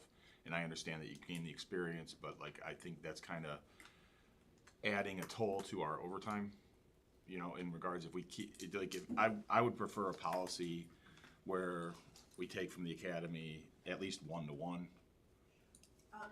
To that point, Civil Service Commission directed us a couple of years ago now to alternate between the lists. So we have been trying to do that as best we can, given who's on each list at any given time. So we do alternate between entry level and lateral transfer, because we do need a blend of brand new and experienced officers on the road. Yes, essentially. And the entry level, I would say 99.9% of the time is we have to send that person through the academy, which is also, you know, an additional cost, and then they go through, which is what, 8 months? 8 months and then 4 months of field training, and then it's a year before they're on the road, on their own, so.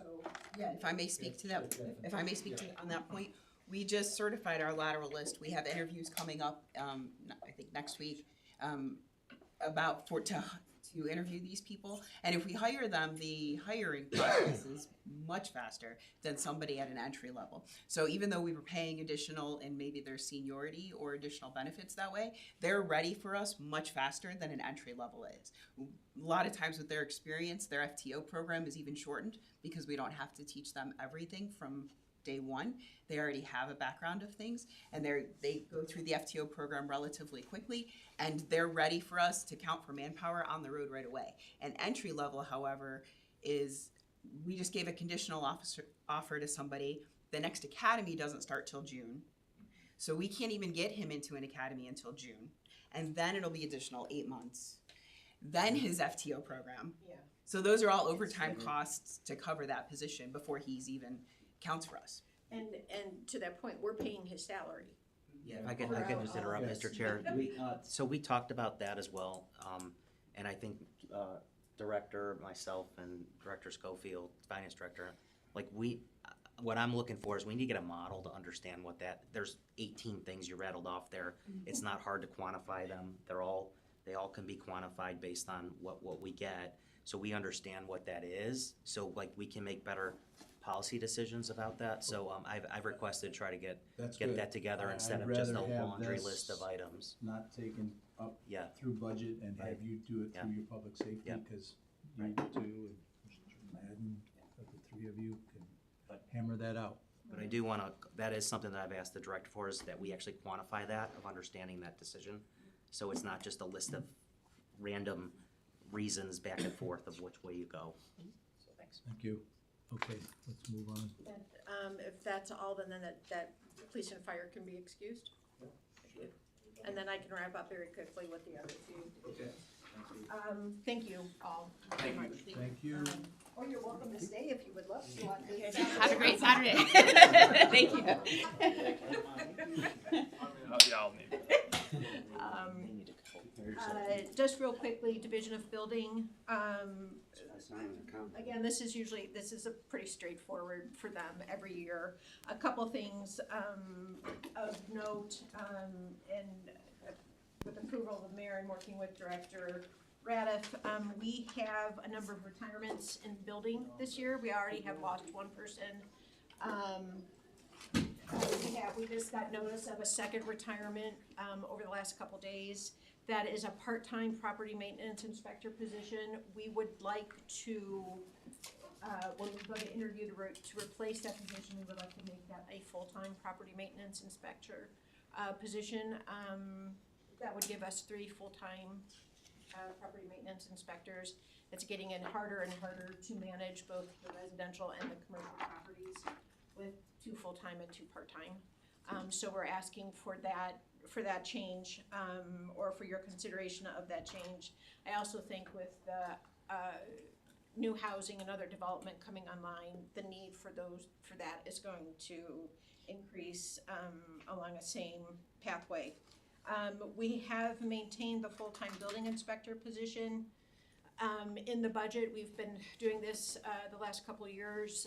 We have not been able to fill it. It is terrible. We need it, but it is terribly difficult to find qualified candidates. But we'd like to keep that there as an option just in case. When we don't, we have been able to repurpose that money for other more immediate needs. But we would love to be able to fill that if we find the right candidate. I have a comment on those things. The 2 part-timers, you're making to look 1 full-timer for that, right?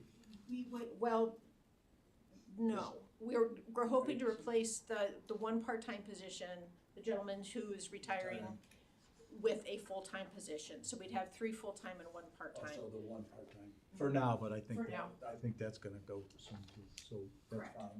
fine. And then the second thing is, that has been in the budget for that property maintenance since I got on council. I don't have a problem leaving it in there. I hope we can find somebody, cause it's desperately needed. But here again, like last year, I know Director Coffer at the time of finance had to take that money and use it for overtime and whatever we needed, so, I mean, I guess that's always an option at the end of the year, if you're looking for money, but hopefully it's filled. I mean, like I said, it's been there for a long time, we just can't find anybody. And we're gonna see retirement in our building inspector team as well. Yeah, And right, if we can get someone in to help backstop that, that's what we've always hoped for. But just have not been able to find the right candidate for a full-time building inspector position.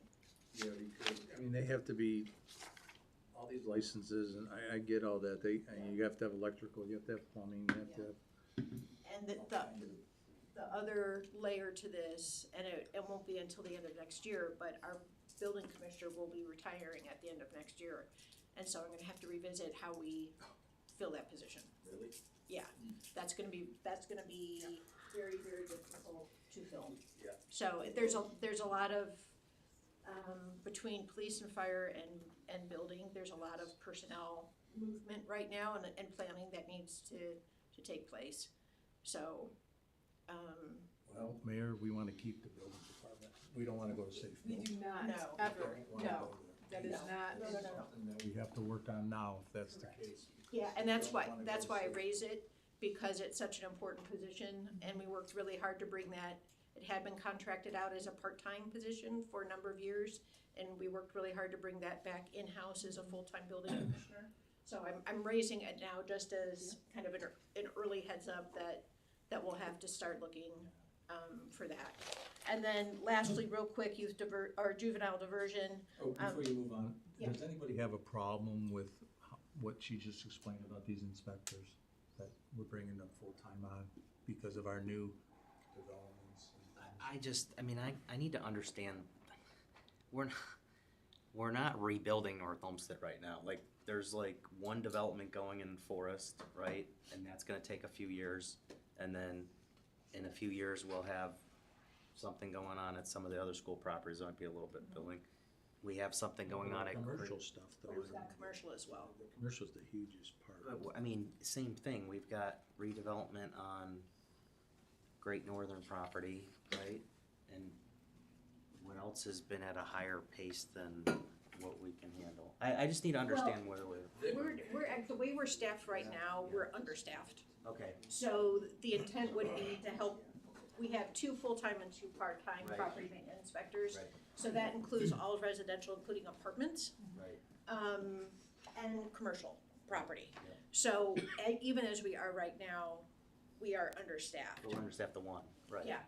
So, So we're really filling the 1 because we haven't been able to staff it for now, and we're short of part. that's a building No, inspect, that that's one's not different. filled yet, that's already still there. We're talking about the part-time going to full-time because property the wait, maintenance. property maintenance, the wait time is tremendous. I mean, I've been involved because I've had someone work there for 20 20-some years, so I hear all this, they can't get to it all. A part-time person is just not feasible for what needs to happen on that end. The one that we can't fill, I don't know if we'll ever fill that too, it's been in the budget for years. Yeah, and it could be, we just decide we're, as we transition, as we start planning for replacement of the building commissioner, we look at the staffing and decide really what is feasible and what's Director, not. I believe when a permit clerk moved to a promotion to the building commissioner, that may not be filled, correct? We may not fill that permit clerk? Did you discuss? Yeah, the third one, did you discuss that? I've discussed that with, Because that'll be a savings, that'll help offset the new full-time person. yes, We can't do the that. building commissioner and the building coordinator have raised that possibility with me. Right now, we have 3 full-time permit clerks.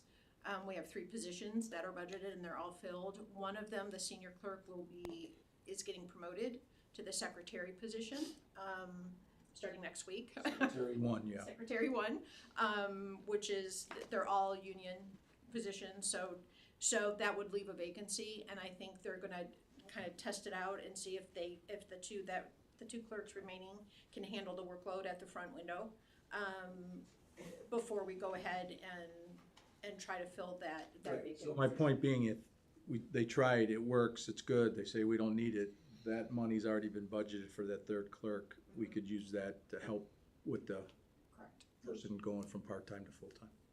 So I guess in just sort of a general, like, kind of statement to your concern, Councilman, Mr. Chairman, in all departments, we're constantly trying to reevaluate, how we do business and is there a savings that can be had by, We're switching sort things of around? shifting these things around based on we're short here and we need more here, that it's sort of being mostly net neutral on the org chart because from a cost perspective, because we're short here and we need here and we're adjusting it. Okay. Yeah, I just wanted to make sure that I understood that correctly. Thank you. Thank you. What else? Anything That's else? it. All right, if no other questions with public safety, building, and anything else, I think before we started, I do have, lunch that I'm gonna provide, so like, either eat it here or whatever, but take a little recess for lunch for a quick. Yeah, say we eat here and keep plugging along, right? 10 minutes, yeah, I mean, bring it in here if you wanna eat, it's just little sandwiches type thing, so, chips.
Max, You we're want to gonna- carry it upstairs? I'm like, Lincoln. Ready to go with, No. Then you started Hey, crying. Max, we're gonna get started. Economic and Community Development. Oh, that's me. Yep. Yes, Mr. Chairman. You're up.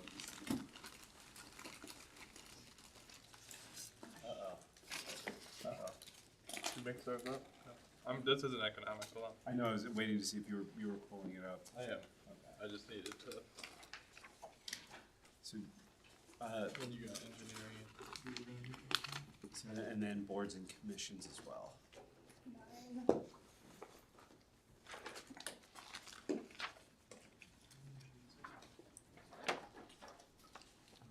Number 9, you said? Mm-hmm. Thank you. Uh-huh. Economics already grouped in there, boards and commission. Oh, is it okay? Yeah. Then engineering. That's-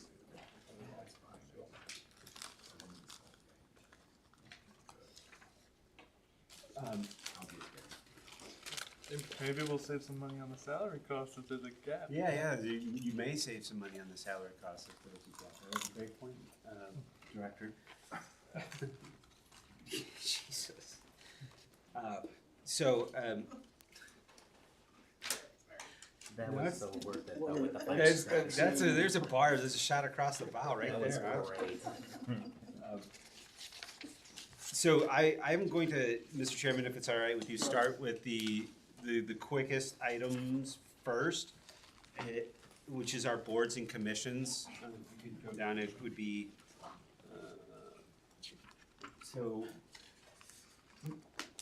under the Economic and Community Development Department, we have, what I'll call 5 kind of workflows: community development, economic development, the city planner, and then all of the boards and commissions from a budgetary perspective. What page would that be in? So this is on page 2. It's like 1/3 the way down. Starts boards and commissions, admin. Yep, right there, okay. And this is a very small portion of the budget. I do want to highlight 2 larger increases. One in the supplies category and the other in the outside services category. These 2 items are increased because of our Arts Commission and others have expressed an interest in doing something additional to support the 250th birthday of the United States of America through public art, and through some other initiatives that they are planning on doing this year. And so we did have a similar appropriation last year, even though they didn't necessarily use the entire appropriation. But being that one of the things that they may pursue is some type of mural program, temporary on canvas for display in and around the city buildings with respect to the 250th. And then there's also the mayor and the mayor's assistant are working on potentially a patriotic banner program in and around that same time frame, and carrying through to Veterans Day to highlight some of our veterans here in North Olmsted. And so that is what's responsible for those 2 increases with respect to boards and commissions. Other than that, it's a fairly small portion of the budget. We like to leave a little bit of supplies and money in there in case they want to do something comes up through there. Principally the Arts Commission process. Does anybody have any questions for Mr. O'Farrell on those issues? Every 250 years, possibly doing something with that through the Arts Commission? Go ahead. Is there any desire to do anything in the historic district as far as planners or something? Yeah. Too soon, Mr. Chairman, too soon, too soon. Historic townhomes. Mr. Chair to the councilman, there was a plan put forward, gosh, how many years ago, Mr. President? I don't wanna say many years ago, it was, I don't know, maybe 2018. The city planner at the time had did a whole presentation. And the residents on that street did not want it, and so we never moved forward with it. And it was to do planners and something like a streetscape thing. Yeah. Make it a boulevard. Correct. Yeah. If the councilman wants us to go back, dig through records, and we'd be happy to do that to show you what it was. I was thinking like, I don't know, hanging baskets or something. That's what this was. Like nothing. That was what it was. We'd be happy to find that and let you peruse it. I'll be there Tuesday. Through the chair to Councilman Chimsky, that was part of the 2015 comprehensive plan called for Butternut Ridge Road to be a complete street, end to end, and as the mayor pointed out, part of that involved paving and sidewalks, and the residents, because they use part of the right of way as like off-street parking, just because it's like there. They had said that wasn't something that they would like to see. Thank you. Okay, Mr. Upton, you can. Anybody else has anything else with that? Moving on into economic development, if you just go up, it's easier to do it in detail, but it's we fun. can do it in detail. So economic and community development, the largest line item is as always, is the outside services line item. So under the outside services line item, we have a bunch of different initiatives there. The biggest chunk of that is the Macaulay and Company retainer. It has to live somewhere from a budgetary perspective. And ever since we retained the services of Macaulay and Company, they're our grant writer and lobbyist, that we've been extraordinarily successful in procuring grants of all sizes and stripes for all different departments. But from a budgetary perspective, the entire engagement is paid for out of that line item. You got a clear? Yeah, so the 110 Correct. makes up. That's more their. than half of that 199. Yes, yes. The CoStar is a real estate analytics platform that we use that helps us track vacancies and attract investment to underutilized buildings. It's a very, very powerful tool when it comes to finding out who actually owns buildings here in the city and who to contact and connect with. It's been a really valuable resource for us in terms of getting in touch with building owners, finding space for people, because one of the things that we do here in the city is, like, if you have a small business owner that's looking for space, we do no-cost site selection assistance, help them find spaces instead of them calling a broker and going through that hassle. We help small business owners find space, and part of the way we do that is through the CoStar platform. The arborist is our contract arborist that we have on retainer that helps us decipher, principally, it keeps us out of the neighborhood, the neighbors with respect to trees. I know, Mr. Chairman, you've had a couple of instances where the arborist has come and assisted, and There'll be more.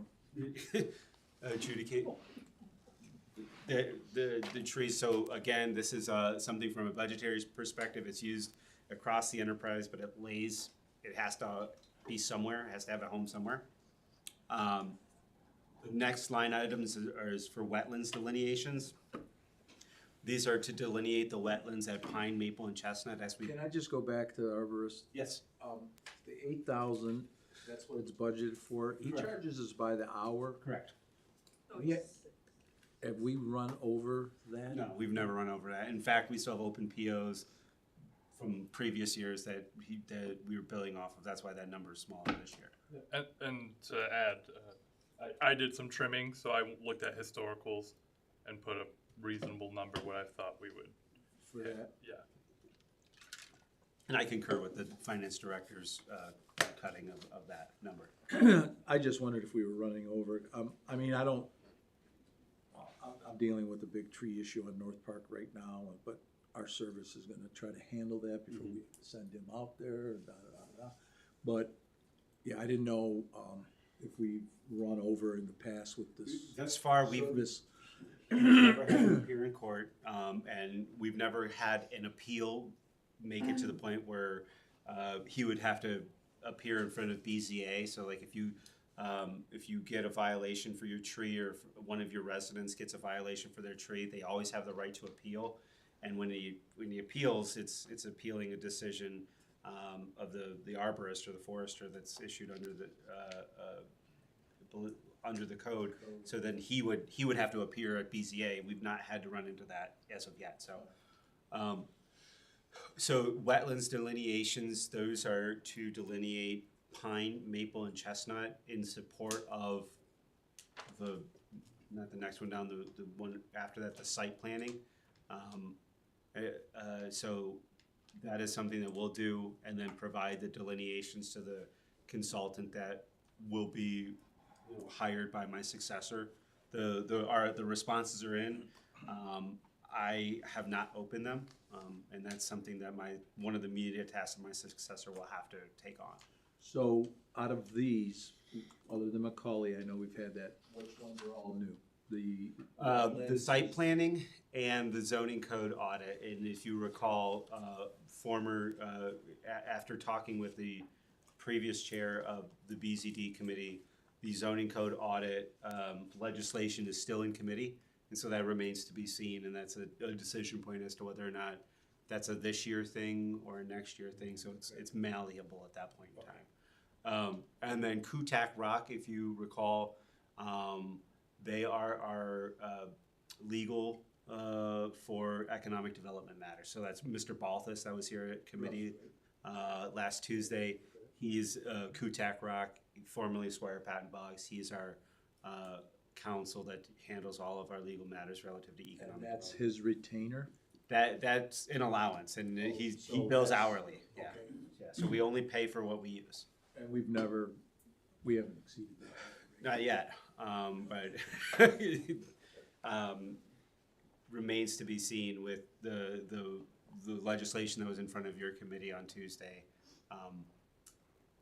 That we may need to revisit that. If I had my druthers, and it was this body's determination that maybe zoning code audit goes to next year, I would rather have a little bit of extra powder for our legal team, because Russ is really good at what he does.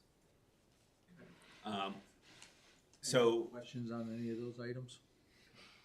Thank you.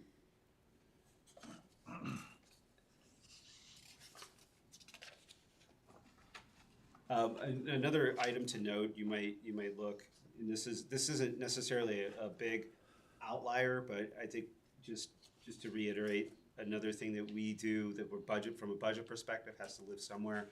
All of the postage and printing relative to the quarterly newsletters that the city sends out gets all billed through the Economic and Community Development Department. So that's why that line item is bigger than any other department in terms of mailing, because we do the PAPFR comes out of that, and so just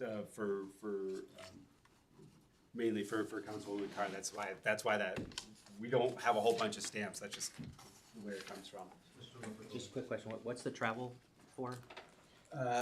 That's just an allowance. So we have Steve Holowicki, who is in the process of becoming an Ohio certified economic developer.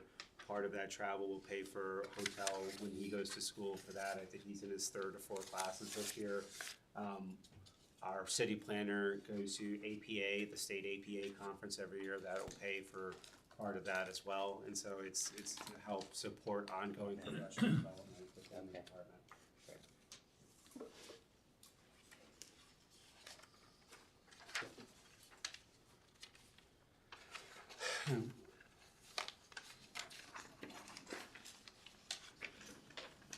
Mr. Chairman, if you're, if are you good if we move on to engineering, if there aren't any? Anybody else have anything under economic development? No.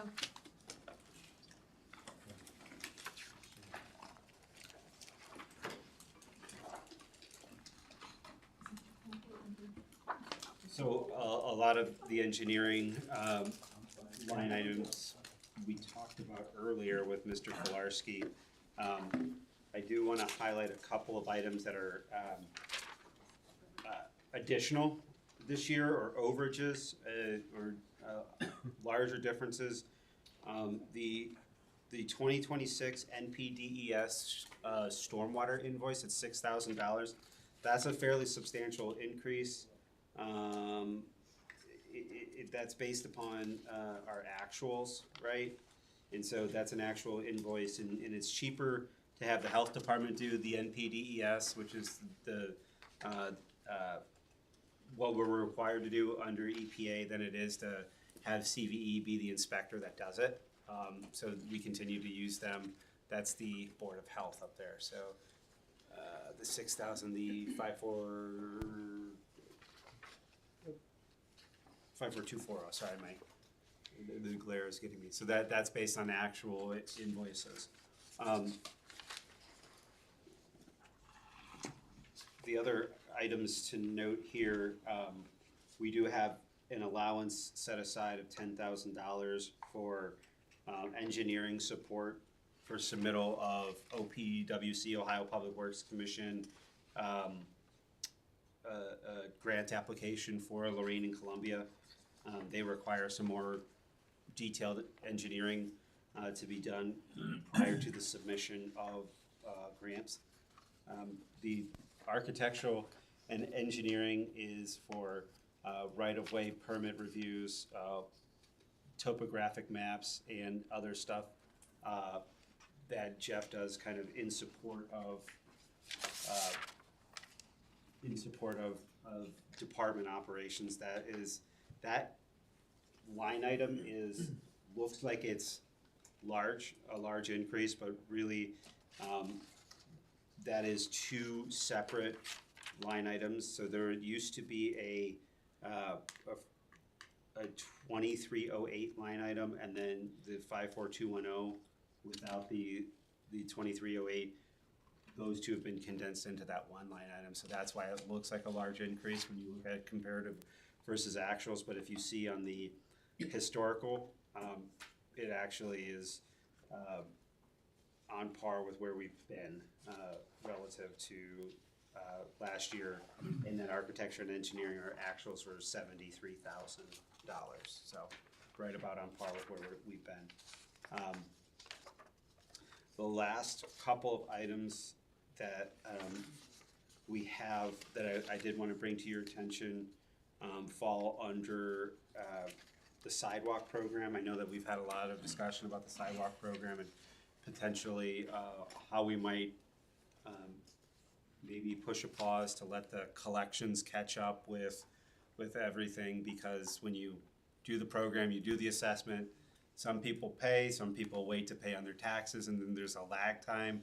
So you have to do some advancing from other funds until you collect what's going. So the city engineer and the finance director or the city engineer and mayor finance director are working on planning the continuing of the program so that there's not, it's not robbing Peter from pay Paul. It's like borrowing from Peter then to pay Paul back type thing. So how do we balance that out? Not you, Paul, other Paul.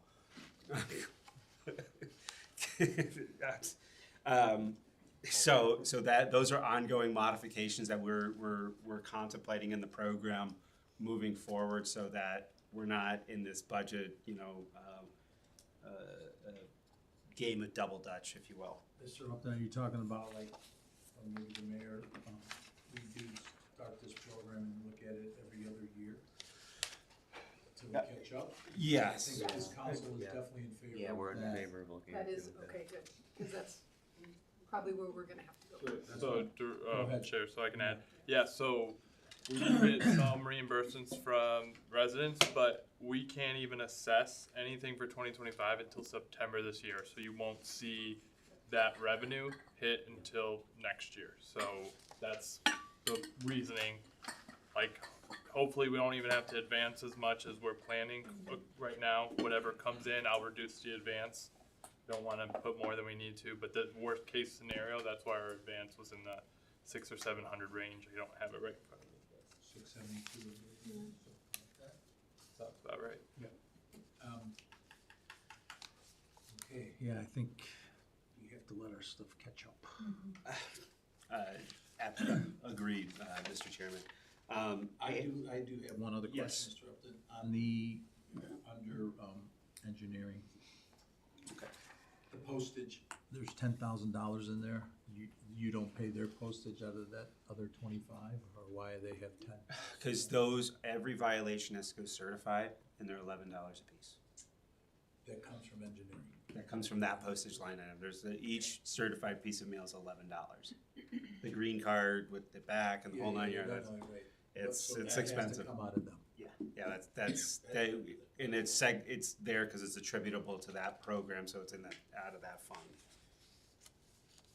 It just seems like we never had that much in there. Well, we've had we're based upon obviously in an older area of the city, we've had a lot more violations this year than the first year. So. All right. That's all I have. Anybody else have anything about that? I just wanna be clear, so we're talking for next year assessing, we're following through with this year's. Correct. and then But we won't you'll get. we won't assess at the end of the year. So what is happening now is every single day, there's probably a half a dozen or a dozen checks that come in. Yeah, no, I throughout get the all week. that, I get the concept, I just wanted to know, we're not, We won't assess for this year's inspection till next September. We won't complete the work this year, right? We will complete the work, certify it, and then try to get paid for it. And then next year, we will be assessing for this year's program, because this year we're assessing for last year's program. and I guess what we're saying, when we're saying pushing it every other year, we've already done the assessments for this year, so we're doing the work this year. We won't do the sidewalk analysis in 2027, like 26 to 2027 year. So budget year 27, Yeah. I think we're gonna take a break to let the fund catch up and then Right. catch in budget year 20. So we won't do any assessments in the. You will still do an assessment ordinance next year for everyone who's violated this year that did not pay in this year's Right, program. but we won't do the inspections, I guess, or create the list, that's what I wanted to make sure. That's correct. Yeah, we're on the same page then, okay. Okay. Great. Anything else for engineering? No, Mr. Chairman, much of the engineer's costs for various projects, either capitalized in loans or drawn from other funds, like water, sewer, wastewater. I know the one question that you did have with respect to the GIS and ongoing costs is, in speaking with the engineer, this is kind of the last large tranche of the build-out. And then it'll be ongoing maintenance, so we'll see that cost reduced by about 60% moving forward. So we could expect this year about $50,000-$60,000 worth of work to finish the GIS systems, launch it live, and then you'll need about 15 or 20,000 moving forward for ongoing maintenance of the map, because you have to continue to feed the data. The big expense was going from zero to now, and now the maintenance just kind of keeps that cost down.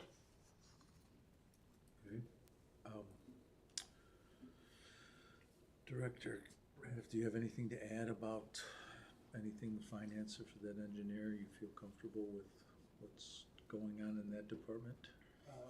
Chair, I will say I don't have enough historical context going from, the numbers in front of me. We'll It's fair. move forward. It's not, unfortunately, a lot of my time's been consumed administratively getting the budget together. Understood. I just didn't know if you wanted to add anything. Not if you're at this good. time. Okay, that's fine. Mr. Upton, anything else, or? Thank you for your time and continued support of the endeavors of the department, Mr. Chairman.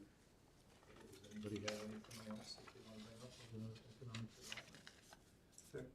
Oh, Go ahead. as this is your last day, good luck in Yeah. your future endeavors. Thank you all. Yeah, thank you. Appreciate you all. I'm always around. Give me a phone call if you need me, if you have a question. Oh, I will. Not a lazy beer, right? We don't get you. Tomorrow I officially cross the Tomorrow's Rubicon. Tomorrow's his birthday. So Mr. Chairman spared me a finance committee meeting on my birthday, and Chuck didn't eat my chocolate donut this year. So those are both wins. All right, thank you. Thank you. Take care, thank you. Thank you, Max. We'll start with public service. Hey, I've got somebody here from, service department. And Mike's taking the lead for Director Carney. Yeah, he did tell me that, that's why I thought he was ready to go.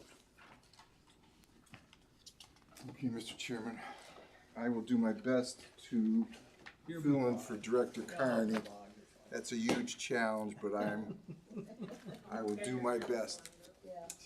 This is Danny. Danny's, Hi, everybody. Hello. going to address all the fleet issues, since unfortunately Tony's no longer with us. And Brian Blum should be here to address the wastewater issues also. So I know that Director Carney has met with Director Radiff and went through some substantial reductions and cuts in service that I'm sure the director will help and assist me with as we get started. So where do you want to start with, Director?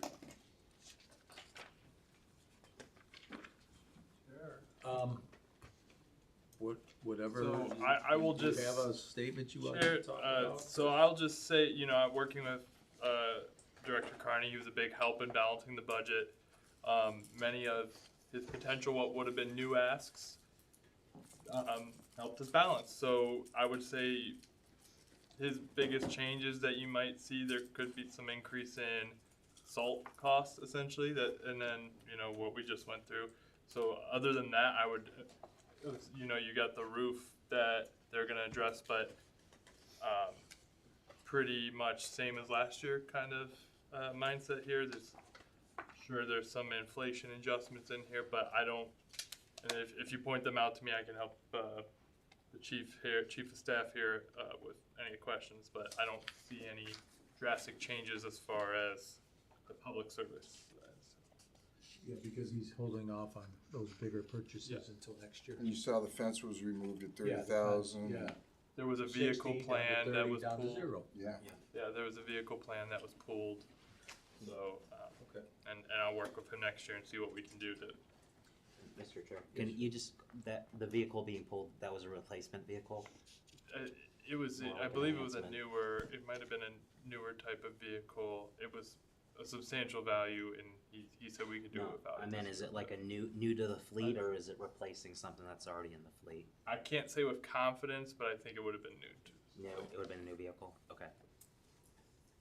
You're referring to the hot box, That yes. 165,000. Yes. Yeah, that, he was adding that. What it would allow him to do is have 2 crews out doing potholes instead of one. Okay, so it was gonna double the pothole crew, that's what we're missing. And that was 165. Yeah, around there. Yeah. Um,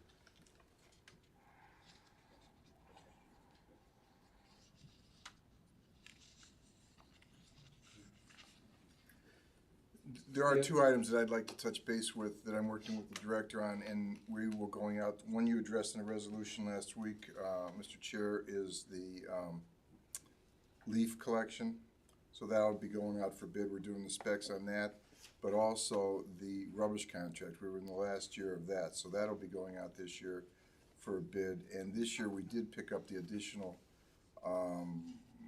let's see, 600 and some houses that were on the private street. Private. So that rolled into the contract this year. Because we're at 100% paying. Now we're at 100%. So that'll roll into the next contract also as we go out. Chief, do we anticipate, it's a 3Z with the leaf, will we have other bidders, or usually? My understanding, I talked with the director as well as Debbie there, is they've been the lone bidder for the last couple of years. And anybody new? yeah, it's always nice when you have competition. and Okay, well, that's. we'll do our best to try to Yeah, get no, right, someone that's all else you to could do. bid. But then how about the rubbish?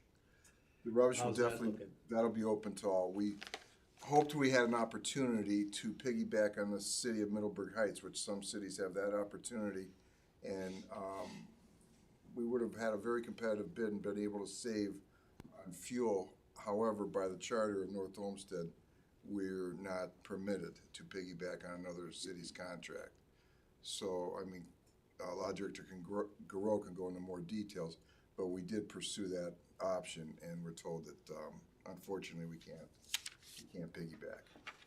So last year, when the Charter Review Commission came to council and asked you to put on the ballot the piece that allowed us to do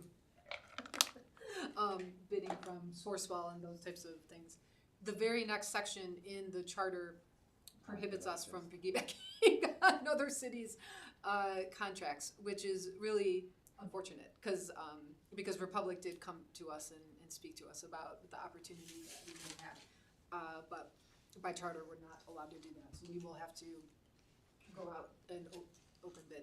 So we will have to make that You will see item that number increase. one of the Charter Review Commission. I would love that. I mean, had I even, I mean, I feel like that was, a fault on my part because I didn't even,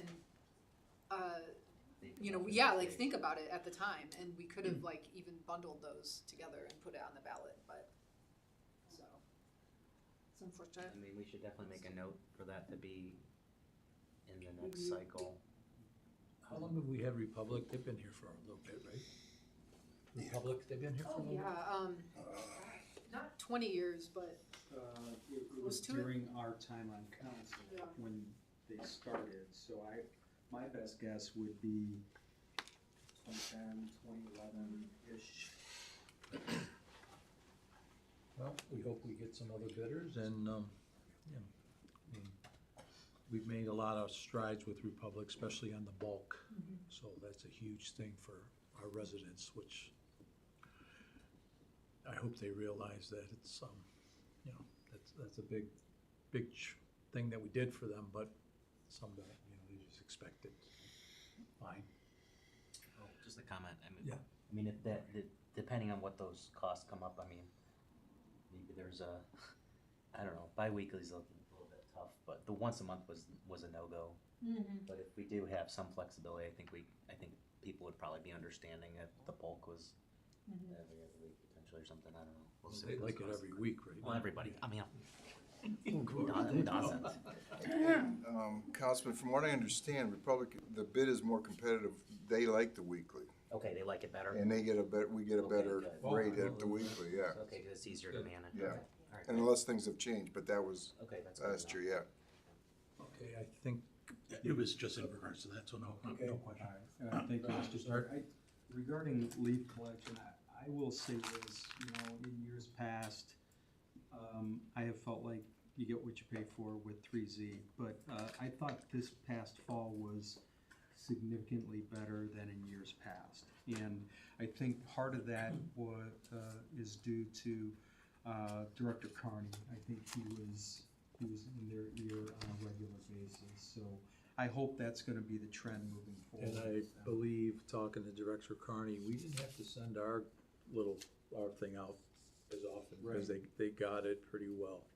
Had a few complaints, but the weather kinda took, you have to take that when there's a foot of snow on top of all the leaves, and they can't pick that up, but other than that, I think it was I would better agree, year. yeah, I agree.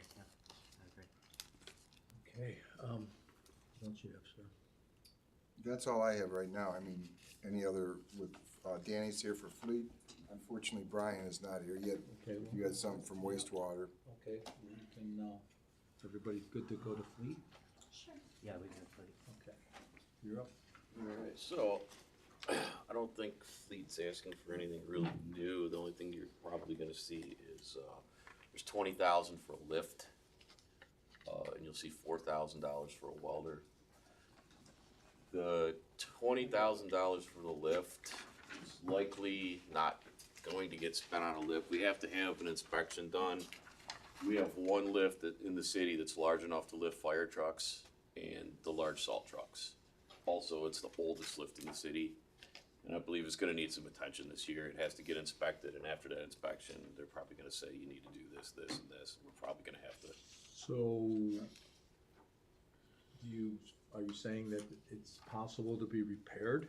I think so, yeah, So- I think so. The 20,000, that's the number to repair it, or you don't? That would, Yeah, we don't know. it's just a ballpark, you know, I know we won't be able to get the new lift, because we're probably gonna have to use that money elsewhere. The reason for the welder, it's bigger, more powerful, it will provide, you know, the welder that we have on the one side of the shop for these guys can go over for those guys. The new one comes over here and it's capable of doing heavier steels, so maybe if something really thick needs welded, we wouldn't have to send it out. Okay, so right now, we have to do outsourcing. If it's welding. real heavy work, Yeah. real heavy work. And our guys would be trained to weld on that new machine? I mean, Yeah. it's- Yeah, does it take a special it's skill? the same process, you're just Okay. able to turn it up now a lot higher, hotter. Yeah. Just a couple questions on that. Just like, what is kind of an average cost if you have to send it out to do something like that? Do we know? It depends on the work, but I mean, it's probably hundreds of dollars an hour. $100 an hour, okay. Hundreds. Yeah, hundreds. Hundreds, yes. Right. Yes, Yeah. hundreds, yeah. Okay. And Yeah, then, verification's very expensive, and it's not something we have to And if it's something do. that's big and heavy, that's another transport Right. issue that you Right. pay for. yeah, and then about how often do we think we have to use heavy welding? That's not super common, but I'll give you an example. Last year, we had, maybe the year before, we had to send one of our trucks out, truck 6, that was severely damaged. It got bent, a lot of things needed to be cut and re-welded, and I don't know the exact number, but it was over More than- 10,000. I was gonna say, it was I believe. more than It 4,000. was Yeah, more, yeah, it was right. at least Yeah, so 3 once- times once that. every few years, and it's Yeah. more than, yeah, sure. Yeah. And you get it back faster probably, right, because we can prioritize it? Certainly. Yeah, okay. Thank you. Any other questions on the lift or the welder? I think the welder is something that's a need. There's Mr. Schuster. no cost about electricity for the welder or anything? It wouldn't increase massively over the other welders, no. No, I'm just saying, like, we don't have to refit for the. Oh, power no, needs running no, on the no, no, wiring? no. It should be able to use the same wiring, same plug. Yeah. 220, Yep. 221, whatever it takes. 40. Yeah. Okay, I guess there's no other questions on that for fleet. Anything else? Let's do 2 things. No, I think we'll just see basic stuff like software, office supplies, probably what she submits every year. Director Radiff, do you have anything to add to that, for that budget type? To the chair, no, as he said, same as last year, a lot of this is like, Routine Stuff? yeah, equipment and parts. It's high because, you know, they obviously work on everybody's Yeah. stuff, so, and I did some tightening of this as I did with every budget, and I used historicals. So, I feel comfortable with these numbers and just, but all the budgets overall, I'll be monitoring throughout the year, make sure we're on track, so. Okay.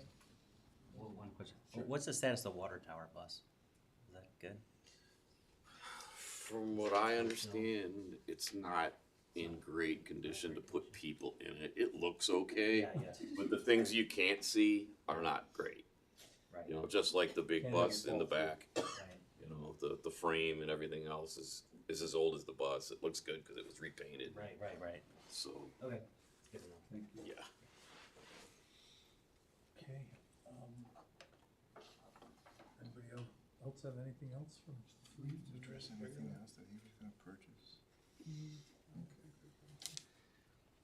Chief Thurman, what do you have I on was- wastewater? Well, unfortunately, that's, we anticipated Mr. Yeah, Blum to maybe be here. something must have happened, I'm sure he would be Yeah. here. Want to move on and then come back to it? See if, yeah. We can move on if we have, what else is left in that department? Nothing in service other than wastewater treatment, right?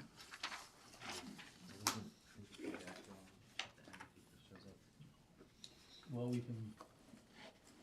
Do yours there, your place then? Yeah, absolutely.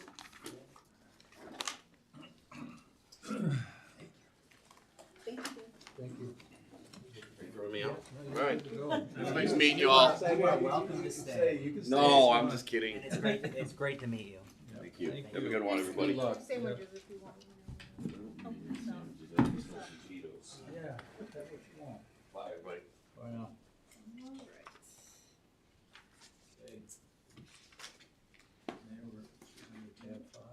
All right, Mr. Chairman. So there's very few budget changes this year under the mayor's operations. The most significant change is the transfer of the fireworks. So that, as Director Pinchak mentioned, that money transferred over to the rec department. And then there's been modest increases in our line items, office supplies, postage, office equipment, furniture, and then our dues and memberships also saw minor increases, but that was just in response to the increases that all of our, like the Mayors and Managers Association, like those increases went up, and so that's why we're asking for more. I do have one quick question before we get totally into everything, is like the salaries, your salary here, with the Yes. 230% increase, can I get a So little that extra? percentage is wrong. Those are wrong. So it is, Yeah, so it's not double our salary. so the prior is, Darn it! I'm so hoping So that I close did. to giving yourself So a raise. close. Yeah, I just wanna know if it's salaries the thing. prior is a 249, 494, and then the new is the 300, 826. So there's the 51. 51,000 difference, okay, so what is that percentage? I mean, That'd be like 20% about. But I will point out, I don't know what was and wasn't used last year from the communications amount. I know that gets budgeted in, so that could have brought this low. This budget includes that communication position. is that money used? That money we did not fill that position last year. We're hoping to do that this year, but we did not fill it last year, correct? Did that money go back into the? It did go, yep, it all just goes back to the general fund. I just saw 230%, I'm like, ooh, where was all that come from? Mr. Chair, I do have one Yeah, more. go ahead. On the organizations, where are we at with that arrow zone? So that's not under the That's mayor's gonna be budget, but under, that yeah. is in, I think it was in economic development. It is, we are still a member, we're requesting to be a member again this year, but it's $10,000. Have they done anything?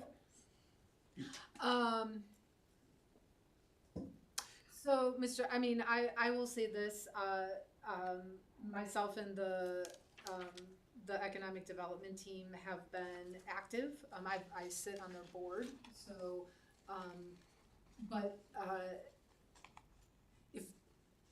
if you are asking if the membership to that organization has like directly brought us any type of development, then the answer is no.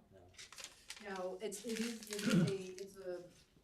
a regional board, and so some of this is very much like belonging to the Cuyahoga County or the Northeast Ohio Mayors and Managers Association. Like the benefits, if for example, if Brook Park and Olmsted Falls are doing well and are strong, that means that North Olmsted should also sort of, you know what I mean? Like because we border each other and we share those resources, we should be sort of reaping the same benefits of growth in the general area.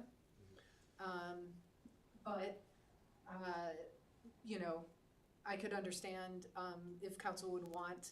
It just might be worth to come in and It speak might to just be them. worth to get an update. Yeah, Sure. because I know they were still sort of in forming mode, so to speak, when we signed up. So it'd be interesting to see. I would be happy to when are reach they out gonna to start them Storming. and have them come and speak to council. I'd have a follow-up with that. That, I forgot like exactly what that area encompasses, but would they be like part of this new Cleveland Browns development? So, yeah, I mean, it's interesting that you asked that, Mr. Chairman, because they, I don't think initially they were, but then because it falls literally, you know, that the Area. location of that facility is like squarely in the middle of the Aero Zone.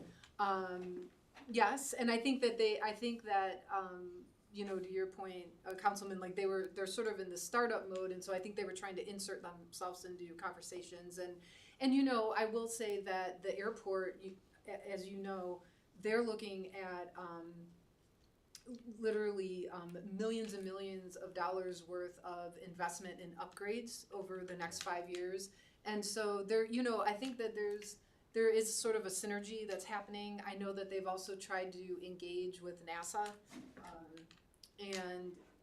And so, you know, part of I guess what they try to do is identify areas close to the airport and NASA where companies could locate, which is fine. Like North Olmsted, there's a place for that, but then also sort of where places like North Olmsted and Fairview Park come in, for example, is we have the housing for the potential workers that could locate there.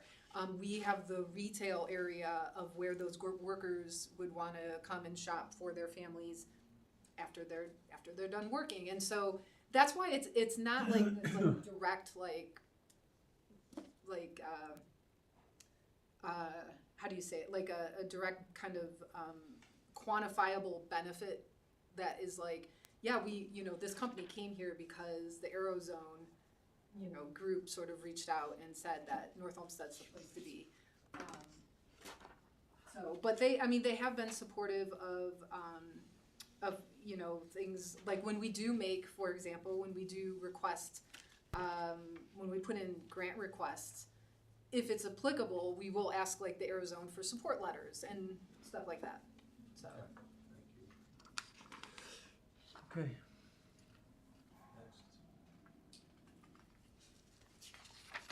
Mayor's Court? Does anybody have any other issues with the mayor's office? I was gonna say, they might have. That's a really But that's- Thought that was your proof. There's a lot of layers there. It's a very nice office. Yeah, mayor's court's great. Just do that. Go ahead. Okay, Yeah. with the mayor's court, pretty much self-explanatory. With the office supplies, it was reported like, you know, folders, pens, calendars, whatever you used to supply your office. The forms are for case jackets and waiver envelopes, continuous forms and mailing envelopes.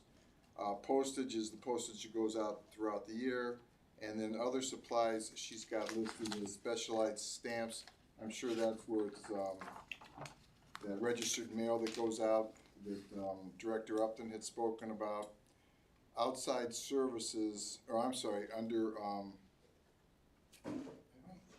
it's not listed under here, but under the bank, she's got fees to cover, estimated $3,600 to cover bad checks, not sufficient fees that were written on the check. So she's got that, oh, there it is, under bank fees. Outside services include the third magistrate. And then meetings and seminars, she's very involved. The State Mayor's Court, Northeast Ohio, Northeast Chapter meetings, municipal court seminars where she's the liaison between all the Ohio Mayor's Courts, and she reports at the Muni Court conferences and schedules roundtables. She's also a member of the Parma Bar Association seminars, and then this covers any hotels and meals and conferences or gas that she attends to any of those. Dues and memberships, she's involved with the Northeast Chapter, all of Ohio Mayor's Court and Municipal Court. The lease, what the lease would be is that's for the copier machine.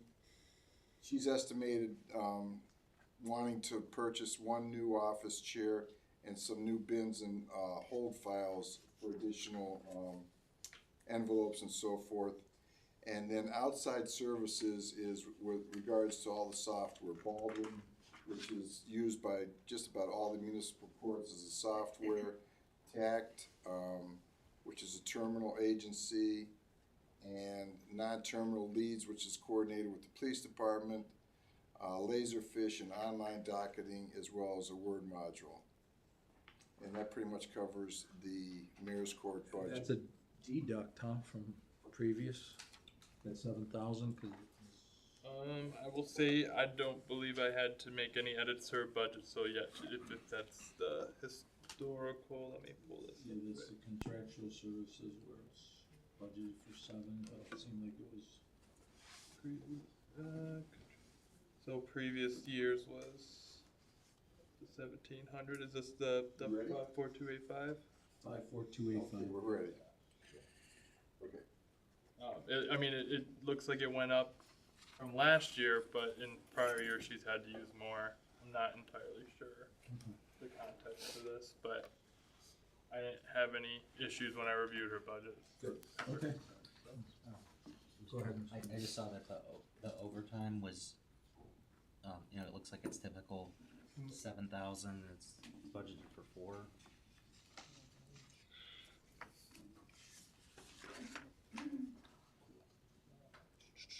Or at least the last 3 years, it was about 77 to 85 and. I think for this one, I went on the request because they do submit a request sheet, but Okay. I can take another look and see if that's a concern I guess that just we're gonna go understand, over. I mean, it's consistent, it's not, but it's just under budgeted. Oh, yeah. We're gonna have a problem. Oh, wait, so, actually, is their actual budget right here, right? That's 12,750. Were you looking at the current? Oh, yeah, I was looking at the current year. Okay, yeah, so the actual is actually higher than what last year's actual. 12,750 is what their ask is, that level 4. So that, those middle 2 columns are the temporary. 4,300 more. Yeah. Can we just maybe get an idea why it's gonna be double? So the actual is the 8,400 and then the projection is the 12,750. I mean, yeah, I mean, it's probably budget slack. I doubt that, I wouldn't expect us to hit that, but I can go look at this. I think Yeah, this is based on their request. Okay. I mean, it's good, she's good, I mean, it's consistent, it just, now it's more. Yeah, I mean, last year there's a good chance they budgeted for 12,000 and only used 8,400. Like, I know what, groups have been doing is looking at their budget and not their actuals. So there's a good chance Okay, she's got budgeting it. that and it's Alright, actually okay. 8,400. Alright, thanks, Okay, Mr. Chair. thank you. Okay. Councilman Gilchrist. Real quick here, that non-sufficient fund checks that we have for 3,600, do we try to go after the people and try to recoup our money? Yes, she said they definitely do. They make that every effort to, yeah, Okay. yeah. Alright, thanks. Thank you. Anything else under mayor's court? Oh, go ahead. Sorry to put, I guess this isn't just mayor's court, so when we're done with mayor's court, but mayor in general may need to cover this. Forgot to ask for Max about a possible change. I just wanna put it out there, and she's the person who would talk about it in his place, is, there was a request to add 25,000. This is, sorry to backflash, this is economic development, but there was a request to add 25,000 to the budget for the CIC neighborhood beautification. Because when I was trimming the budget, that was one of the items that got trimmed. I didn't have historical context, but I guess the mayor has anything. Oh, okay. Yeah, Go ahead. well, I mean, that was the, so the CIC had been using those types of funds to assist our neighborhood associations with the replacement of either their like you know, their kind of their landmarks when they're coming into the neighborhood, the signage. So I know we'd replaced, I think, Laurel Woods in Deerfield, in Woodmere. Yeah, yes. So there, And Forest Ridge. in Forest Ridge. Thank you. That was the And then- biggest one. Yes, so that's what those funds are for, is to allow for citizen groups to come forward to the city and make a request for change. And then there was one actually by Bridgeport too. It was a median, a center, you know, like around Cul-de-sac circle. Cul-de-sac, thank you, the circle. They had requested funds for like park benches and then trees. So those are the types of projects that the citizen groups bring to the CIC and ask for funds for. So that was, yeah, it's the same, I think that's the same amount that we asked for in the budget last year as well, that was awarded. Sorry, thank you, Mr. Chair. So are we saying we're removing that moving forward? No, I, not having historical context, had cut it during the balancing process. The numbers you have do not account for this, so this would be adding it back in. Okay. So I'd be in favor of adding it back in. I think it's really just doing it's setting the ball in motion for residents in those neighborhoods to also do some beautification of their homes as well. And specifically, it's supposed to be for HOAs that went defunct, and they don't have a way to pay for that without assessing their homeowners' fees or whatever. So that's the way I hope this program keeps doing, because there are some HOAs, I believe ours, in fact, we have money, but maybe we can, if it's not enough money, we need to go to them and say, can we get some help or whatever. Sure, Yeah. But, so, just like to hear, since this is gonna be added to the budget, 25,000, is there consensus? Go ahead, Mr. Mayor. Yeah, I agree. I think we definitely should add it back in. Just from a personal experience, I had helped one of the residents on Woodmere. I actually helped clear and worked with him to get that area cleaned up before the work was done. And just a week ago or 2 weeks ago, when we had that break in the weather, it actually was finished. And he sent me some pictures, and it looks amazing. I saw the picture, it looks Yeah. beautiful. They had to And go there's back been and tons do of some positive brickwork, feedback, but- so I by all means agree that it should be in there. So I just wanna get consensus of council here, that they're willing to keep that it's not reinstate into the budget, but keep the program going for another year. I'm definitely in favor. I think they need to look a little bit about the execution of it to make it like a little bit easier for the people to participate. But then I'm also open to the idea of just like you said, maybe there could be some skin in the game to make sure that people are like wanting to participate. But I know you didn't get like a ton of applications, but in the long run, it could end up being almost like a Could be very competitive. neighborhood grant type.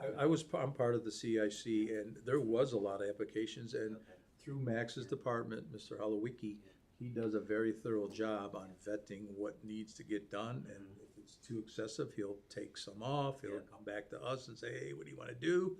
And it's a pretty good run program, and I think if everyone's in agreement, I think we should keep it going. 25,000 does help. I think we did 5 or 6 of them with the money that we had, so it helps. I think over time it's a big win. It's just small bits every year makes a difference.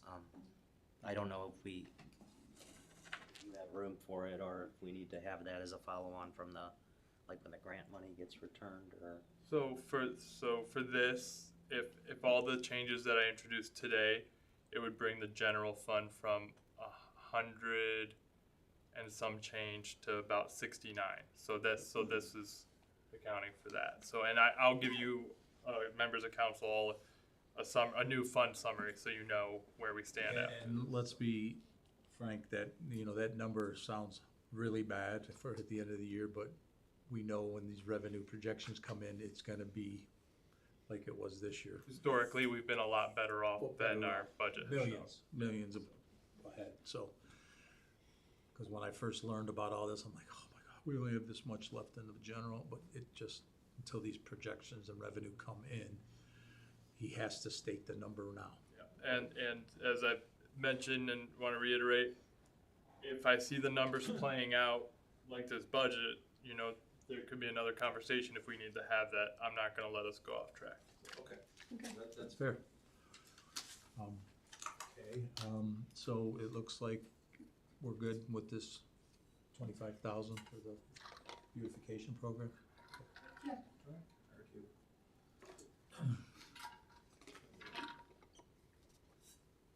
Thank you. IT? Yeah, IT. Mr. Chair, we've got Eric here, our Chief IT Officer, to address the IT budget. Go ahead, sir.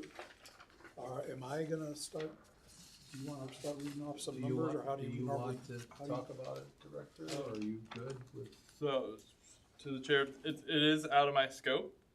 Me and him have talked about it. I guess the question would come down to is, which items do you want to talk with him about? Because, and this was one other change where, and Eric worked with me, is, one item we would potentially remove is the door access control for the closet for this year, so that we can add more to Office 365, because I believe dispatch needed more users. That's correct. So that would be, on the budget, Microsoft 365 would go high. that, please? It's on the detail, it's the first page. It's this big, long list.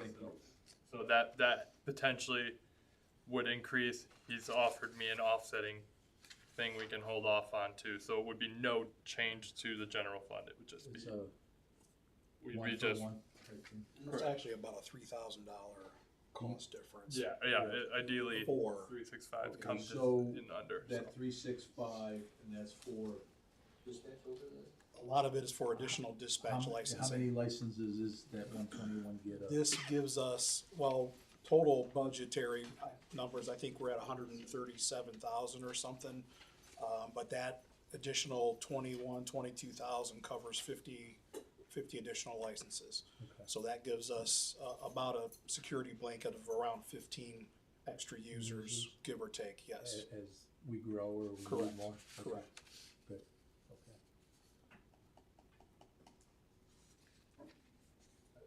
Anything else? I guess that's the only change. So the additional items would be if you have any questions about the line items themselves, because These are all pretty much what we have standard year to year, right? The rest of Yes, these items? correct. Our big items for the year, again, are the 365 Microsoft Office licensing, which includes email, endpoint protection, email protection, all of that, as well as Box, the Box Cloud annual renewal is, I think it was 106 last year. We have a renewal budget that was submitted to us from Box that included a 5% increase, so that jumped it up to 112,000. So that's. Some of that 25 that we're adding in here will help offset Yes, that. So. yes. Okay. And then we have some, I don't know if anybody received the budgetary IT 2026 budgetary review document that I Yes. created.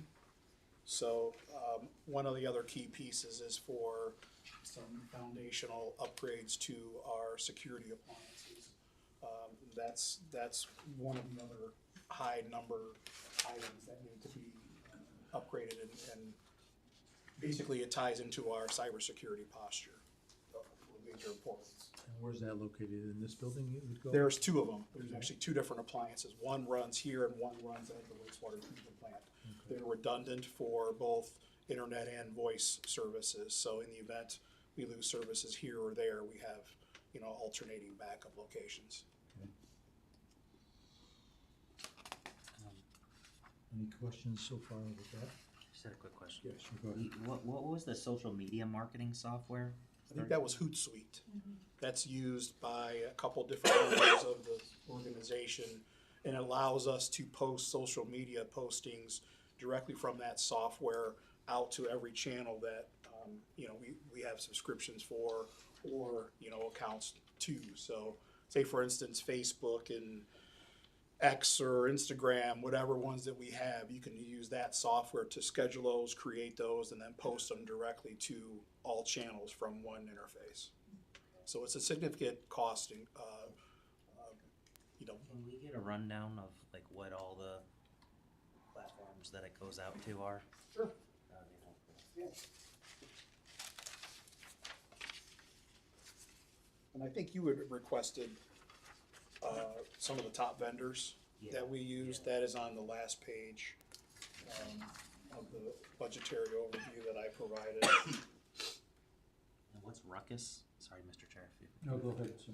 Ruckus is the main core infrastructure vendor that we utilize. So they provide all core switching, access points, software, all of that stuff.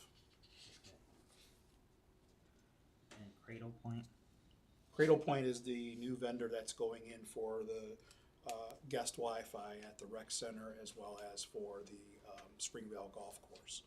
So what that allows us to do, it actually differentiates us from the internal infrastructure here and separates it into a private cellular network. So there are key integrations into the Verizon Frontline First Responder network too, because most everything that we have coming in for the cellular connectivity is through the tower that is behind the rec center. So we have some additional speeds and additional bandwidth, and in the event of emergency services, anything that some type of outage or catastrophe or something like that, it will give us all of our first responders complete and full access to any type of cellular network. I do have a question. Is there a plan in place for Wi-Fi at the new park? Yes. Yes, in fact, it will tie into additional Cradle points. The Cradle Point flexibility allows us to expand, based on cellular coverage, so it doesn't limit us by accessibility for hardwire connections. In the past, we were looking at doing some additional fiber connections from here to the new park for point of sale and that sort of thing. Once we go live with the new concessions and stuff at the park, we'll be able to add some additional Wi-Fi there and provide much better coverage than what we could through a hardwired process. So I have one other question. It has to, I didn't know if the police could answer this because they're not really IT people, but over at the police station and like at Chagrin Valley, when I went on the tour over there when we were thinking of making our move, what kind of backup system do we have for what's needed to run that dispatch? If any, do we have anything if something goes bad? I mean, Yes, Mr. Chairman, Yeah. yes, we do. There's a backup system built into the infrastructure at the dispatch center. Yeah, absolutely. That was, it was actually based on what we saw at CBC and other provider, yes. Chair, do you have any sort of drills that you do to test those backup systems, like We do, disaster recovery and that yes, sort we of do. thing? We run those every 6 to 12 months, and it was itemized and spelled out in our cybersecurity policy. Okay. And another thing about cybersecurity, I see thumb drives here. Are those secure? Do you have your IT teams use? We don't allow most users to utilize thumb drives. In fact, most of the local workstations have security processes or policies in place to limit the use of those. Do they have locks on their computers? They don't have locks on the computers, but we do have two-factor authentication. Okay. So you can't log into the device without any type of security account. But still having a thumb drive Sure. perhaps could introduce a virus. It could, but there's policies within what's called a software package, Microsoft Intune. So everything that is utilized across the board, it scans anything that ever enters the system collectively. Sure. Yes, sir. So with Copilot, how broadly is that across the different departments? It's rolled out. It's fully available, full feature set that was pushed down through the 25H2 Windows 11 upgrade. So it's fully available. It has been fully vetted as part of our software application. So any number of, any council members or anybody across the city has full access to Microsoft Copilot through our 365 license. Not with budget, Mayor, but like, I'm learning from my own job of the power that that thing enables to, especially with automating forms and integrating it into systems. So like, I'd be interested for next year if we could maybe start figuring out how do we start to, I mean, even if there's budgeting that we need to do to get some consulting to learn how to do it, or hire a bunch of interns from high school that probably know how to do all this stuff now. But something to get going. And it's all in the learning process, so it's amazing what that can do. So the AI learning's already in place behind the scenes. So we already have it in place, and now it's just understanding the use cases and how to do it, yeah. We use it a lot. Right. On a lot of things. Okay. Yeah. Okay, great, thanks. Anything else for IT? I I know it's a boring topic for most people. I mean, I'm just interested in what contracts are due this year, if we can get that to the committee, so we know, we're not surprised when we have to We suspend. do have one, well, we have, I guess we have to clarify on the box agreements. I believe we originally did a 1-year renewal last year. It's up for renewal this year, but I thought we did a 2-year renewal, but I think I was mistaken on that, so I'll talk with Mr. Garreau about the process for that. And then we'll kind of go through that together, and we do have a breeze line contract renewal for modernized infrastructure, speeds and feeds and all that stuff that we'll be presenting to council, I would say sometime maybe second quarter. Mr. Murray. When you go out for, to renew those contracts, do you get single year and multi-year? Yes, we do. Yes. Typically, we usually do at least a 3-year. We'll provide a single year, but sometimes we even include a 5-year for some added benefits and future-proofing kind of what we have in place. Thank you. I'm good, Mr. Chair. Okay, looks like we're good with everything with IT. Okay, thank you. Thank you. And that concludes. Thanks, Eric. Thank you. Does that conclude the mayor? It does. All right, thank you. Oh, we're 2 minutes off schedule. Man, how'd that happen? Kevin used to cover it. All right. Wastewater treatment plant though, so that's probably. Yeah, that's right. But I can be pretty quick. Okay. As far as finance goes, slight disclaimer, some of these numbers were, placed in by my predecessor, which I appreciate, definitely helps because they had more context to some of these costs as they come in than someone who's been here 2 months. So, I'll try and go through the highlights here. So, office supplies, this number, this 11,000 is something that we do orders from like Amazon or from anywhere we end up buying office supplies from, and we order office supplies for all of City Hall for the most part. So this number isn't finance getting 11,000 in toys. It's literally office supplies for everybody. So this income tax collection, this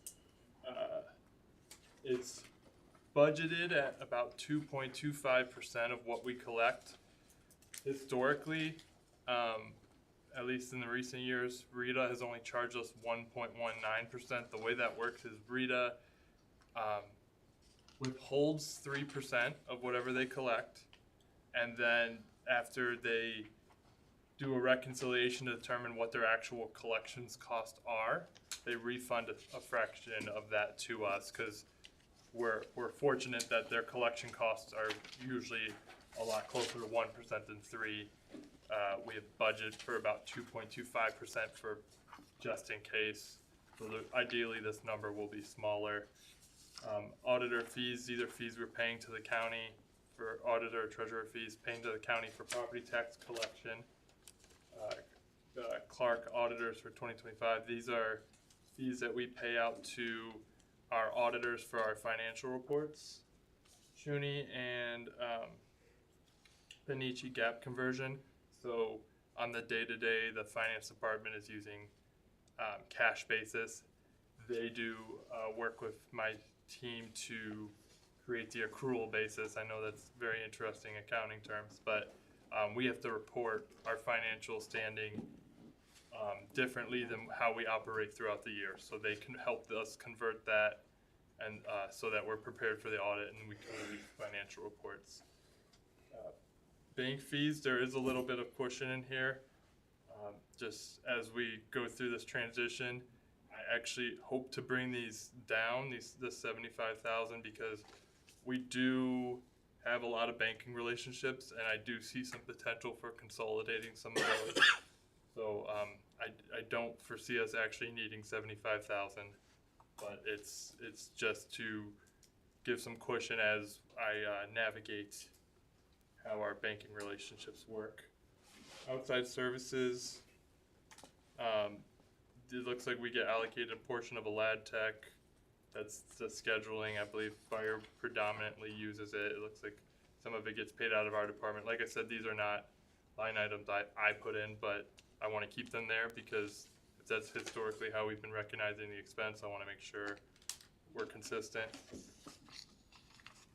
Meetings and seminars, this has some room in here for both my assistant director of finance and myself to have continuing education to keep our CPA licenses, as well as there's a little bit of cushion probably in that overall 3,000 number for some potential for like webinars on our upcoming reporting requirements for no tax on overtime. This will be the first year, 2026, that we have to put something on the W-2. Part of that our software ideally handle, but we need to be able to look and see if we're reporting the right amounts. Dues, these are similar in relation to the CPE and training. This is for us to be part of the Government Finance Officers Association, which we have to be part of for our ACFR and PAFR reviews. I believe this Amazon we also order some supplies from and various items. Then I do have a small amount allocated in there, $600 for developing one of our team members who has interest in taking on an additional certification. They currently are the backup for both payroll and Donna, my administrative assistant. I think this would be really good skills building. We're limited on what we can offer to help build up the department in a couple of our positions as their union, and we don't have too much leeway as far as salary benefits. Equipment repairs, this is essentially just if something should come up that we need to repair.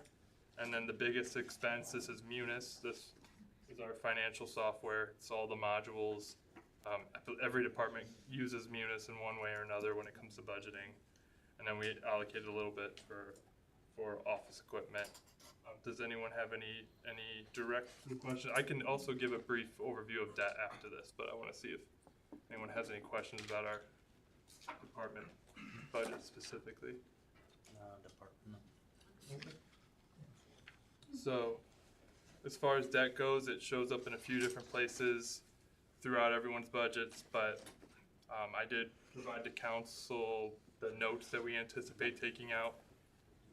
Two sets of new money would be for Lorraine Road and for the Spruce project, and then we also anticipate paying off or taking 200 grand less in our notes that we're rolling over this year. It's just a good habit to pay towards those notes because eventually they will become bonds.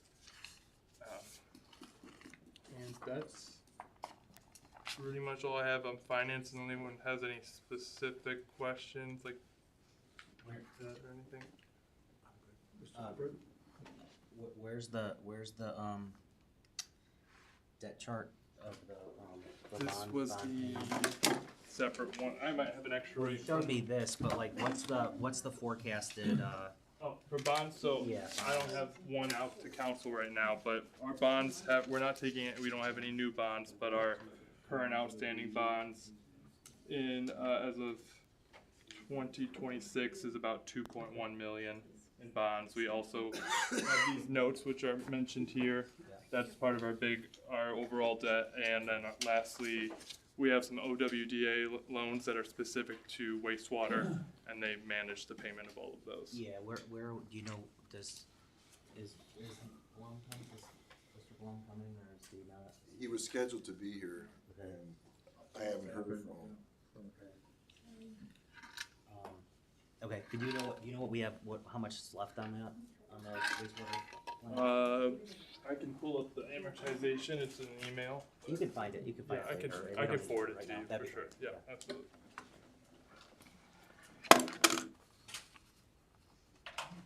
Anything else for? Let me just double check here too. So, the 200,000 pay down, I did not initially have in your book. I'd spoken to our bond counsel and he recommended that we do that, as well as, and so these are all listed on the page, as well as, when I was reviewing transfers, I see I didn't transfer any for debt payments from the TIF. So that would also be 299,000 payment out of the TIF. It'd bring the TIF to 388,000 balance. So That was that one. Yeah. So that is all that I have on my end. Okay, is there any other questions for Director?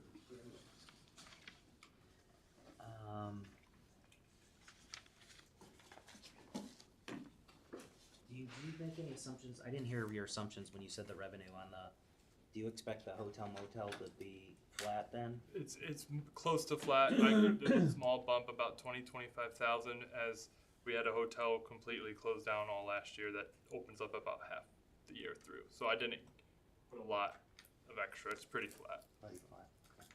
Until the Holiday Inn opens? I believe so, yeah.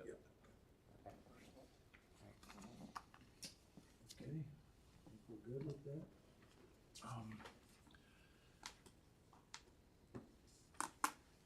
Director Law, you ready to go? Yes, sir. Okay, we're 18 minutes early for you. Should still have 15 minutes early when I'm done.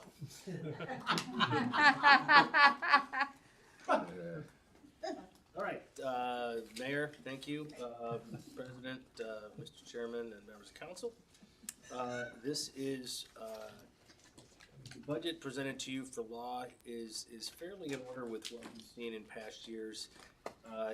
It's, the main changes you have before you, would be outside services.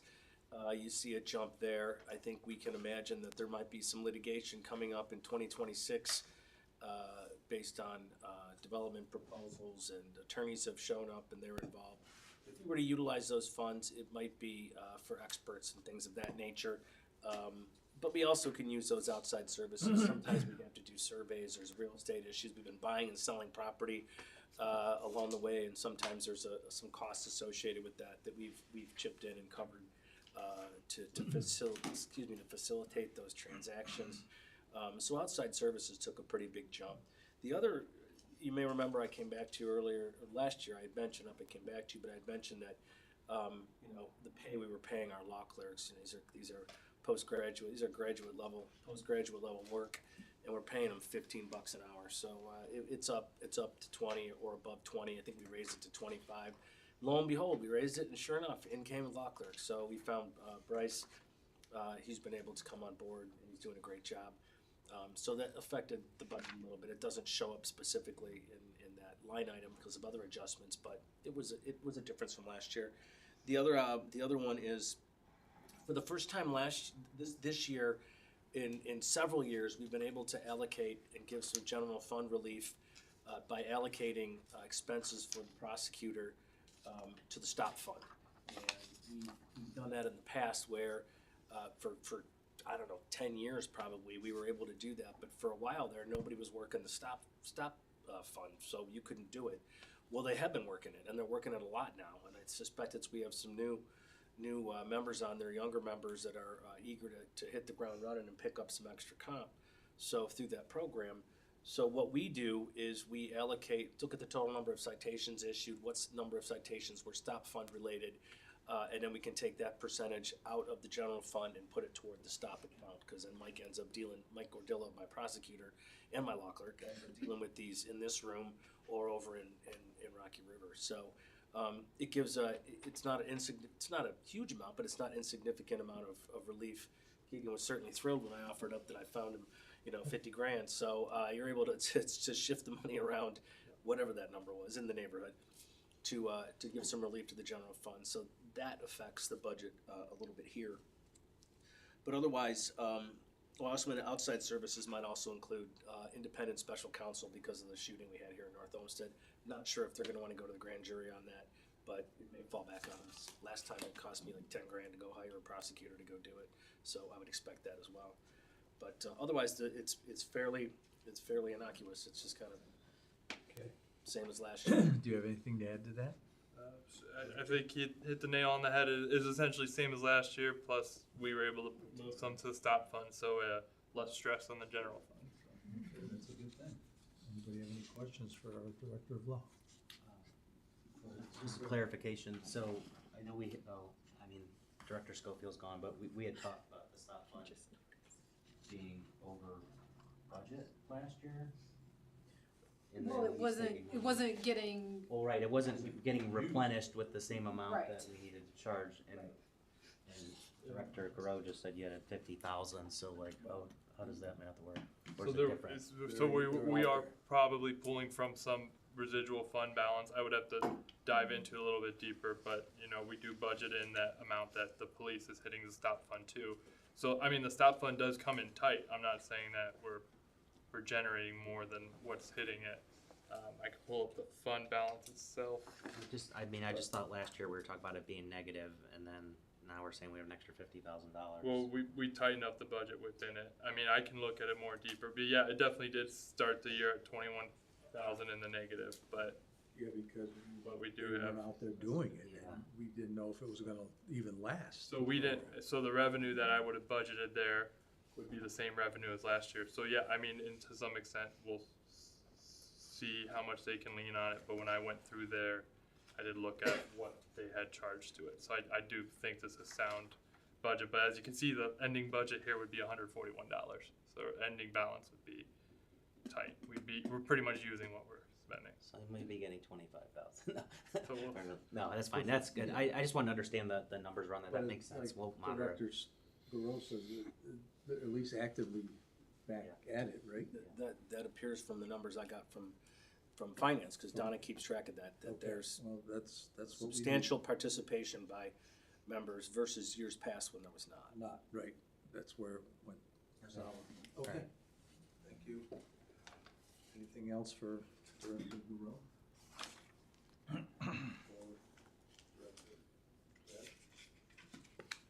right, you were right.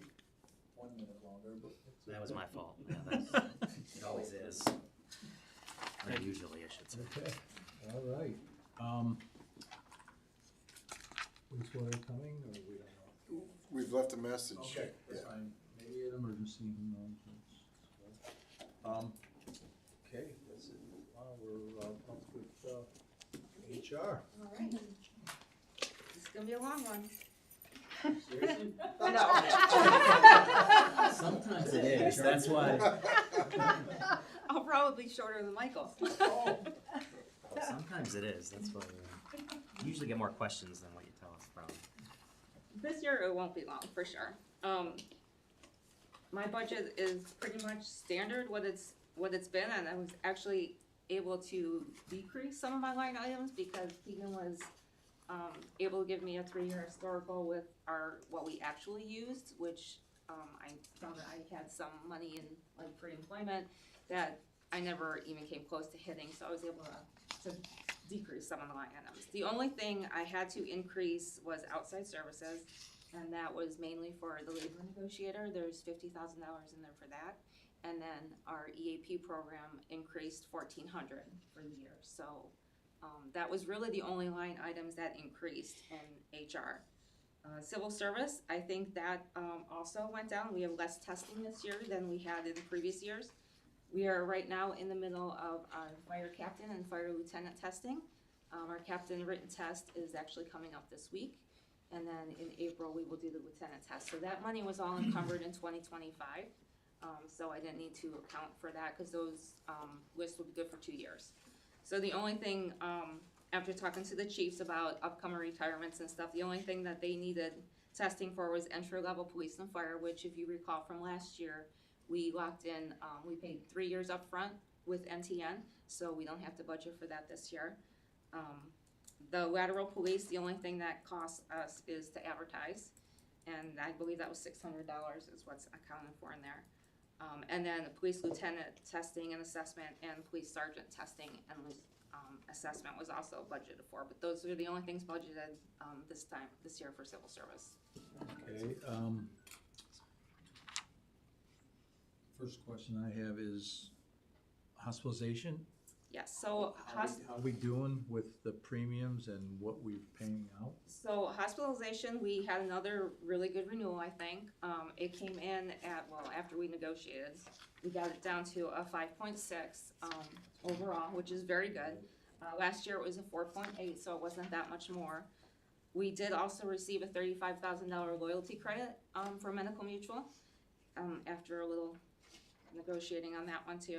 They came in a little bit lower, but we were able to. We never take what they give us the first time. We had, actually in 2025, we had 10 individuals that were in stop loss, which was a little bit higher than what we had the previous year of 7. So I think getting a 5.6 was really a good renewal. And so the rates didn't go up that much for the employees. They're still paying the 13% that they were always paying. We didn't make any plan changes in the plan design. Obviously, the HSA deductible went up as the IRS raises that every single year, and we have no control over. But other than that, we still provide the wellness program. We didn't have as many participants this year. I'm not really sure why. We did in. They get the discount, right? They do get the discount. It was $50, I think, last year. It's going to be 60 this year. But we only had 107 participants. And we did make the wellness program a little bit more difficult. I don't even want to say difficult. They had to do a little bit more, whereas before they would just have to do their health assessment with Medical Mutual, and then they'd have to get a physical and meet this biometrics, and that was pretty much all they had to do. This time, they obviously had to do that, and then they had to do 2 preventative visits, whether it was a mammogram or a dental visit or some other type of wellness visit, an eye exam. They could use that. And then there were some webinars that they had to watch for like 15 minutes. But we only had 107, and I believe last year we had like 130 or 140, so it came down a little bit. Our plan count after open enrollment, we have 189 of our employees on the HSA plan. We have 20 on MedFlex, which is our HMO plan that utilizes UH. And then we had 36 employees opt out. We've always had around 30, 32, so it's a little bit, maybe a little bit higher, and they might be on their spouse's plan or something. And workers' comp, there's nothing really significant to report. We had a total of 15 claims, nothing out of the ordinary. And we only had 1 lost time claim, but that lost time claim was for a total of 38 days. I believe that was in the police department, though I don't remember what the injury was offhand. Okay, so you already answered my second question with the stopgap. I wanted to know how many people were in there. You said 10. 10. From 7, okay. The hospital claims, those 10 are included in that 3.6 or 3.8 million of the hospital claims. Those people are included in that number? Those 10? The 10, they're part of that number, right? Yeah. Well, when they go to the stopgap, who picks up that rest? And it's at 1 million, 2 million? It's 100,000. Oh, 100,000. Like the plan I run. We got 1 million. Oh, really? Okay. It's okay. 100,000. Well, that's per person, so. Yeah, no, but that's still. Individual stop, yeah. Yeah, okay. Thank you. Anybody have anything else for Director Kidd? Thank you, Mr. Chair. Just, I don't know that there's anything we can do about it, but the participation level in the wellness program is a little surprising. I know, I was really disappointed in it because they also, and I don't think I mentioned, but they also, besides the premium discount that they get off, which to me, $50 a month is, it can pay something, right? Sure. So to me, it's worth it, but they also get a free membership to our rec center, and that is good for them and their family, any children 12 and under and their spouse, or 12 and over and their spouse. Yeah. So- My company has the exact same program, also through Medical Mutual, and there's over 650. There's about 85% participation across 650 employees. So I don't know why people aren't taking advantage of it. I don't, and we're rolling out our new one probably next week. It's on my desk right now to look at, so. I was just gonna say, I mean, maybe look at just the documentation of the visits and it's just, it sounds easy, but sometimes getting the doctor or getting the form to then submit. Well, it's really, to the event. so the way they did it last year, and like I said, the program this year is on my desk. I'm not sure it's gonna run quite the same. But the way they did it last year is if you went to like go get a mammogram and it went through Medical Mutual because you have their insurance, that automatically went over to the wellness program. There was nothing for you to even submit. So unless you went to the dentist, then obviously that doesn't go through Medical Mutual. You get an explanation of benefits from Ask Me Care, and then you just upload it. It was The Rexer kit, I believe it was the easiest last year that it's been in years, so. really, it wasn't, I didn't think it was difficult. Should've Maybe they really don't know jumped how on easy board. it is now. Yeah, and we send them reminders. We run the program from March till the end of October every year, and we send out multiple reminders about it. I don't know what else, we could do to. You said complete their biometrics, not meet. Nasty, but close. Well, they have to meet certain ones, but if they don't, then they can have their doctor sign off. There has to be a reasonable alternative that you give them, so their doctor just needs to sign off on it if they don't meet them. And also, I should add that if they've improved from the year prior, then they get credit for that. Like if your blood pressure improved so many points, then the year prior, even if you didn't hit that 129 over 79, which I don't know who hits that unless they're in their 20s. Good for you, B. I know you're all shocked. I mean, that seems low to me, but even if you just made an improvement, then you get credit for it. And to your point, like, I'm a type 2 diabetic, and there's one year there was no way I could meet enough points to get that, and I had to get the alternative signature by my doctor and say I was under his care and all that. So they make it pretty easy, Might just be a communication thing. Maybe we need to push the communication. Mine's a lot easier than what we're laying here from my personal job, so I don't know. Mr. Murray, go ahead. Just one comment. I think considering, you know, all we've heard about is how much premiums have gone up and the cost of healthcare has gone up. I think kudos as far as your, you know, negotiating for the city and the employees, because that increase is minimal in comparison to what you see everywhere else. So. Thank you. I have a great team. Thank you. And I'm sure they started way high double digits to get it down. Oh, they do it. They started at almost 20%. Oh, It was like 17 something. Get it down to 5, between 5 and 6, that's really good. I have two questions about two line items here. Your on-site random testing, what do you use? I'm just curious. UH. Oh, so it's urine tests sent out? Yes, and that is for our CDL holders, because they're regulated by DOT to be randomly tested. So we do that every quarter, and we used to send them out to the facilities, but it just got to be easier and cheaper for them to come to us. So we just do it one morning every quarter, and we set it up right here. We use those restrooms. Except if there was an incident, then you have to send them right away, right? Well, yes, that's different than our, yes, that's a different program. Yeah, any post-accident or post-injury, reasonable suspicion, pre-employment, they get sent. You know, I just wanted to see if you were doing the actual testing here. What Yes, we are. You're collecting the testing and sending the testing out. Okay, perfect. And then, this may be because of the contract, but for pre-employment testing, why would, an employee go to an urgent care as opposed to maybe That's where they do the pre-employment testing. Okay. Is we were utilizing North Olmsted Urgent Care for a long time, and then they closed down. And then we started utilizing UH facilities, and they could go to any UH urgent care to get tested, but there's not any that are really super close. So, and I'm gonna forget the name of the company, cause we just switched to this company that opened up down there by Stearns. Any test something. Oh, yeah, yes. Any test lab down by Canaris. Thank you. Yes, and so that's where we're sending our pre-employments now. Okay. I was just curious because urgent cares tend to be higher costs than, let's say, an internal med where you probably could get the same type You're of correct. testing. Yes. Okay. All right, thank you. Plus, I don't like our employees sitting in an urgent care when Right. around exposed to Yeah, people so that that's are better. sick. So Good. Mr. Limpert? Yeah, what's the status with background checks of employees and volunteers and stuff? How much does that cost to do that? let's see. I don't know if I have a breakdown of that on me. I might have to send you that.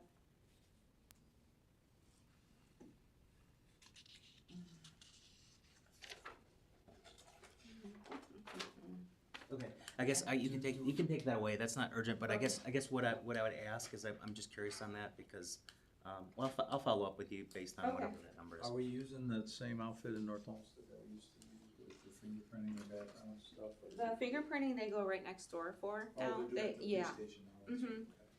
Yeah. Yeah, I'm sorry, Dwayne, I don't have that. That's fine, I'll follow up with you offline. It's not Okay. really a full budget question, I guess. Really, it's money, but not. Yeah. Okay, anything else for Director Kidd? Well, you took a little longer.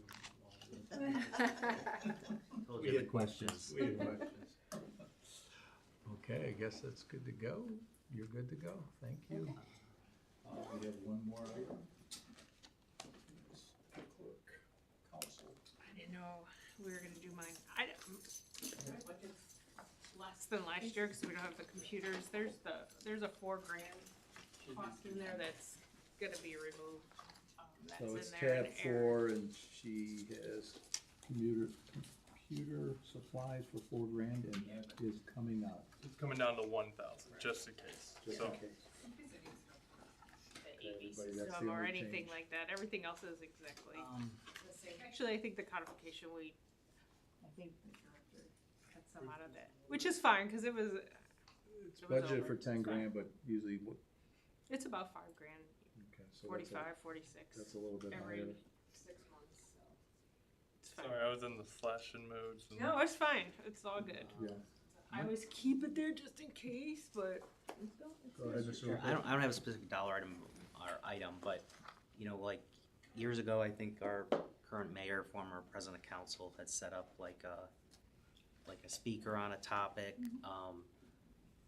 There's a lot of complex things that are going on, and I've been here 12 years, and a lot of the things that are being proposed are getting more and more innovative and complex. Like, I would be interested in maybe budgeting some things to where we could get some consultants to educate us, so when these things come up, we know what questions to ask or make sure we understand what's being asked of us. And that goes into the zoning area, that goes into, okay, they're about to do a zoning code audit. I'm sure besides for a couple of us, we haven't really gone through a review of the zoning code before. You know, there could be things about infrastructure, things on joint agreements or things like that, like vendor contracting, just some things so we are way better prepared with a lot of the things we're talking about doing. And I think maybe some money to do that, to make sure that everyone's making What smart kind of decisions. What kind of proposal with the $3,000 that we just took away for the computers? I think it would. I mean, we're talking about hour type consulting sessions with people who are experts in, or subject matter experts on the topics, to be able to at least give us some more things, and that way we're not having the lawyer who's probably charging a much higher dollar amount explain to us what a TIF 840B is or something like that, you know? How would you feel about that? I'm okay with that. All the numbers we accounted for did not account for the $3,000. We could set that aside too, and if you feel like you need more. But I mean, if No, you, I mean, to start with for the $3,000, cause we don't need it for the computers, we'll Yeah, leave it at I can 1,000. put it in contractual services. Services, is everybody okay with that? Go ahead, Chair. Ms. Carr. Keegan and I are in an all-day conference next Saturday for new council members, so who knows, other cities might have something like this, or they may need these services as well, and. You could always potentially do a partnership. Yeah.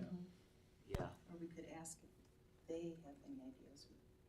Yeah, no, it'd be great. I mean, I sometimes this is more topic legislative specific, right? Like, people maybe do different things, but, you know, there's things coming up on zoning audits, there's, something about a joint agreement, there's an NCA conversation, there's a lot of these things are really complicated. But, Mr. Lippert, like Director Grow has said many times, we don't have to have legislation for you to have a committee meeting on a topic, so No. it could be discussed before. No, but I'm talking about, we would probably need to pay somebody to speak to us about a topic, Right. to educate us, so we would need to pay for their time Right. so we could get, so yeah. We've been paying them in donuts. Yeah, I know, the donuts will go a certain way. We also have a municipal advisor who could potentially be available for some financial education. I could always reach out to. Yeah, I have it budget, he has a retainer, so. Does he? With us, so, you know, I could talk to him and see if he's willing to give you guys some Q&A on some topics, see what. That'd be fun. I mean, we could come up with some topics, and I would definitely welcome some feedback of what people think is relevant, but I really do think we're starting in a lot of time, or we're wasting time asking questions about stuff that we probably could know more about going into the session, because we're getting at least a little bit of lead time here on some of these topics that we know we're gonna have to do. I mean, we're gonna have to, we've already gone through one, but, you know, the school redevelopments, there's probably, we can do it better if we knew more, things like that, so. Okay, so I think the consensus will add the $3,000 for this continuing education for council. Right, what else is it? Bring us up to speed, I think. All right, going through all the, do you have anything else? We have wastewater that we never got to, so. Yeah, I don't, who can speak? I apologize, I have not heard back from him, so. Was he on the schedule email with Donna, that Donna sent out, that everyone got the schedule? I just. Yeah, he was. Okay, Yeah. just making sure, alright. So is there someone that, I mean, I don't know what's on there, I don't wanna hold this whole thing up just because he didn't show, huh? I wouldn't know if they knew what they were talking about anyway. I mean, I guess it's like, it's not as important, cause they sort of have their own fund, right? They're not asking for anything from the general fund. And correct, and I will say that he is very tapped into his shop, and they don't ever have any concerns about being financially stable, I will say. That's never been a Yeah, concern I on think my Mr. Chair, if we could just maybe get an overview from him. Overview, that's all, Yep. but I don't wanna hold nothing up because of that, cause like I said, they're never been out of the realm of whatever has to happen. Right, yeah, Historically. he is frugal himself, and he makes the call, like, they're doing a lot of internal where they can, so I trust his judgment, and as I've known him for 2 months, so. That's what we need to hear. Sure, yeah.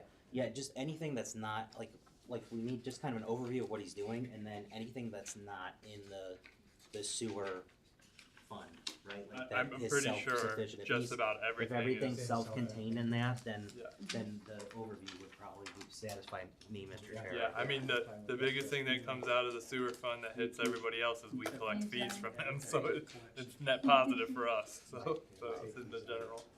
Mr. Martin. Just a comment about this year versus last year. Granted, I've only been on 2 of them. I will say that when we got a copy of the fire list and bullet point, that was very helpful to follow along with. So maybe that's something in the We future. just need a summary. Like from an you. executive summary with just bullet points of the high topic or not high dollar, but important items. Absolutely.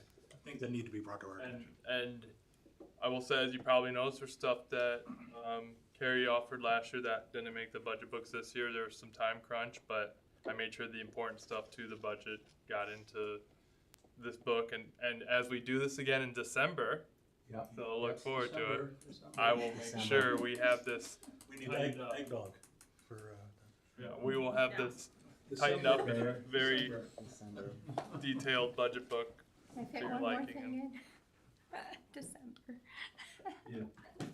Christmas doesn't matter, the budget comes first. Yeah, I think let's lock it up, December 25th. Mark it down right now. It is a Friday. It is a Friday. I mean, also like I'm open to the discussion as I work this budget process over. If it makes sense to split, if we have to split, especially this time of season that it hits, to help work around everyone's schedule, we can make that call as we get there. Okay.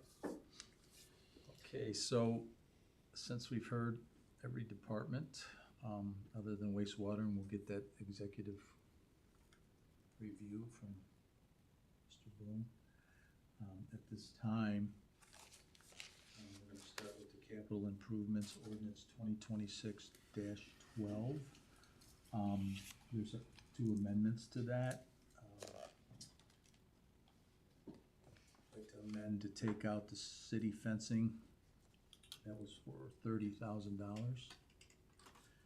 And The other amendment is for one grant for $246,000 that has a 10% match for, that was for the The veterans. veterans, renovation, Memorial. yep.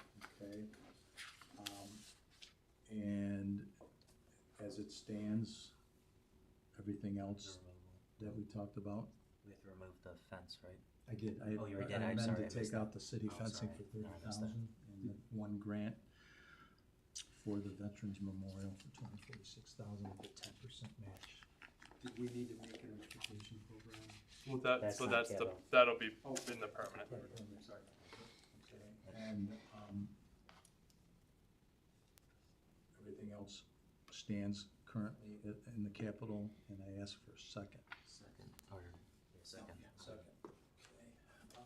Motion to recommend, with these changes. Seconded, Mr. Lumpert, all in favor? Aye. Aye. Nay. Passes 2-1.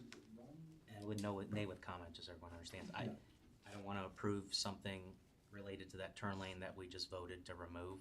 I know we were having conversations about it, and once we get that, but I don't feel comfortable approving it in the capital until it actually gets re-brought up And if, but we did talk about if, I think the consensus is that we're still gonna go for it if we have to pay for it ourselves, cause it's a safety thing, but you're free to say how you feel. So that passes by a vote of 2-1. And this thing is ordinance 2026-19, that is the permanent appropriations that we just spent 5 hours on. And it looks like we had some really good discussions with that, and at this time, I'd like to make a motion to recommend the permanent appropriations and ask for a second. Just before you make that motion, I think there were still some things people are gonna provide us, right, on like, do we wanna hold this one until the meeting next week? No, I don't wanna hold anything. I think We the can thing you're gonna approve it do, the for- safety thing for about the speed bumps and all that, but that's gonna be something that you work through your committee and, yeah. So that's capital. There was,